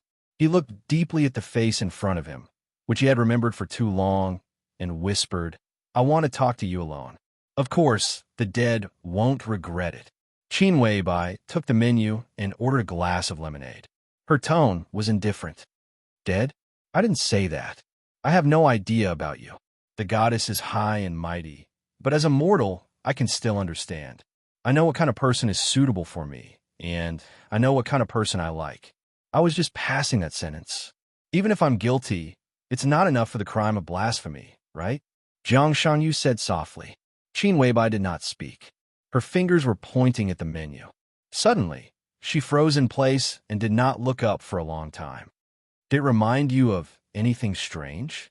Jiang Shangyu smiled playfully. "Do you know the crime of blasphemy?" Qin Weibai lowered her head, and her voice was cold. "What do you think?" Jiang Shangyu laughed. There was a kind of arrogance on his face that had almost never been shown. Blasphemy. In this era, this word could barely be applied to the holy land of Italos. But in another era, when no one was sure whether it was the past or the future, the word blasphemy had almost become a special word in Emperor Dong's palace. Behind this word were the lives of 6 patriarchs of wealthy families, more than 20 dignitaries of various countries, 3 princesses, 3 princes, and 4 invincible realm experts. These people were all defined as blasphemy by Emperor Dong's palace. The most fundamental reason was that they had offended the empress of Emperor Dong's palace with words or some of their eyes. That was an unimaginably brutal and oppressive absolute rule. The goddess of that era really stood at the height of overlooking all living beings. In front of her, almost no one dared to look directly at that cold and perfect face, except for Emperor Dong. Qin Weibai was in a trance for a moment. She handed the menu to Horsewoman standing aside, and her expression gradually became cold. "It's really you. It's not me." Jiang Shangyu laughed. This was not a denial, but a fact. Qin Weibai understood what this sentence meant in an instant. She was silent for a few seconds and said, "Where are you now?" "He was asking about you." "Not him." "Well," Jiang Shangyu narrowed his eyes and said with a smile, "Now, I should be negotiating with Li Tianlan and Yuzhou." Qin Weibai completely understood what Jiang Shangyu meant when he said at the beginning, "Don't do anything.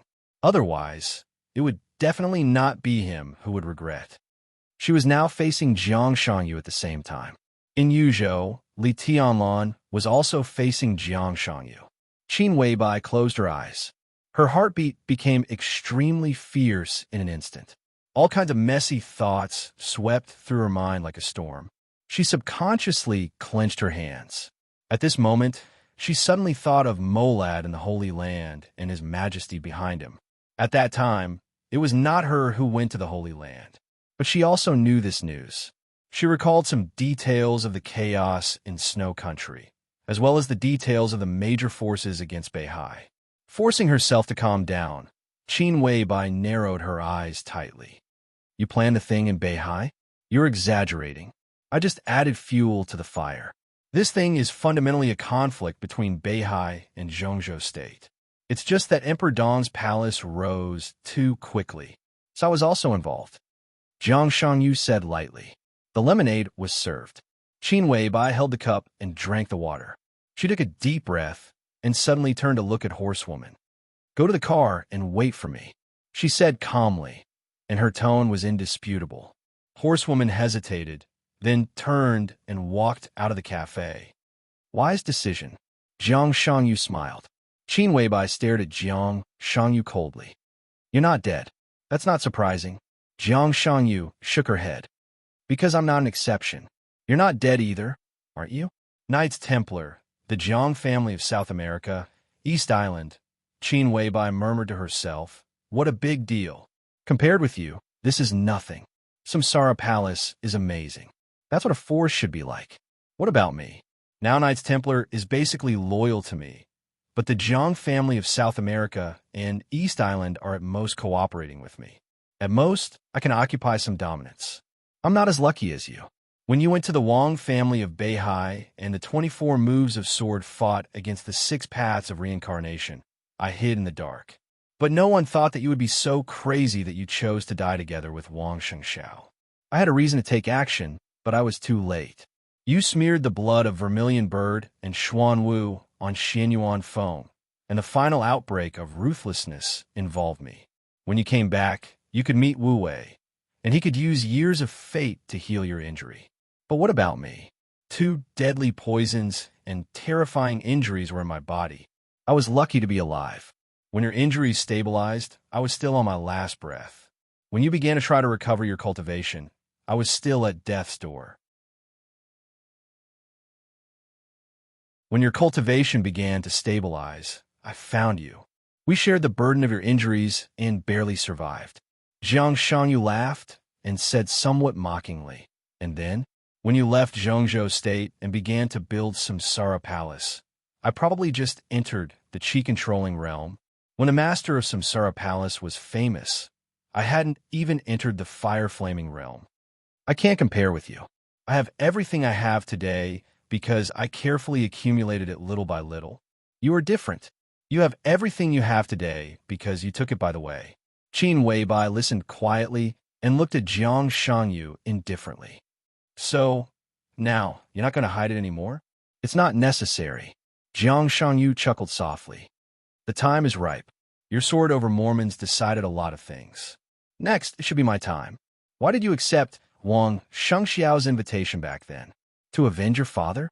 But he had already died at that time, and the Wang family of Beihai was also responsible for your father's death.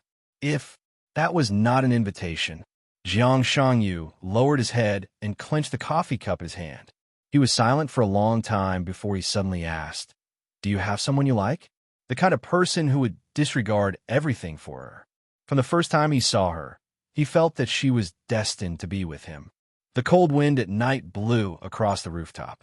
Li Qingcheng slightly wrapped her coat around herself and said, What do you want to say to me? A lot of things. Jiang Shangyu seemed to want to carve this figure deeply in his eyes. But I suddenly don't know what to say. Li Qingcheng was silent. She lowered her head and slowly tied her long hair into a simple ponytail. Jiang Shangyu walked to the edge of the rooftop, lit a cigarette, took a deep breath, and laughed. You know, from the first time I saw you, I was sure of one thing. Whether you are a princess, a chess piece, or anything else, I must make you my wife. It's been many years. The smoke rose from the corner of his mouth into the night sky. He muttered to himself, It has never changed. Many years. Li Qingcheng hesitated. In her memory, they had only known each other for 2 or 3 years. You know what?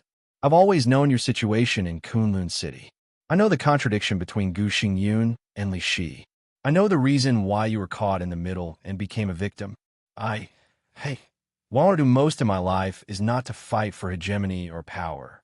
My request has always been very simple. I want my family to live a better life, so that my father won't work so hard.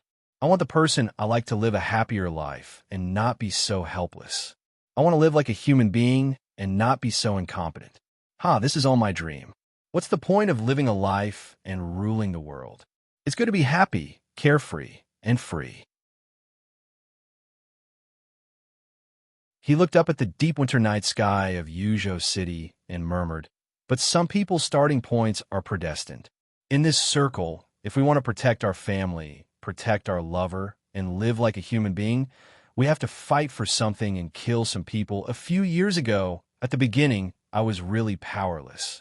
Not to mention living like a human being. Even being alive was a very hard thing. I survived the most desperate period. In the past few years, the Jiang family has developed well. If there is no accident, I will soon go to Kunlun City and bring you out. Whatever you want, as long as I have it, I can give it to you. If I don't have it, I will try my best to give it to you. I have imagined our marriage, a grand wedding, the attention of the world, and making you the happiest person. Half a month, at most half a month, and I will be able to do all of this. It's a pity. Only half a month, and everything may be different. Maybe."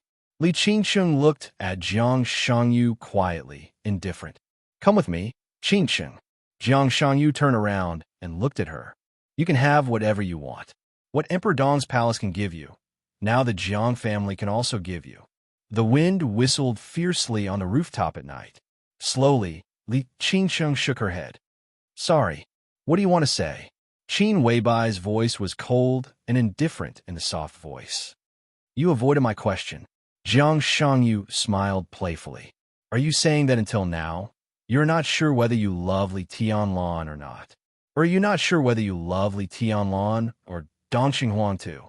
Qin Weibai twitched the corner of her mouth and said calmly, "Nonsense. Maybe." Jiang Shangyu picked up the cup, took a sip of the cold coffee, and said quietly, "I'm here today with full sincerity, and I hope you won't let my kindness down. We both have things that we value and people that we value. You can look at the world and give Li Tianlan a beautiful country. I'm not so broad-minded. I just want to protect my family and the woman I love. We may have grudges, but on this point, let's put ourselves in each other's shoes. Because if Li Tianlan is hurt, what you will do is what I may do now. Today's meeting is a negotiation, or I beg you. In short, don't force me to be a madman. I hate doing anything at all costs, including standing with Wang Shengxiao to deal with you." Qin Weibai's eyes moved, and she said thoughtfully, "That is to say, before the war, the Wang family of Beihai controlled Li Qingsheng?" "No, Li Qingsheng had committed suicide at that time. Your father, well, who is that?" Jiang Shangyu's eyes were as deep as the abyss. After a long silence, he sighed in a low voice. "It's Qingqing's child, even if the child is not mine, but..." He shook his head fiercely and seemed a little irritated. "I'm the same as you. There are always some feelings, aren't there?"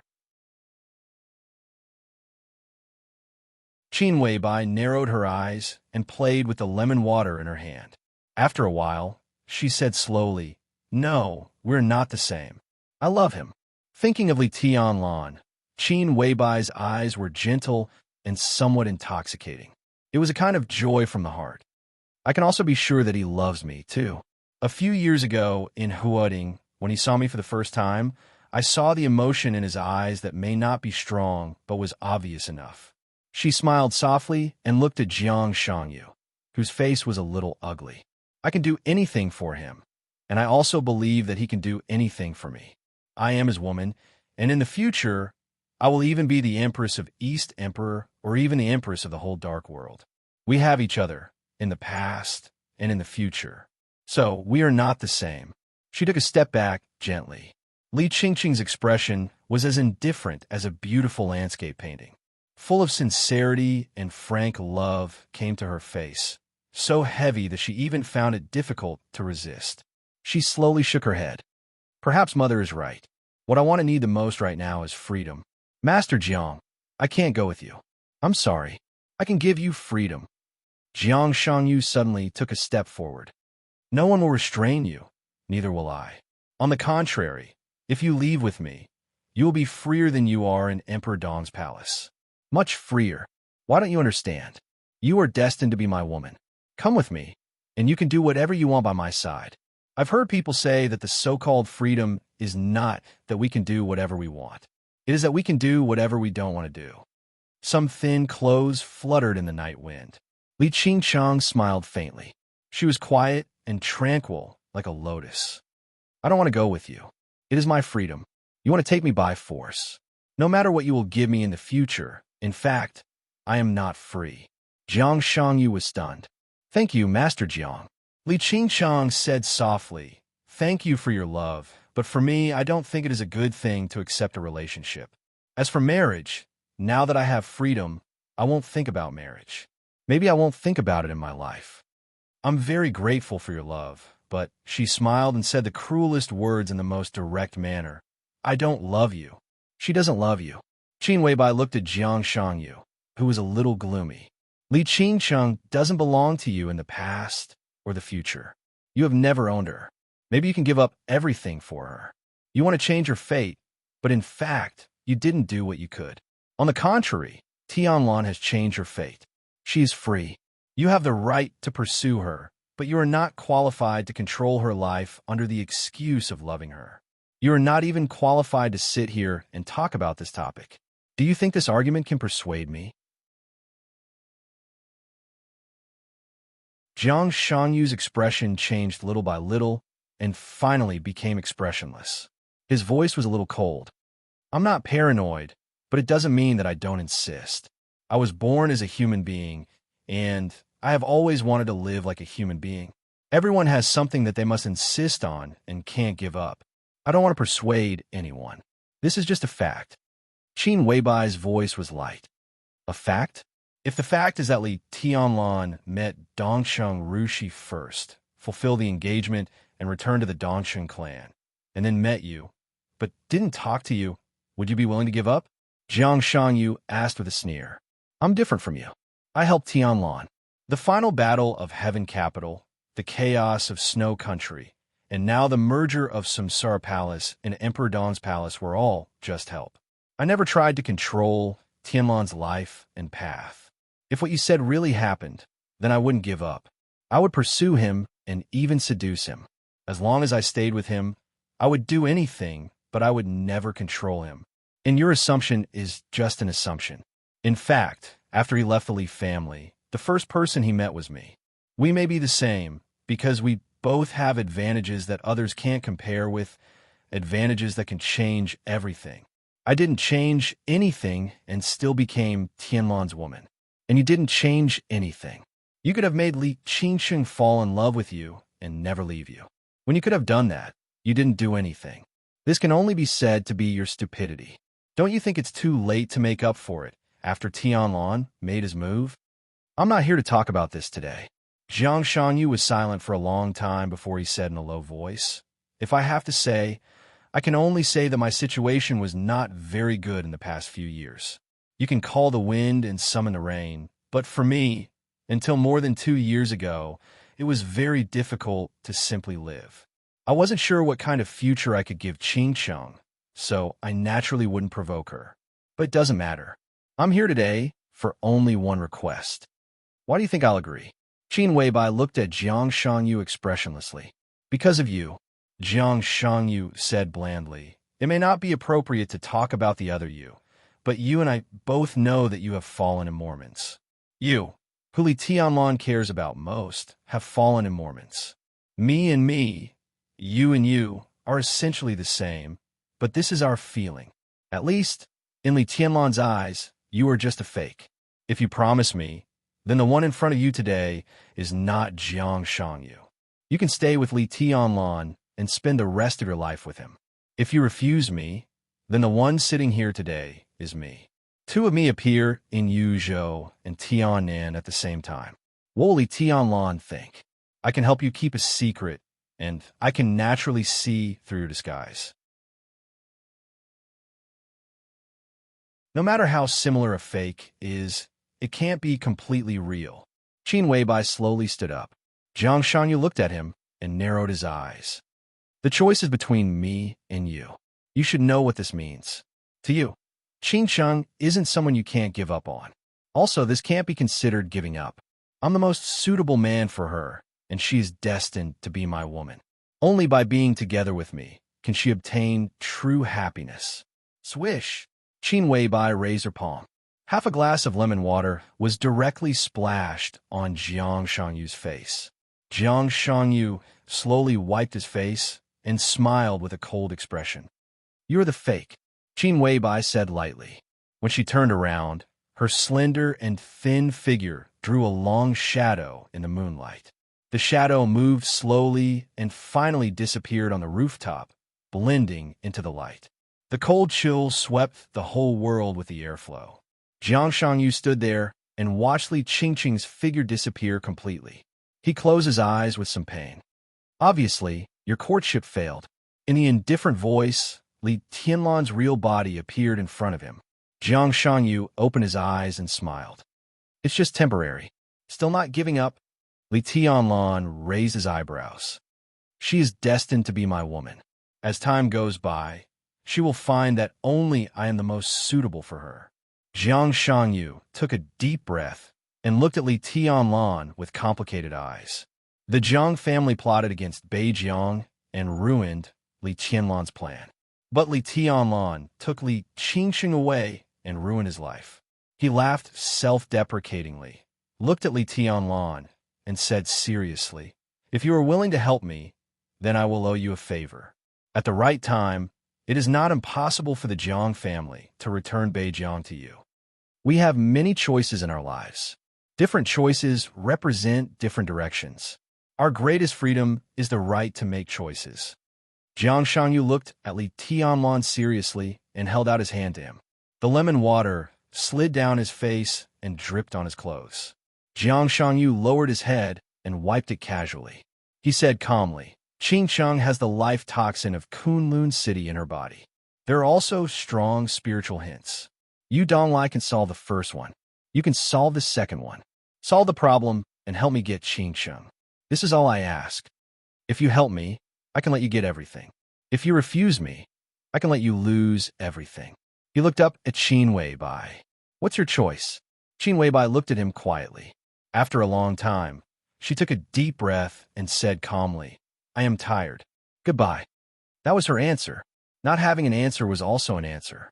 She nodded to Jiang Shangyu and turned to leave. Jiang Shangyu sat in his seat motionless. He looked at Qin Weibai's back quietly and narrowed his eyes. He looked extremely dangerous. The cold wind blew. Jiang Shangyu's windbreaker fluttered backward. His palm slowly reached out to Li Tianlan. It was steady and peaceful, as if it contained great power. Li Tianlan looked at the palm calmly. The moonlight shone down. In the cold light, this scene seemed to be completely frozen. Jiang Shangyu's voice sounded almost word by word. "We can choose many things, many directions, and many positions, which represent different situations and destinies. Now, Your Majesty Li Tianlan." Jiang Shangyu's palm stopped steadily in front of Li Tianlan, as if it had stopped for many years. His voice was deep and oppressive. "Tell me your choice. Do you choose to be my friend or an enemy?"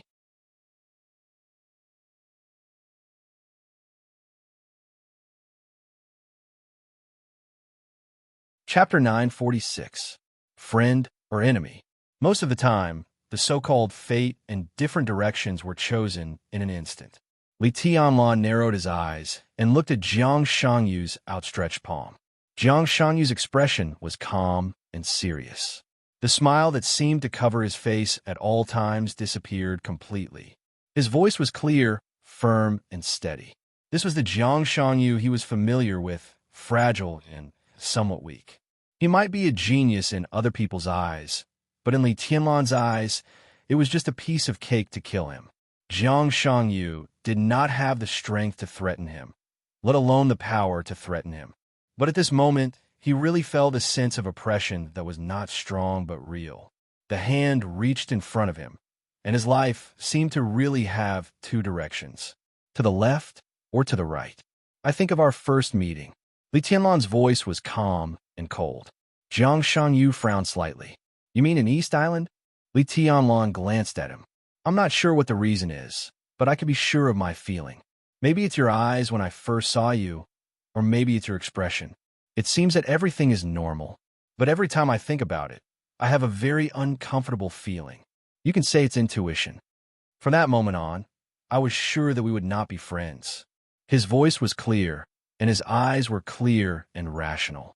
Jiang Shanyu looked at him for a long time. So, he said slowly, Your Majesty, are you rejecting my kindness?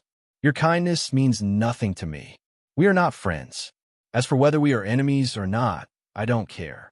If I have to make it clear, you are not qualified to be my friend or my enemy. Li Qingsheng is not my private property. I brought her out of Kunlun City, and I didn't want to control her. She is free, and I will respect her will. You must also respect it. There is no possibility of a deal in this matter. Jiang Shanyu narrowed his eyes. His expression became indifferent little by little. The palms slowly retracted. The corner of his mouth moved, and he was about to speak. Think about the consequences before you speak. Li Tianlong said blandly, I didn't kill you today because I saw your sincerity and respect, Li Qingsheng. If you don't know what's good for you, you don't have to go back today. Jiang Shanyu's expression froze slightly. He laughed. I see. In that case, Your Majesty. He bowed slightly with a meaningful look in his eyes. Goodbye. Li Tianlong did not respond. Jiang Shanyu jumped directly from the rooftop. His figure landed on the ground and strode out of the sanatorium. He did not look back from the beginning to the end. Li Tianlong looked at his back quietly. He could feel Jiang Shanyu's determination. That was not giving up. Instead, it was a determination to do whatever it took. Lin Yuxian appeared silently beside Li Tianlong. His eyes were a little complicated. What will he do? I don't know. Li Tianlong shook his head expressionlessly. But I have an intuition that it might be a wrong decision not to kill him tonight. Then why not kill him? Lin Yuxian had some doubts. Jiang Shangyu's status in Zhongzhou State was not low now. But if Li Tianlong insisted on killing him, no one could stop him. There might be trouble afterward, but Emperor Dong's palace could handle it. In that case, why not do it? Because of Li Qingsheng, Li Tianlong smiled and said, The life of Li Shi and Gu Xingyun is not harmonious. Li Qingsheng grew up with them. You know what she thinks about marriage and feelings without thinking. She even made it clear just now that she would not consider the idea of marriage in this life. She left you such a rival in love and let you compete with each other. Maybe it can help you.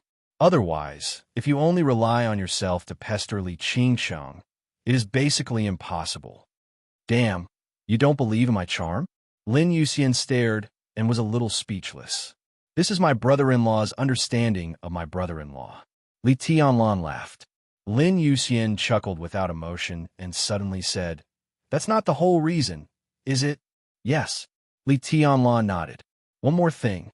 If I kill him tonight, I feel that there will be trouble too. It's better to keep him alive and see who is behind him first. Walking out of the sanatorium, Jiang Shangyu, who did not feel embarrassed at all without a special car to pick him up, waited for a long time before he got a taxi. The taxi went straight to the airport. In the back of the car, Jiang Shangyu took out his mobile phone and dialed a number. The phone was quickly connected, but there was no sound. How is it? Jiang Shangyu coughed and asked. The negotiations have fallen apart. On the other end of the phone, the calm voice sounded emotionless. I was splashed with a glass of lemonade. Doesn't she care that she's a fake? Jiang Shangyu sneered. She said she am exhausted. Jiang Shangyu fell silent and tried to think about the meaning of this sentence. After a while, he slowly said, I can imagine, but I can't understand. What about you? On the other end of the phone, His Majesty, who was far away in Xianyuan City, asked. The negotiations have fallen apart. Jiang Shangyu said calmly. TSK, His Majesty sighed. You're really useless. Hee. Jiang Shangyu said expressionlessly. Keep scolding. Don't stop. Be ruthless. His Majesty was speechless. He was also Jiang Shangyu. Their experiences might be different, but in essence, they were the same person, and their thinking was completely the same. If they swore, They would be scolding themselves, and even the words they said were the same. Let's snatch him. After a moment of silence, the two of them spoke in unison. Let's take him back first. They spoke in unison as well. After a short silence, Jiang Shangyu agreed and looked at the scenery outside the rough car. We'll talk about it when I get to Xinyuan City.